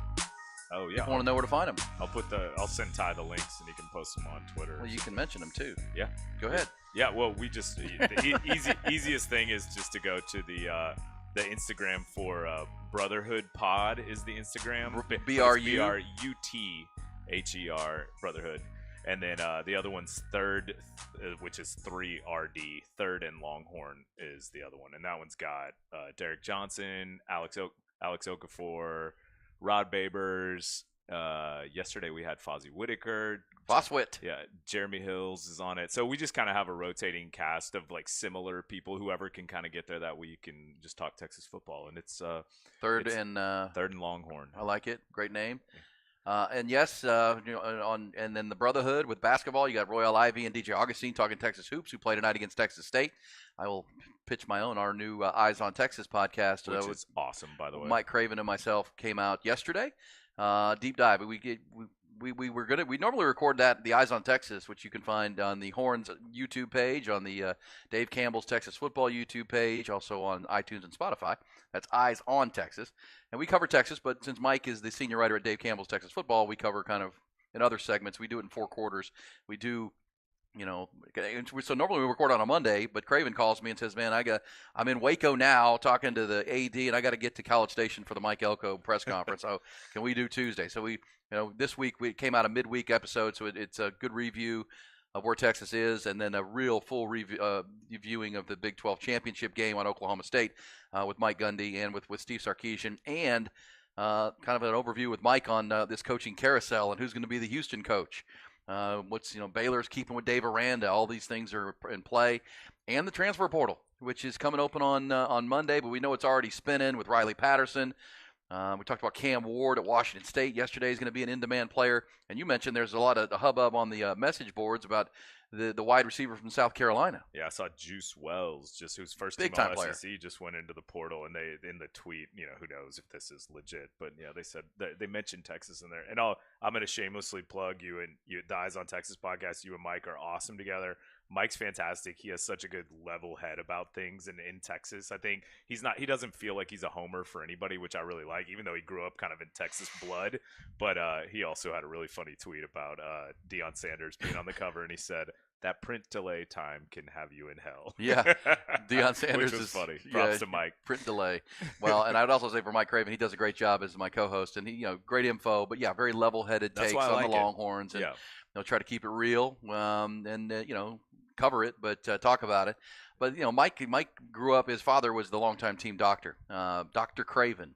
Talk to my former coach Bucky about Dr. Craven, Rod about Dr. Craven. They all know Doc Craven, and Mike is his grandson. So he grew up going to practices and growing up in the locker room, and so he's not. He has a real perspective of a locker room and players, and they're real people, and but he also covers it now. So he's all over, he's going to 13 different Texas stadiums this year for Dave Campbell's Texas Football. So he's a good co-host to have.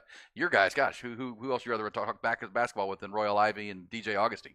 They're awesome, man. And I look, I've known Royal we lived together. I've said that before, but like I've gotten to know DJ a lot. I was such a dork of DJ. I told him this on the podcast once. I was like, dude, I have a signed jersey from you in my closet that I think I made Buckman or somebody go get for me because as an adult I felt like a dork asking for it, but I don't care because it's a cool thing. But DJ is incredible, and just getting to know him and hanging out with him. You had him come in and we interviewed him. DJ Augustine is one of the nicest people. Goodness, man. Like he should have such a big ego, and he does not. Like I can't say enough nice things about him, his wife, his family. They're awesome. Well, cool. What does he have, 5 kids now? 4 or 5? I mean, don't put me on the spot. He told me it's a number. It's a number. He's happy. He's raising his babies now. Made enough money in the NBA. Now he's playing golf. Living the golf dream. Living the golf dream and trying to get his card. I'm kidding. Somebody asked, is there a place to buy an FAFO T-shirt? Has anybody started those yet? My buddy Mike at Last Stand Hats probably is going to come out with some of those FAFOs, because that's become a popular. We now know Sark has used that as blank around and find out is what that stands for. But and the Longhorns are going to take that into this game on Saturday. We'll preview it more coming up. As for the playoff scenarios, give me the Nick Saban stat as it pertains to this Saturday afternoon's SEC championship game. Nick Saban is 10-1 in SEC championships, won 16 straight games in Atlanta, and he is 7-0 at Mercedes-Benz Stadium. That's Peter Burns on ESPN. Peter Burns, also a frequent guest on our show back in the day, but now he does a show right during our show, so it's hard to get him on, and he's always been great. Competition. As I always say to Peter, unfortunate name sometimes, but Peter Burns. No one wants a Peter Burn, but we always giggle about that. He used to work down in San Antonio. Peter's a good guy, but here we go. All right, so if Alabama wins, and there's some, and by the way, Alabama and Nick Saban have had a lot to chew on this week. The Auburn performance was lame, right? They overlooked Auburn. And they damn near lost to Auburn at Auburn, and they should have lost. Yes, 99 point. What was it? Odds of losing that. The only reason they won is because Auburn played, coaching malfeasance and how they played that play on 4th and goal from the 31-yard line. Just ridiculous defensive game plan, execution, all of it. I mean, Auburn allowed that to be. I mean, 4th and 31. There's no way you get this. You got to rush that guy. Anyways, I'm not a coach. Well, I'm the opposite. I don't rush him, and I put 11 guys in the end zone. But I think you got to put pressure. Like when you put pressure, then right. Bad things generally happen. Yeah, it can sometimes force. They can only send 5 into a route. I'm going to put 11 in the end zone and cover real estate and knock the ball down. I mean, to me, and there's two schools of thought. Yours is not wrong. Mine's not wrong. Yeah. Don't do what you did, Auburn. Don't do what Auburn did, where you almost played like a base defense, where you brought 3 guys, you got a spy that was just standing there doing nothing in the middle of the field, and you left man coverage with guys with their backs to the football. I mean, it's 4th down and 31. Everybody needs to be facing the ball, and he has to score a touchdown to lose the game. Yeah, you'd like to think your guys, if Milroe did happen to run, you don't need that spy because somebody in the end zone could possibly tackle him, or somebody or 5 people could get him down. It should be 11 on 6, right? And the quarterback has to stay in the pocket. I don't disagree with you either. The other thing, it's a long developing route, so bring pressure. They're not going to have time to get it there. But, man, don't do what Auburn did, which I don't know what that was. But either way, that's the only reason Alabama won that game. And so this week, has been a tough week of practice, and they're better than what they were in that game, and that's an attention getter for Nick Saban. So now Nick Saban has that motivator going into this game with Georgia, as if you need it playing in an SEC title game. You see and you just heard his record in those games. So it's only a 5-point line. It's not like it beyond comprehension that Alabama could win that football game. If they do, to me, that's the most interesting scenario. Because if you're a Texas fan sitting here today and you say, what should I be rooting for to happen? You should be rooting for Texas to win and Louisville to win. If those two things happen, you're in a great place. Agreed. Really, no matter what else happens. If both of those things happen, if Florida State goes down and Texas wins, I think Texas is going to be in the 14 playoff. Now, it flips around. If Florida State wins, that becomes a problem. Because the nightmare scenario is pretty simple for Texas. You have 4 undefeated conference champions with Michigan, Georgia, Florida State, and Washington. Even if Oregon wins, they're going to take that spot as much as Texas fans don't want it. Because if they have a conference championship, that's going to put them over, and a win over Washington. They're already ahead of you. They're going, as I've said, I've argued it's regional. It's also they would have earned it with a big win over the team that beat them. But what's the line on the Florida State game? Do you guys know that? 2.5. Wow. Yeah. No, that's a real game. And if you watch Florida State play football offensively last week against a bad Florida defense, they weren't great. Yeah, I watched. And that's why I've told you the Louisville pass rush is good. They don't have a great defense, but their pass rush is really good. They can get after the quarterback without blitzing. So you can get after a young quarterback who's a backup to Jordan Travis. There's a real opportunity there. I'm not saying it's going to happen, but that's not far-fetched. It's also not far-fetched for Alabama to beat Georgia. I think Georgia is going to win that game, but I mean, because here's the argument, and here's the point on that. If Alabama wins, I've heard this argued a bunch during the last 48 hours, and it's a fair question. What if Alabama beats Georgia? I would argue that that's good for Texas. I know you're skeptical of the committee. I think that's good for Texas. I don't think any conference gets 2 teams in this Final Four this year. I don't think that happens. I think there are going to be 4 conference champions who are qualified to be in this tournament. And you're not. That's why Ohio State can't get in. They're not going to be a conference champion. If Georgia loses, they don't have a conference championship. And who did they beat? Their best win's Ole Miss. Yeah, I know they're at that Georgia. point. I know they're a 3-time, going for 3 in a row. I get it. But to me, Georgia should be on alert that this is your play-in game. If you win this, you're in. You're going to be the number 1 team in the country. If you lose, you could be out, or you're going to be out. And Alabama is going to take your spot, and they're going to be in as the SEC representative in this 14 playoff. But that also helps Texas, because here's what I would think. If Alabama wins, they're going to be in. Oregon, Washington winners in. Michigan's going to beat Iowa. Michigan's in. Because the question then becomes, well, and if Florida State wins, the argument is going to be that Texas, here's what it's going to be. This is my opinion. This is what the committee would do. If all those things happen, Texas would be in because Alabama beating Georgia buoys Texas because they beat Alabama, right? And now Alabama has a win. That buoys Texas. Georgia is now no longer a 12-win team. They're not a conference champion, so they're out. Bama gets the SEC spot. Texas is in, and the argument is going to – so here's what will happen. Texas, Oregon, Michigan in. Bama gets in, having lost to Texas, because the committee is going to say that even though Florida State is a undefeated conference champion, we're going to put the 4 best teams in, and it's going to be Alabama, not Florida State. Sorry, Florida State, you have a backup quarterback. To me, that's going to be the scenario. I mean, that's very logical, and I think that makes sense. And I wish I could share your positivity. I just see them giving Georgia more credit, and I mean going through the reason SEC, I'm confident, Missouri, Nick, Ole Miss, and Tennessee. I'll say this though, I do think perception matters, and I listened to a lot. I mean, I heard Kirk Herbstreit made that same argument yesterday about it, not everything I'm saying, but if Bama beats Georgia, that helps Texas. That's kind of the national consensus. I mean, Joel Klatt said it yesterday. Herbstreit said it yesterday. You're saying that the committee may not think that, but I think if Alabama beats Georgia, it buoys Texas more. Everybody has to remember. It should, yes. Because especially if Texas wins convincingly Saturday. I should say that, because I think when I hear the national narrative today, it is different. Because look, Texas earned their question marks when they were surviving Houston and surviving TCU. Got through with a backup quarterback at a couple of games. But the Turkey night, I mean, the Black Friday night destruction of Texas Tech, I think reminded everybody how good Texas is when they play their best, right? That's a really 3-phase football team. Down to their 3rd running back, they're still running for 100 yards. Offensive and defensive line play, special teams play was elite. Defense was locked down. People got to sit back and watch and were reminded, Texas is a really good team. And if they follow that up with this, and then Alabama beats Georgia, that's going to be the conversation. And it's going to come down to conference championships. Got to have it. Got to have the conference championship. That's going to leave Ohio State and Georgia out, and Washington. And you're going to take the 4 best teams. And if there are 5 teams worthy of 4 spots, somebody's out. But you can't put Bama in, not Texas. Can't do it. I agree. So the team that'll get screwed is Florida State, and the committee will say Alabama's getting that spot because right now they're a better team than you. Sorry. And you're both conference champions in a Power 5. You both had great seasons. The only team Alabama lost to is in the Final Four.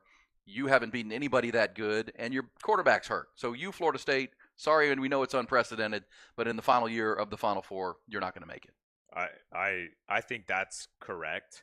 I also know what we would say if we were the team with the backup quarterback playing and getting in that position. So it's tough. I wouldn't. Yours truly would not argue. You would not complain if we had Texas were sitting here with Malik Murphy. If we were undefeated and had Malik Murphy at quarterback going into the playoffs, and had their resume like the teams that they've beaten. Yes. Yeah. Yeah. Because LSU, when they beat LSU and they beat Clemson early in the year, you thought those were huge wins. LSU and Clemson aren't very good. But my struggle with that is they're one of the teams that actually went out and scheduled real games. I'll just say it this way before we get to who said that coming up. Who's better, Alabama or Florida State? Alabama, easily. That's going to seed it. Yeah. Alabama's the better football team, and it's really even. And if you're going to have to split it, our charge as a committee is to get the 4 best teams. And this year we're going to have 4. Remember, there were 2 teams that didn't even win their conference championship in it last year, TCU and Ohio State. But that's not happening this year. This year you're going to have 4 conference champions, and there may be 5 worthy conference champions. So you're going to have to leave one out. That's just the way it's going to be. And they can sell it as, this won't happen next year, guys. Sorry. And we suck. It sucks for you, Florida State, but your quarterback got hurt. That's just a bad break. And I stand by Texas needs to win, yes. But Texas needs to put numbers up that one's a 4 and one's a 2 or something like it needs to be 40-20. It needs to be I agree. It needs to be 2 to 3 scores, which is a lot of pressure to put on a team in a conference championship. I don't disagree with you. I think it's doable. We'll talk more about the Oklahoma State matchup, obviously, later in the fabulous fifth hour and again tomorrow and into our pregame coverage. But that's my scenario, and I know people think I'm crazy, but if Alabama's in, Texas has to be in. I don't think you're There's crazy. no I think you're conceivable logical. way to say that. Yeah. It's not possible to put Bama in and not Texas. But, my opinion. Yeah. We come back. Let's do some Who Said That. We'll also, somebody asked why Oregon is favored by 10.5 points now over Washington. I'll tell you why. I saw this yesterday, and we'll get it for you.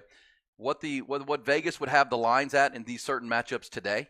Like if Texas were playing Georgia, if Georgia were playing Oregon, I have those. I'll get them for you on the other side of Who Said That, coming up on Hook 'em Up with Ian Rod B. Nick Shuley hanging out.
Who had been saying that? Who said that? Who said that? Who said that?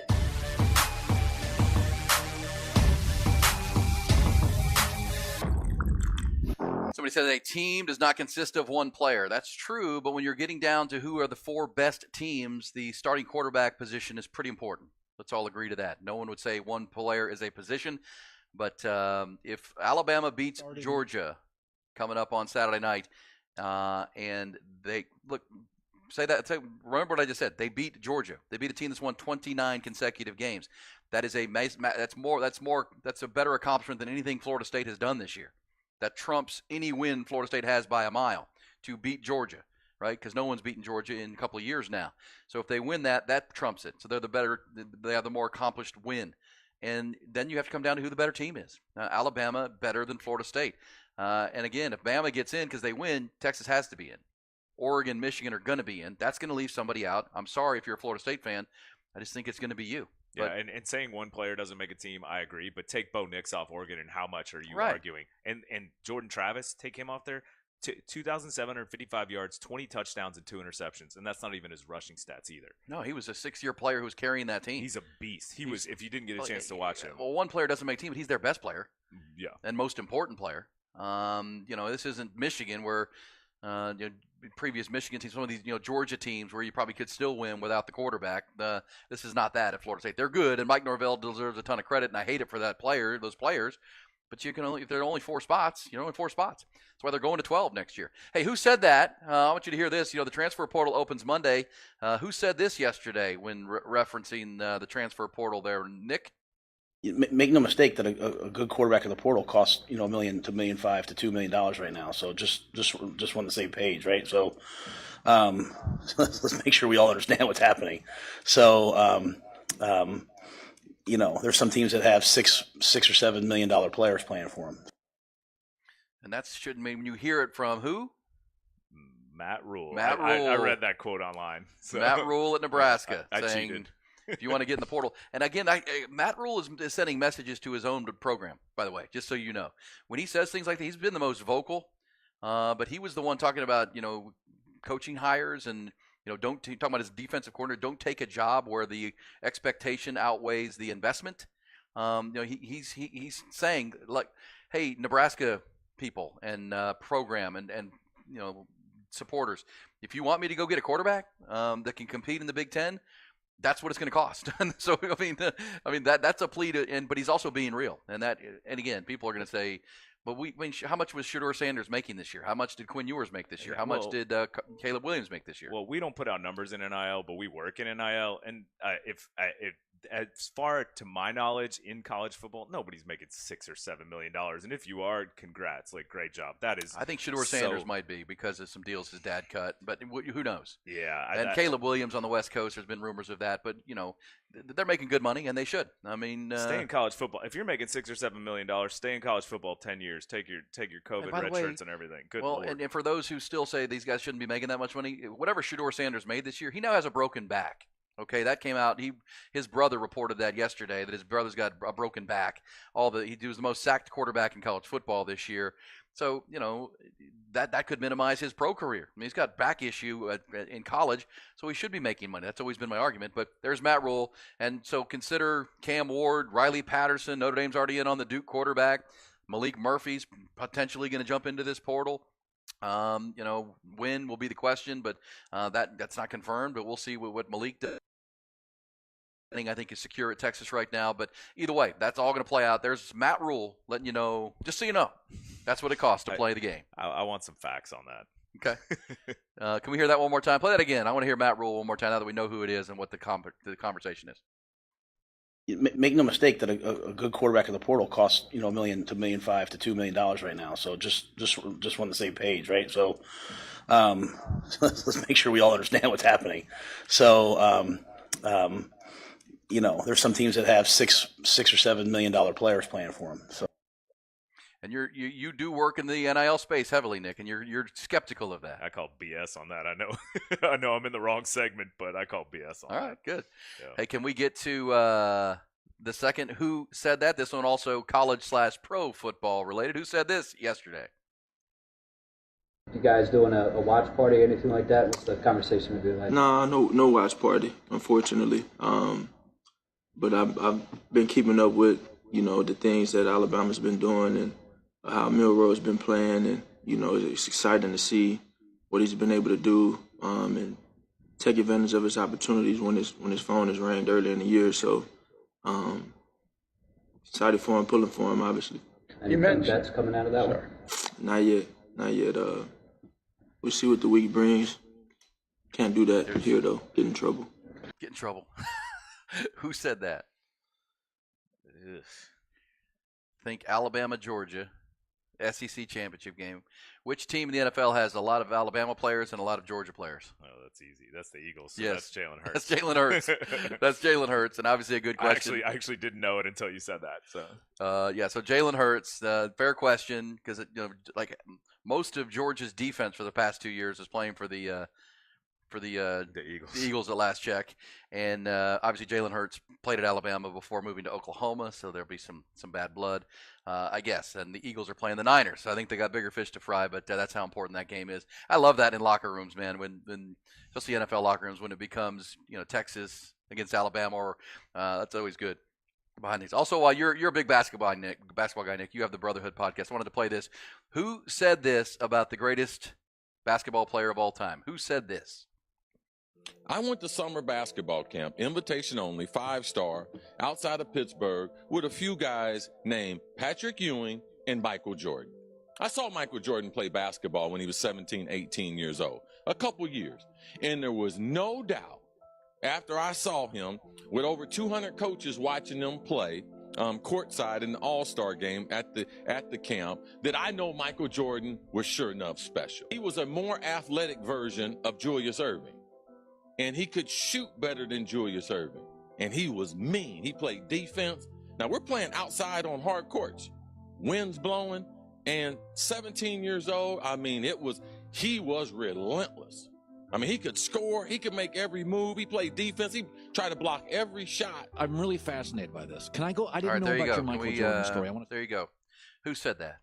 I don't know. Chris Carter, NFL player, right? NFL Hall of Famer, Chris Carter. Oh, wow. Talk about growing up playing with, because he's a basketball player too, obviously out of Middletown, Ohio, and then went to Ohio State and off to the Pro Football Hall of Fame. But yeah, it's amazing. We talked about it yesterday, and I'll find the sound for tomorrow's show. And current NBA players or past players predicting what Michael Jordan would average in this NBA. Might be 50 points. Yeah. Might literally be 50 points. Yeah, he'd be pretty unstoppable. Remember, it was Bobby Knight, now the late Bobby Knight, who said when he was coaching USA basketball, he's the best player in the world. Best player he's ever coached.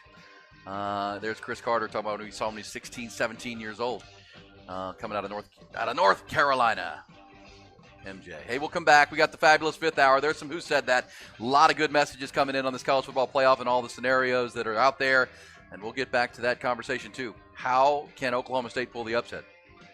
Keep your friends close, your enemies closer. We got to take a deep dive on this Oklahoma State team and figure out what is their recipe, because Mike Gundy is searching for it. The coach of the year in the Big 12 Conference. We'll come back. Hook 'em up with Ian Rod B. Nick Shuley hanging.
Fabulous fifth hour, where anything can happen. I'll be playing this, and the Ty always gets to pick the wild card music to start the fifth hour. Is there a reason for it's getting hot in here? Nelly is performing at the Big 12 Championship, is he not? That is correct. Thank you very much. Austin native. Ooh. Yeah, I got cut some double cut there. his teeth in Atlanta, right? Doesn't he, like, St. out Louis. of Atlanta? St. Louis. But I believe he was born in Austin. I believe that's right. And Nelly, Brett Yormark coming from Rock Nation, they're going to do a big halftime. And look, that's part of, we'll get into that coming up, like behind the burnt orange curtain one more time, how Texas can lose this game, how Oklahoma State can find a way to win it. You can't take it for granted, obviously, and that's been one of the strengths of this Longhorn team down the stretch here, is treating every game like a Big 12 championship game. Now you're in it. But that's another, there are distractions this week, right? They just handed out Big 12 championship honors, which we'll run through again coming up. You got the portal opening up, so Longhorns have to stay focused, and I give Sark credit. Whenever he's been asked about it, he's talked about this game is what we have to focus on. We'll talk about all that other stuff later, whether it be Final Fours or portals or whatever it might be. But, you got to keep 85 players locked in on that too. Somebody said, this is some good text on our conversation about the 14 playoff and how it's going to play out. This says, you're relying on logic and justice. When is the last time you saw those things control the outcome of the world's current events? Well, that's true. Look, I'm sitting here telling you I could be wrong. And but at the same time, I just because again, we got to see the games played first. And then I'll be able to put out, like everyone will have their opinion as soon as it's all in the books and the final puzzle pieces are played on Saturday night. We can all give our opinions of who should be in. Everything we're doing right now is speculative based on what if Alabama won, what if this happened. We got to win. Simple is Texas has to win, and if Louisville were to beat Florida State, I think Texas you could go to bed pretty confident on Saturday night that you're going to wake up in the Final Four. Both of those things happen. Very confident, actually. Because that would eliminate the ACC problem, right? That would eliminate a conference champion. Louisville would be the ACC conference champion at 11-2. They don't qualify. That's the spot you need if you handle your business. This says, hey, this Georgia team didn't win 29 straight. The Georgia program did with a different team. That should never be included. I agree with that. That's a great point. I 100% agree with that, and that's why my argument is, and you've given me the pushback, that if Alabama beats Georgia, Georgia's done. This current Georgia team has not beaten enough good teams yet. They have not accomplished enough to knock out one of these other teams. Like, if Georgia loses and Texas wins, Texas has a more accomplished resume than Georgia. And so they should be ahead of them. I don't care what they've done for 3 straight years. And that's me saying that. The committee has to agree with that too, because, Texas beat out. You would have to explain yourself pretty clearly that how if Alabama beats Georgia, Texas beat Alabama by 10, how does that not get Texas in? Georgia's the one that has to be out. This is their play-in game. Yeah. They can't live on what they've done, for the 2 years prior to this one. This year, their best win is Ole Miss at home. Their second best win is Missouri at home. What's their best road win this year? Tennessee? Yeah, probably Tennessee. Not very good. So, again, and if they lose to Bama, this is their biggest game. This is their toughest test. And if they fail that, adios. But if you look at their rankings with the coaches poll, the AP, I know. everything, it's all based on history. And you're kidding yourself if you don't think that pops in the committee's mind. And that's well, you think if Michigan loses to Iowa, they're not going to be bounced out? If Michigan loses to Iowa, they're out. I think they are out. If they lose to Iowa, they're out. But I don't think because that's such a different. I don't know in the perception. I think it's different. Alabama, Georgia, I feel like they want both those teams in there. They don't want Iowa in there, so they're not going. I don't know how that's going to. I just want us to win. Well, and look, in the end, if Florida State isn't undefeated, doesn't get hosed, I guess what I'm saying is this. If Florida State doesn't get hosed as a 13-0 team, or at least chosen to get Alabama in as a conference champion of the SEC, it might be Oregon that gets left out. I mean, over Texas. Because, again, if Alabama wins, that buoys Texas street cred and what their resume is. It makes it look even stronger.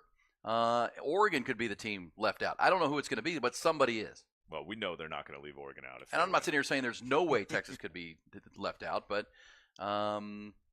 this says TCU was undefeated last year, lost to K-State, and dropped from 2 to 3. And again, each year is different. That's the whole point, right? Every year has its own animal, it's its own puzzle. And last year, two teams that didn't win their own conference made it. Ohio State jumped in when USC couldn't finish off Utah, and TCU still got in by the level of accomplishment up to it. This year is totally different. We've never, ever in the 10 years of this Final Four had 8 teams entering the final weekend with a chance. That's never happened before. We've got 8 teams with a chance to get there, and that's what makes this so dizzying when you think about it. I'm just trying to present what I think would happen logically, and as the texter said, maybe they don't use logic. I think they would, but and I also heard from a lot of the national talking heads yesterday, the Feinbaums, the Herb Streets, the Klatts, same thing. That if Alabama beats Georgia, guys, Texas is going to be almost assures them a spot because Alabama's win over Georgia becomes among the best wins of the year, but Texas's win over Alabama is now still the best win of the year, right? And both Alabama and Texas are one-loss teams. We go spinning around. Let me ask you about it. Besides Michigan over Ohio State, which we've forgotten about, that's actually right now the top win. Well, if Michigan wins, they're going to be in. Yeah, 100%. 100%. But I do think if Iowa beats Michigan, Michigan tumbles out. I just think that's my feeling for Georgia, and that's my point on nothing from last year matters. I feel like the perception of Georgia is higher than Michigan, and Michigan didn't do themselves any favors this year. We'll see. That's why we'll all tune in. The ratings will be bazonkers, and oh my gosh, Longhorns have to win their game, and we'll tell you about that coming up behind the Burnt Orange Curtain. But as for the NIL, and you, as I say, you are the president of the Austin Music Movement, but you also are heavily involved, along with your friend Mark Higgins, who we've had on the show before, with the Clark Field Creative and the Texas One Fund. And you were calling BS on what Matt Rule said pretty clearly. That Matt Rule said there are $6 and $7 million players out there. You're saying you've seen the numbers. You know what you pay people for some of this stuff, and that's way above the conversation. Yeah, and we don't publish numbers on what we do, but I will say that's astronomical. Like what he's saying, that's not. I think that's. I would like to see the facts on that. So I would like to see that in print somewhere. And as you said, what do you call it? The music attendance rule? Yeah, we call that music industry math. Like when bands would say, "Oh yeah, we had 1,000 people there," so I'm like, "Okay, cool. Divide that by 4. Do this, do that, do this." So there were 8 people there that day. So I just think I think that people are inflating numbers and just like a lot of this is for clicks. I don't buy that. But so. How inflated is that from what you've seen? And you don't. I mean, you see what you guys are putting together, and you gave me the number that 80% of the money that's being issued through NIL comes through donations, not from some sponsorship deals. Yeah, Open Doors published that, who's one of the bigger platforms that's used, and we work with Open Doors. And Blake Lawrence, who's the head of that, put out 80% of all NIL dollars are donor driven. Look, I think we've seen some of those posts out there, like Bryce Young made $1 million, and I mean I would like to see it in print, but I think that's the largest number I've heard out there. But who knows? I don't have the data on what's going on in other programs, but that just feels astronomical. I did see Diamante Tucker Dorsey put out a great tweet about NIL, and I sent it over to you, Aaron. It says, "I find it so funny with this narrative that now because players get NIL, it's all about money. When they want to transfer, we play in college to go to the NFL to get money. It's always been about money. So can we please cut it out and stop pocket watching?" And I think it's a fair point. I mean, like they're trying to develop their business, and look, some of these kids are doing it for the pageantry and love of college football, and I think we'd like to still believe in that. But it's a business. It's always been a business, and it's just other people were making money in the business, and now the players and the kids are actually. Are making money. Finally. So, yeah, which I agree. Is long overdue. And the fact that it's a Wild Wild West is still the fault of the leadership of the NCAA and leadership of college football for not being prepared when it was forced upon them. But that's a story for a bygone day. They should have been incrementally installing systems like this over time instead of just letting the dam break. This says, guys, I just want to clarify what I think Matt Rule said. He said he's not saying one team has a $6 million player. He's saying that there are 6 or 7 different $1 million players on a team. Way more believable than one guy making that much. Is that fair? That's more believable. That still sounds high, but okay. And you're in the space. But thanks for. We'll play that again then, Ty. The Matt Rule cut. I want to hear this. Did he say? Because he does kind of speak pretty quickly in Matt Rule cadence. Can I hear that again? I want to clarify for my own being. When you get that ready, let me know. Also, this says, your logic doesn't make sense. You're going to tell me that a one-loss Georgia team will be out versus a one-loss Oregon team. Well, I'm going to say this again. And when I was hearing Herb Street and these guys argue this yesterday, I wanted to yell at them. the conference championship's going to matter this year. The winning your conference will matter. It will be the data point that you don't have. If you're Ohio State, if you're Georgia and a loss, you're going to have 4 other conference champions who have a 12th win who trump you. It will be the trump card. It will have to be. Like, because you're looking at level of accomplishment. Georgia, what have you accomplished this year? This year, not last year, not 2 years ago. What have you accomplished this year? Is that greater than or less than Oregon? Oregon won 12 games if they beat Washington. 12th win over the 3rd-ranked team in the country, which is better than any win Georgia has, and they're the Pac-12 conference champions. That's the trump. I feel like the historical I feel like it's in there. But I honestly, I think there are 2 teams that would get that historical free pass. It's Georgia and Michigan, but Michigan canceled that because of their Spygate and all this stuff. Well, maybe that's where we differ. I don't think there's an historical free pass this year. I don't think there is an inherent bias in their minds. Okay. I really do. Well, I will also I hope I'm wrong. I pray I'm wrong. I will also add fuel to my argument that I think they want a West Coast team in this Final Four. I think they think that's good for the industry.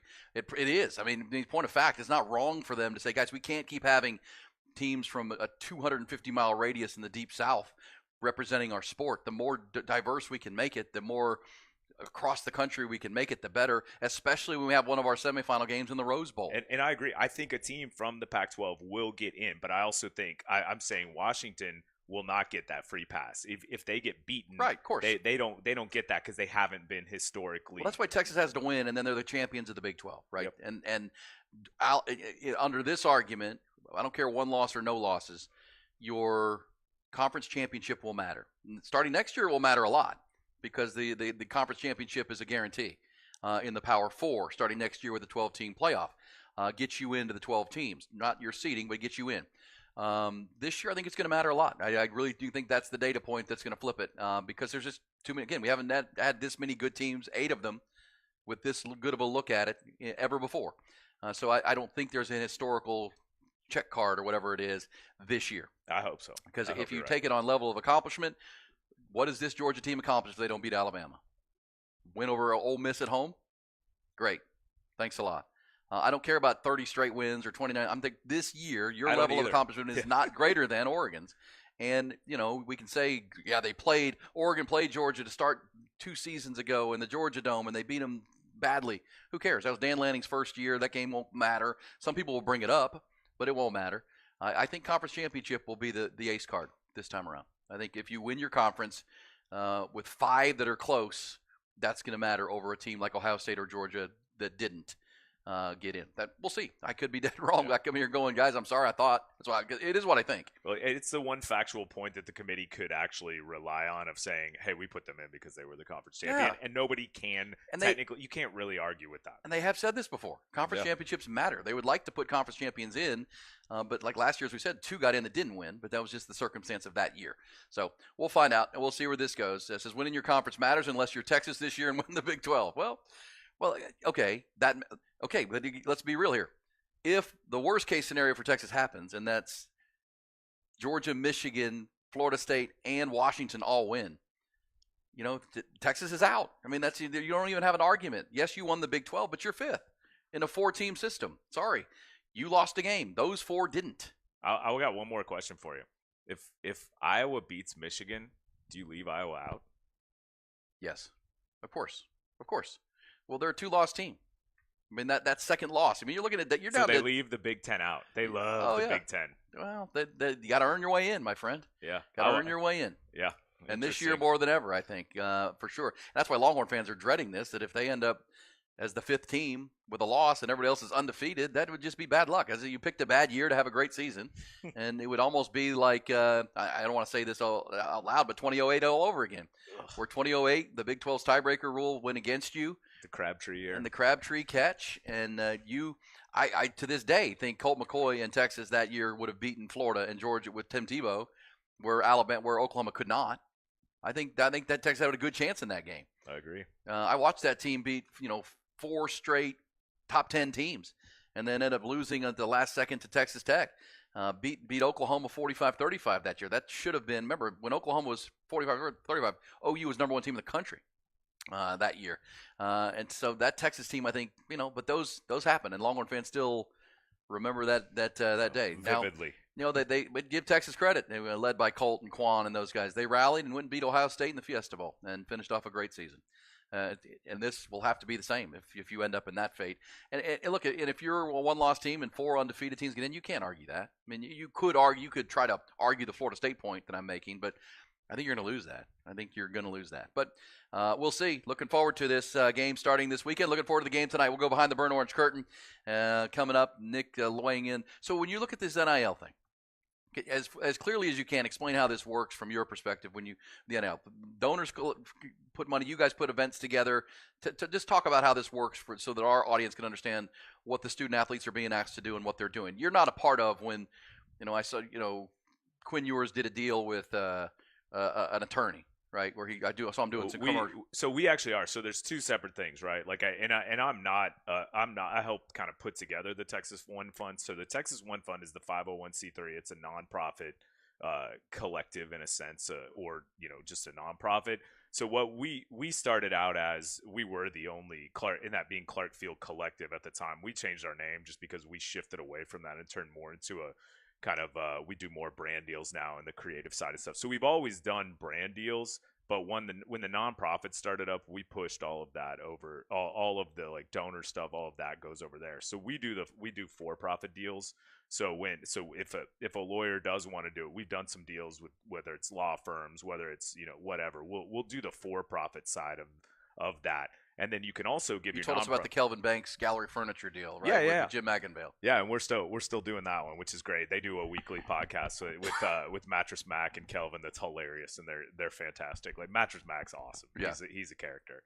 And so there's that side of it, which is if you're a business, you come in and you say, hey, I want Kelvin Banks to be a spokesperson for Gallery Furniture. So we set up the deal, make sure everything happens, everything's done correctly, compliance is set up, compliance gets copied on everything. So we make sure that everything is above board and happens. And honestly, it's more about just making sure the brands are happy and that piece of it. But plus, it's also like a lot of our the podcast, those things like that are all on that side of it, because we're trying to develop media pieces, ways for the kids to get their platform out there. So Brotherhood, even Third and Longhorn is all eventually going to be a way to help kids make money off their name, image, and likeness, hopefully in a sense. So right now we're trying to develop the brands to grow those, that people follow them, and then there can be platforms for that.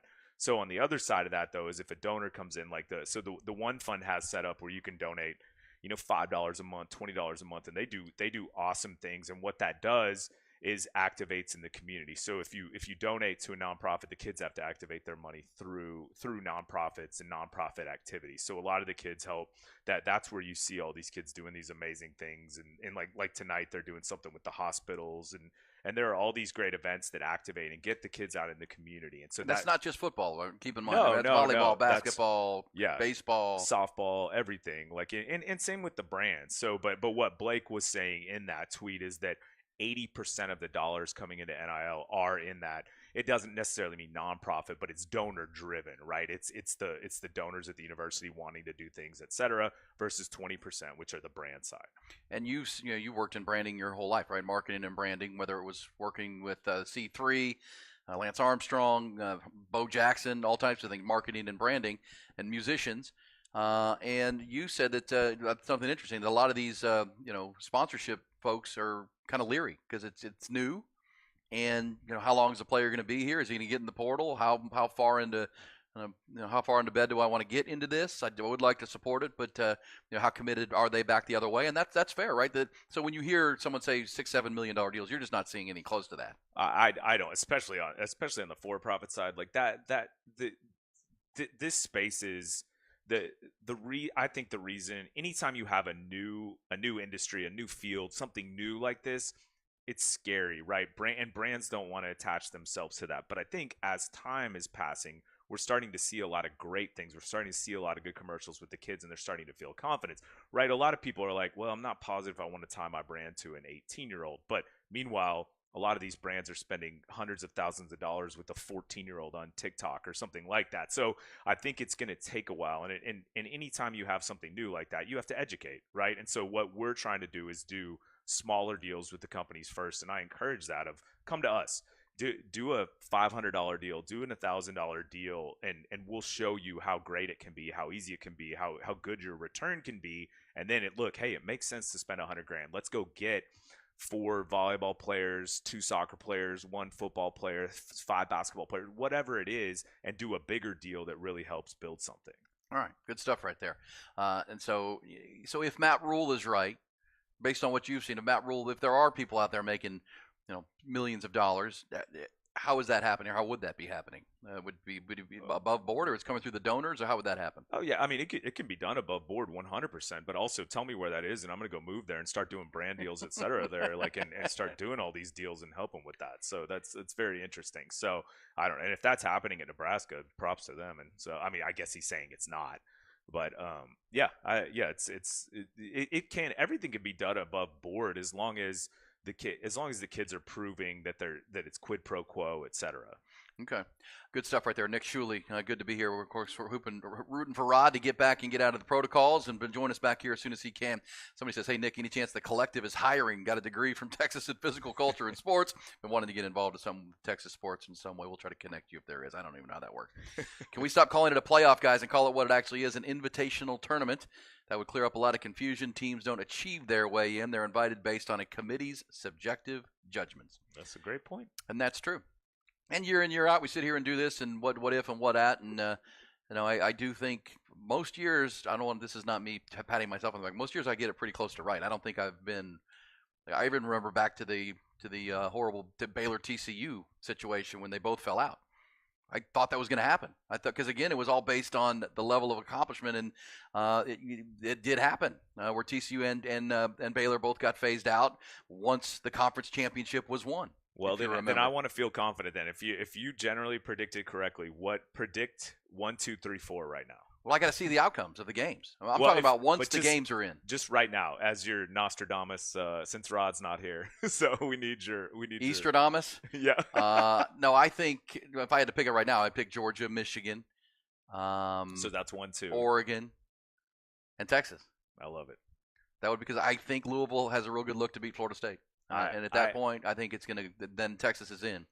Alabama's out, obviously. There'll be some push for Ohio State, but they won't have the conference championship. There will be some arguing for Washington, even as a one-loss team, but they don't have the conference championship.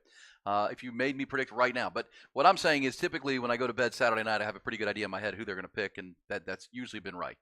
Yeah. Well, even when it's been controversial. I'm going to go with your picks because that's what I want in my head. That, to me, is a perfect scenario. I love it. Yeah. Well, that's the easiest scenario. That's the one where you tell yourself what you should root for is mostly chalk, except Texas, including Texas, and that Louisville upsets Florida State. If that happens, I think Texas walks in at number 4. And guess what? The TV networks get what they want, which would be a Georgia-Texas first-round matchup in the Sugar Bowl. They'd get Michigan-Oregon in the Rose Bowl. The winners would play at NRG Stadium in Houston for the championship. I like it. And that, I mean, again, the Rose Bowl gets its old traditional Big Ten, Pac-12. SEC gets into the Sugar Bowl playing a Big 12 school that's about to be an SEC school. And by the way, Texas plays Georgia next October. So this could be a preview of that. Yeah. We'll come back. When we do, we'll take your thoughts on your Stradamus picks on what's going to happen this weekend. We'll also go behind the burnt orange curtain here from Sark talking about this game and how Oklahoma State could pull the upset. We're coming back behind the BOC. It's Hook 'em Up with Ian Rod B.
Aaron Hogan, Rod Babers. Hook 'em up. 1019 AM 1260. The Horn. Going behind the VOC coming up. It is Texas and Oklahoma State. Also, we'll go behind the blue curtain with the Cowboys getting ready for the Seattle Seahawks tonight. A lot of blue coming your way. A couple of notes before we go behind the VOC. There is a developing story involving Von Miller, which is discouraging. We should look at. What did you tell me? There's a report, and these are the ways innocent until proven guilty, but it is out there that Von Miller, the Buffalo Bills, assaulting a pregnant female. Is that right? Yeah, the headlines say Von Miller facing arrest after pregnant girlfriend accuses him of assault. Domestic violence, never good. So we'll keep an eye on that story. But WFAA up in Dallas was the first to report this. But Miller's longtime girlfriend has accused him of assaulting her at their home in Dallas Wednesday morning. So yesterday morning, a warrant has been issued. The warrant was for a charge of assaulting a pregnant person, third-degree felony. Oof. Not a good story there this morning coming out, so we'll keep an eye on that. Also, this was interesting, too. This was a big conversation yesterday with Mark Cuban. I'm going to sell his stake of the Dallas Mavericks. Brad Townsend, and thank you to T-Bone who sent us this, so found it on the Twitter machine. Brad Townsend, who writes for the Dallas Morning News, says a league person familiar with the Mavs sale and its parameters tell me that as of now, the Mavericks, once the sale goes through, the expectation is that all 5 current Mavericks minority owners will cash out, which would leave the Adelson Cuban families as the sole stakeholders. So Adelson, of course, the story yesterday from Bloomberg that Sheldon Adelson's widow, Sheldon Adelson was the casino mogul in Vegas. His widow has cashed out, billions of dollars in stock to be able to purchase the Mavericks. But Mark Cuban and she and that family will be the sole owners of the Dallas Mavericks when this all goes through. Wow. There was a lot of conversation about the potential presidential run. Heard a lot of people echoing what we talked about yesterday morning, that is this what Cuban is lining up for? We shall see. Somebody says, how do we donate? How does one donate to the Texas One Fund? TexasOneFund.org. It's super easy, and they have an awesome website. I don't say that I didn't have anything to do with it, but they did a great job. Do I get like a cool sticker or anything when I donate? They do. I believe they have different packages. You have there's like a car magnet and some other things. They got some cool stuff. So there you go. Yeah, Texas One Fund. And again, that's for all sports. I mean, I know football is going to get the majority, but I know there's been push for baseball and David Pierce trying to keep up with the Joneses on that kind of stuff too. LSU just won a national championship with a heavy NIL investment from that side. But you can learn all that. TexasOneFund.org. It's all there because it's a 501c3. So everything's got to be above board, right? You can read up on it all you want. Right? For sure. Yeah. Any question you have has to be answered. To keep it legal and keep it above board. And as you've said, your Clark Field Creative that you and Higgs do, that is where you try to. Now, let me ask you this: you guys help facilitate deals for profit for players and athletes with your marketing background. Can a player go do his own without you guys, right? They can go do whatever they want. 100%. They can do deals with us, with donors, with brands, whoever they want. Players can go. We aren't. Like Bijan Robinson, you guys were somewhat involved in that. That was mostly Bijan and his aunt, right?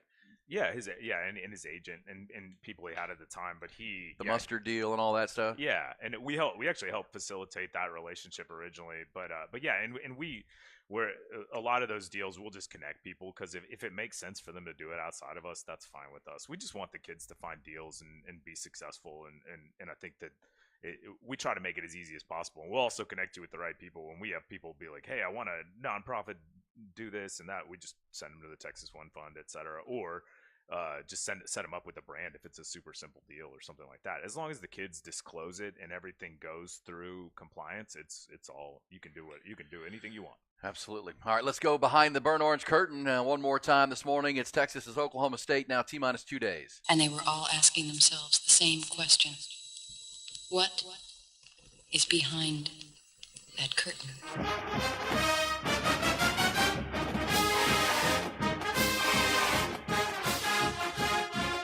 All right, here we go. The college football Big 12 awards were announced yesterday, and pretty eye-popping. 26 members of the Longhorns honored in some way by the Big 12 Conference after a vote of the league's coaches. 26. That's the highest number of accomplishment or honor for a Texas program since 2005, and I think we all know what happened in 2005 for the Texas Longhorns. That was a pretty good year. Were you at that game, Nick, out in California? I was not. I went to the Aggie game that year, but I was not at the and most of the home games, but I was not at the national championship, sadly. Okay, all right, I was. I was left behind.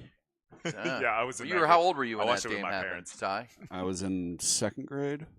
Well, I would have left you too. Obviously. Well, I mean, a lot of my friends were there. My dad told me he was taking me to the game up until the day of, and then he went to the airport, and I was not. Dang, in the cab. Got better deal. And then the same thing happened when I was in 6th grade in 2009 as well, and I cried both times nearly the entire game. So. Well, I've told you my 2005 experience many times. I was the most tired person at the Rose Bowl. Have I told you that story? No. Why is that? The most tired person. Well, because the game was on a Wednesday night, if you remember. It was on a Wednesday? Mm-hmm. Yeah, it was January 4th. And New Year's Eve was that Saturday, if that makes sense, right? So Saturday night was December 31st, January 1st, 2nd, 3rd. So the game was on the 4th, which was Wednesday. So, we were here on New Year's Eve. So we went out with some friends and we ended up at a friend's house and stayed up way too late. Dumb. So up late. It's bringing in the new year. Come on, man. But we had a flight the next day to fly to California that morning. So not a lot of sleep. Got on the plane, got to California, checked in. Beverly Hilton.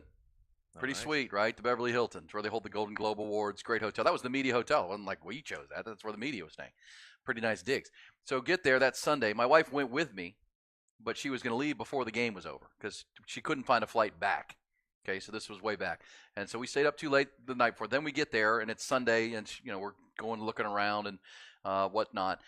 So mind you, we're West Coast time. So at that time, I was doing with Bucky a 5-hour show. We're doing a 5-hour show now. It was 5 hours, but it was from 6 to 11. But so in California, it was 4 to 9. So our show was from 4 in the morning until 9. Oof. So, I'm there with my wife. So we are just outside of Beverly Hills. So we go out to dinner, and we're seeing a little bit of the sights. Already tired from New Year's Eve.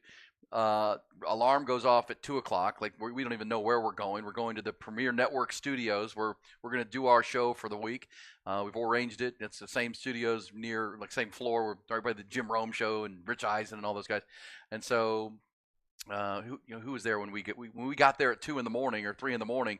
George Norrie was doing that. The guy, the overnight guy. He was doing his show to nationally. So this was it. So 2 in the morning up, and so that next day is New Year's Day. Because remember, New Year's Day was on Sunday, so January 2nd became a holiday. It became New Year's Day essentially for everybody else. And so, but that was also media day. So so we do the show until 9. I drop Bucky off, and then I get back in the car, and I got to go all the way down to the soccer stadium in a rainstorm to go cover media day to get all the Pete Carroll, Vince, back, everything, right? The whole day of media day. Back home, I'm thinking at this time my wife's going to Rodeo Drive. She's doing all this sightseeing. I'm going to be able to come home, take a nap, while she's out doing her thing. Come home to discover that everything's closed because it's New Year's Day essentially. So she didn't do anything but sit around the hotel. Got a manicure or something. I don't even remember what she did. So, long story. So now that I remember going out that night. We went out in UCLA area that night to watch, and we watched Ohio State play Notre Dame in the Fiesta Bowl. But so not up super late, but 10 o'clock, right? Back up at 2, back to the game, back to the show. Now this is now Tuesday, and the wife wants to go sightsee. So okay, saddle it up, big guy. And it was Santa Monica Pier, Hollywood Sign, Hollywood Boulevard. We went all day. All day. Exactly. I mean, Rodeo Drive. I told you about the sprinkles and the. This was my 2005.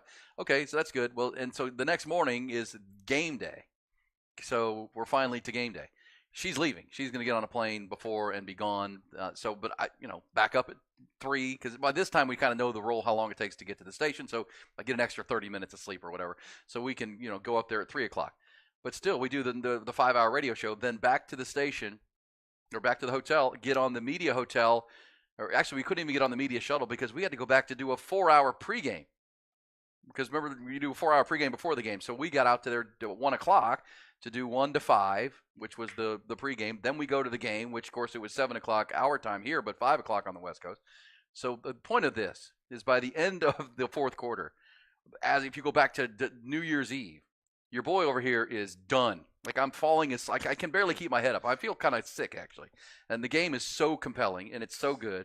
But I mean, I've been doing the show for 5 hours and a 4-hour pregame, going all day, going the whole week. I was exhausted, like mentally. And in my head, what I'm knowing is I'm watching one of the best games ever. I have to go do postgame, and I'm going to have to get back to the hotel and get back up to do the show the next morning. That was my memory. So we did the show Thursday morning for 5 hours. That was almost adrenaline fueled because people were so excited, and guests and people, national champions, and you just ride the wave. I remember we left from the Premier Studios, Bucky and I, got in the car, drove straight to the airport to get on our flight out, and I hit the plane, and we were flying from LA to Kansas City to fly to Austin. Bucky would tell you I was asleep before we took off, and I slept. I don't even remember the flight to Kansas City. I can't even imagine. So that's exhausting. Yes, that sounds terrible. I'm not going to be the guy sitting here complaining about covering a national championship game, but we probably bit off more than we should have. That's an amazing week, but that's a coffee fueled or the Hollywood has fixes for that too. And again, the wife going kind of made it. I loved it, but at the same time, I couldn't go take a nap. It's double duty. Yeah, I couldn't go, close my eyes, or normally I would have, right? Would be how you would pull that off. But it's still one of the most memorable trips and memorable games. I just I'm the one person sitting in the press box going, "Oh my gosh, oh man, I think I'm gonna throw up." My favorite part about traveling and vacations are naps. So that yes. you lacked that. Well, and that night, because remember it started at 5, so it was over by 9:30. But I still had to go it's an hour back to the Beverly Hilton, so it's just, and you had to cover post game and all that stuff. I mean, it was euphoric, but at the same time, that was my state of mind at that time was pretty out of it. No, and that's the thing that gets lost in all that is the amount of travel time in LA. Like anything in LA is at least an hour. And your boys over here going, why the hell did we stay up late on New Year's Eve? That was really dumb. I mean, it was New Year's Eve. It was New Year's Eve. Why am I up till 4 a.m. on New Year's and I got a favorite 9 o'clock flight? What is it? New Year's Eve is one of the best nights. It is probably the best night of the year to go out. Well, yeah, and you couldn't start pounding drinks to stay awake and having doing. I'm working, right? Yeah. I'm working this dang thing. So are you this is not a sob story. I am just telling you, I was the most tired person at the Rose Bowl. Ty, are you a big New Year's person? I take it. Yes. Yes, man. I've spent a few in New Orleans, and that's probably my favorite. So if Texas can make the Sugar Bowl, I will be there 100%. I don't care. Can you tell the New Orleans story? Can you tell the New Orleans story once again, where you went to New Orleans with like $20 in your pocket and stayed for 3 days? Yeah. So I have a few different ones. I've told the one where I peed my pants fully conscious without knowing. That was a good one. But a time after that, I had a trip to New Orleans. I was very broke. I wasn't even like gambling at the time or anything. I was just, a broke college kid. And I literally had $20 in my bank account. My friends were like, "Oh, you still come, like we'd figure it out, whatever. Like we'll buy you some drinks." So I showed up to New Orleans, went to the gas station, bought a bunch of shooters of like Captain Morgan and such. And then every bar I'd go into, I just ordered a large Coke. And I somehow made it 2 or 3 days, just eating leftovers and drinking shooters at the bars. It was a great trip. Balling on a budget. I think we did that in college. My buddy and I drove I worked at a ranch in Wyoming. We met some people who went to the University of Georgia, who were also on the staff and the crew at the ranch, and they invited us to Athens. Like, we got tickets to the game, we got tickets to a concert. So, and we had a 4-day weekend. My buddy and I drove to Athens. We didn't have a lot of money, but I had a place to stay. I had enough, but I didn't have a credit card. I had my dad's Chevron gas card. That was the key, because I could pay for my side of the gas, and I could get some snacks and food. Oh yeah. And then I didn't even tell my dad I was going, and I was almost like 20 years old.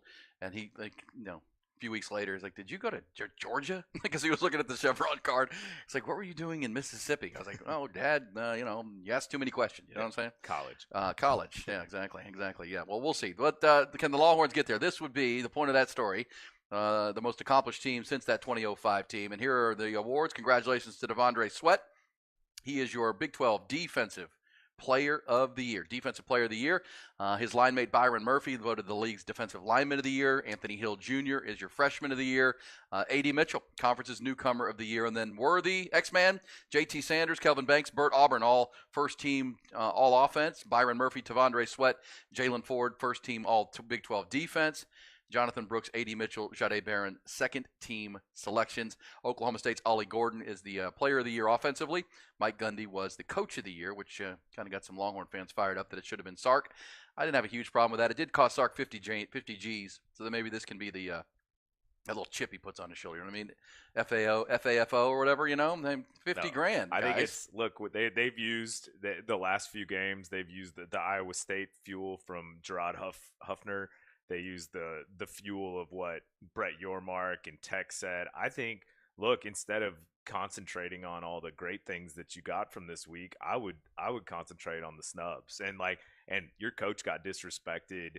They put I'm not going to name names, but they put certain guys on that first team or second team and put you in honorable mention. I think. I think you play that. I think you play that up big time. When I said yesterday, you if you're Sark, do not let them give the Big 12 championship trophy to Brett Yormark. Give it to Mike Gundy. Do not allow that. That is our trophy, right? I mean, we may have to beat the refs again potentially. We got to overcome some things, but the chip is make Brett Yormark and his big mouth from the summer. Sark has played that politically right? He's taken the high road on that whole thing. I just wanted Brett Yormark to be impressed. But we know they've embraced the FAFO thing. That's exactly right. And, now Sark's like 50 grand lighter. I mean, that should have been my 50 grand because he has a contract bonus if he wins the Big 12 Coach of the Year. Yeah, play that up and play that Yormark stuff again. Yeah, run with it. I mean, come on. They can say what they want, but when they get on Twitter afterwards and remind and keep the receipt, they're paying attention to it. Well, there's enough people in the media talking bad about Texas and how we're not that good and whatever. That's all. You got easy fuel there. Casey, by the way, T'Vondre Sweat, the first Longhorn to win Big 12 Defensive Player of the Year since Jackson Jeffcoat, 2013. Brian Arakpo, 2007. Derek Johnson, 2004. Casey Hampton, 2000. Did Malik not win it? Nope. Malik Jefferson did? Byron Murphy, the junior from DeSoto, is the first Longhorn played defensive lineman of the year since Poona Ford. Actually, Charles Amenhu, 2018. Poona Ford, 2017. Brian Arakpo, 2008. Oh. There you go. Hey, we come back. We will pick up the What's Poppin' conversations with you. We'll wrap things up and get you off to Jim Rome, but Ty's got a pick for you. We're coming back on Hook 'em Up.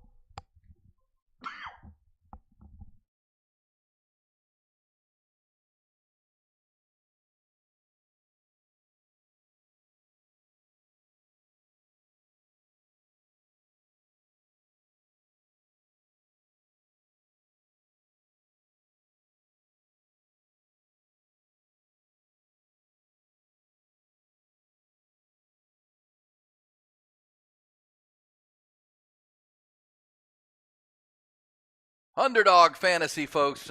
Play tonight. Play Underdog Fantasy tonight. You're going to love it. Take this Cowboys game with the Seahawks. Pick 2 to 5 players in the game and pick higher or lower on 2 to 5 of their in-game totals. Just take a player.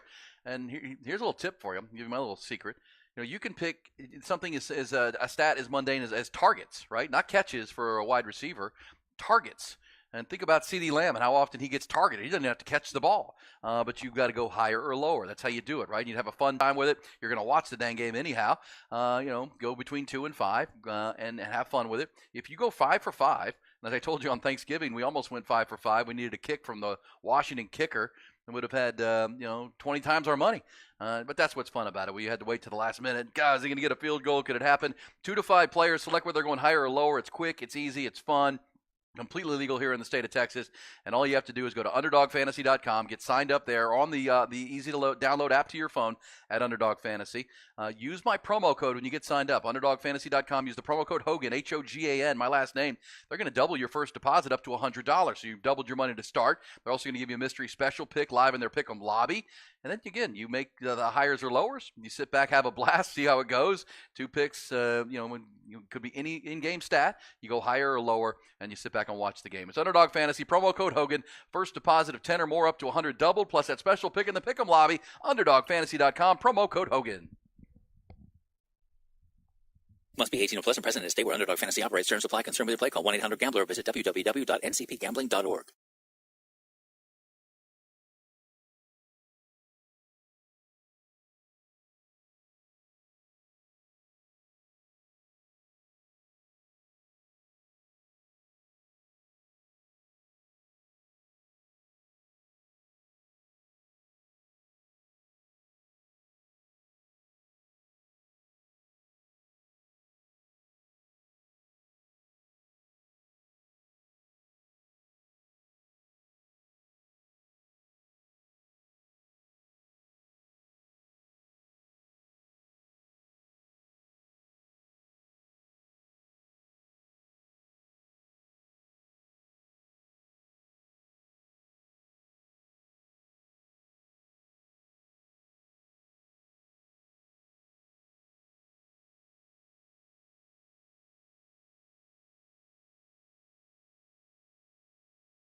By the way, apologies to my man Malik Jefferson. Malik Jefferson did win. I remember 2017. Yeah, so I misread the press release. So my apologies to Malik, who did win Big 12 Defensive Player of the Year back in 2017. My bad. Not popping. How about this? This is what we're getting. I just heard from a friend that said Arch is going to transfer to Mississippi State. Any truth to the rumor?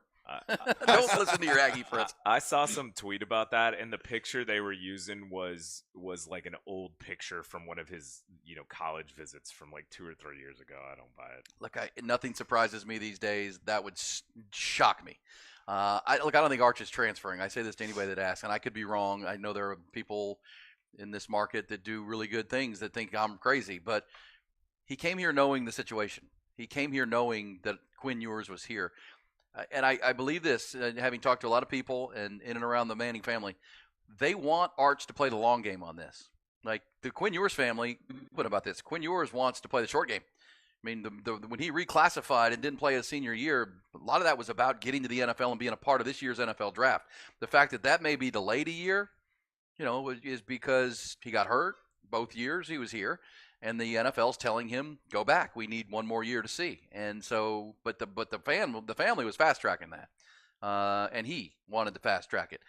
The Arch Manning family is the opposite. They want Arch. Archie, of course, the grandfather. The two uncles, they both played high level NFL. Two of them are in the NFL. Some people think Archie should be in the NFL or in the Hall of Fame. In their mind, football is always going to be there. It's always going to be there, and you're going to be good at football. Enjoy college. Like I'm not saying that like hide in the eye, but that's what they want. That's what Cooper wants for Arch. He wants him to get a degree in business from the Macomb School. He wants him to enjoy living in Austin and being a college student. Enjoy it because football's going to come. They also know, having played in the National Football League, football becomes a grind when it becomes your job. When you become the face of an NFL team. I mean, ask Tom Brady about that, right? I mean, I'm not saying he doesn't want to play. I'm saying that they want him to take his time. And if he loves Austin, he's not looking to jump into a transfer portal. And, well, what about Quinn Ewers next year? Well, he'll come in and he'll battle Quinn for the starting job. And if he has to be the backup last year, remember, it's Archie Manning who did an interview with Sports Illustrated and cited Eli Manning's development, where he sat the first year as a redshirt, was the backup his second year, and then started 3 years and went to the NFL. I mean, that's the Manning family wants him to enjoy it because football will be there, right? Quinn's trying to get there, and a lot of guys are. That's fine. Everybody has a different course. I'm just saying for the freak out folks, that's the path. And he came here knowing that Malik Murphy and Quinn Ewers were already here. If he wanted to play immediately, he could have gone to any other place. Yeah, my best advice on this is let's worry about Saturday. There you go. We will do that tomorrow. Nick, if you can, come join us tomorrow. If Rod can't come back, I'll try to get an update from Rod on his protocol situation. Hope he's feeling better. We appreciate you being here, my friend. Thanks for having me. Yeah, hopefully the people aren't sick of me. So no way. Can't be. You're the busiest guy out there. Hey, Ty, did you have a Sex Panther pick of the night? You did hit your Lakers pick last night, by the way. Way to go. I will put my life savings that Arch Manning does not transfer to Mississippi State. How about that? Life savings. He doesn't transfer to Mississippi State. I think that's fair. Cowboys tonight, Ty. You got to lay it to play it. You laying the 9? I'm playing the 9. All right, buddy.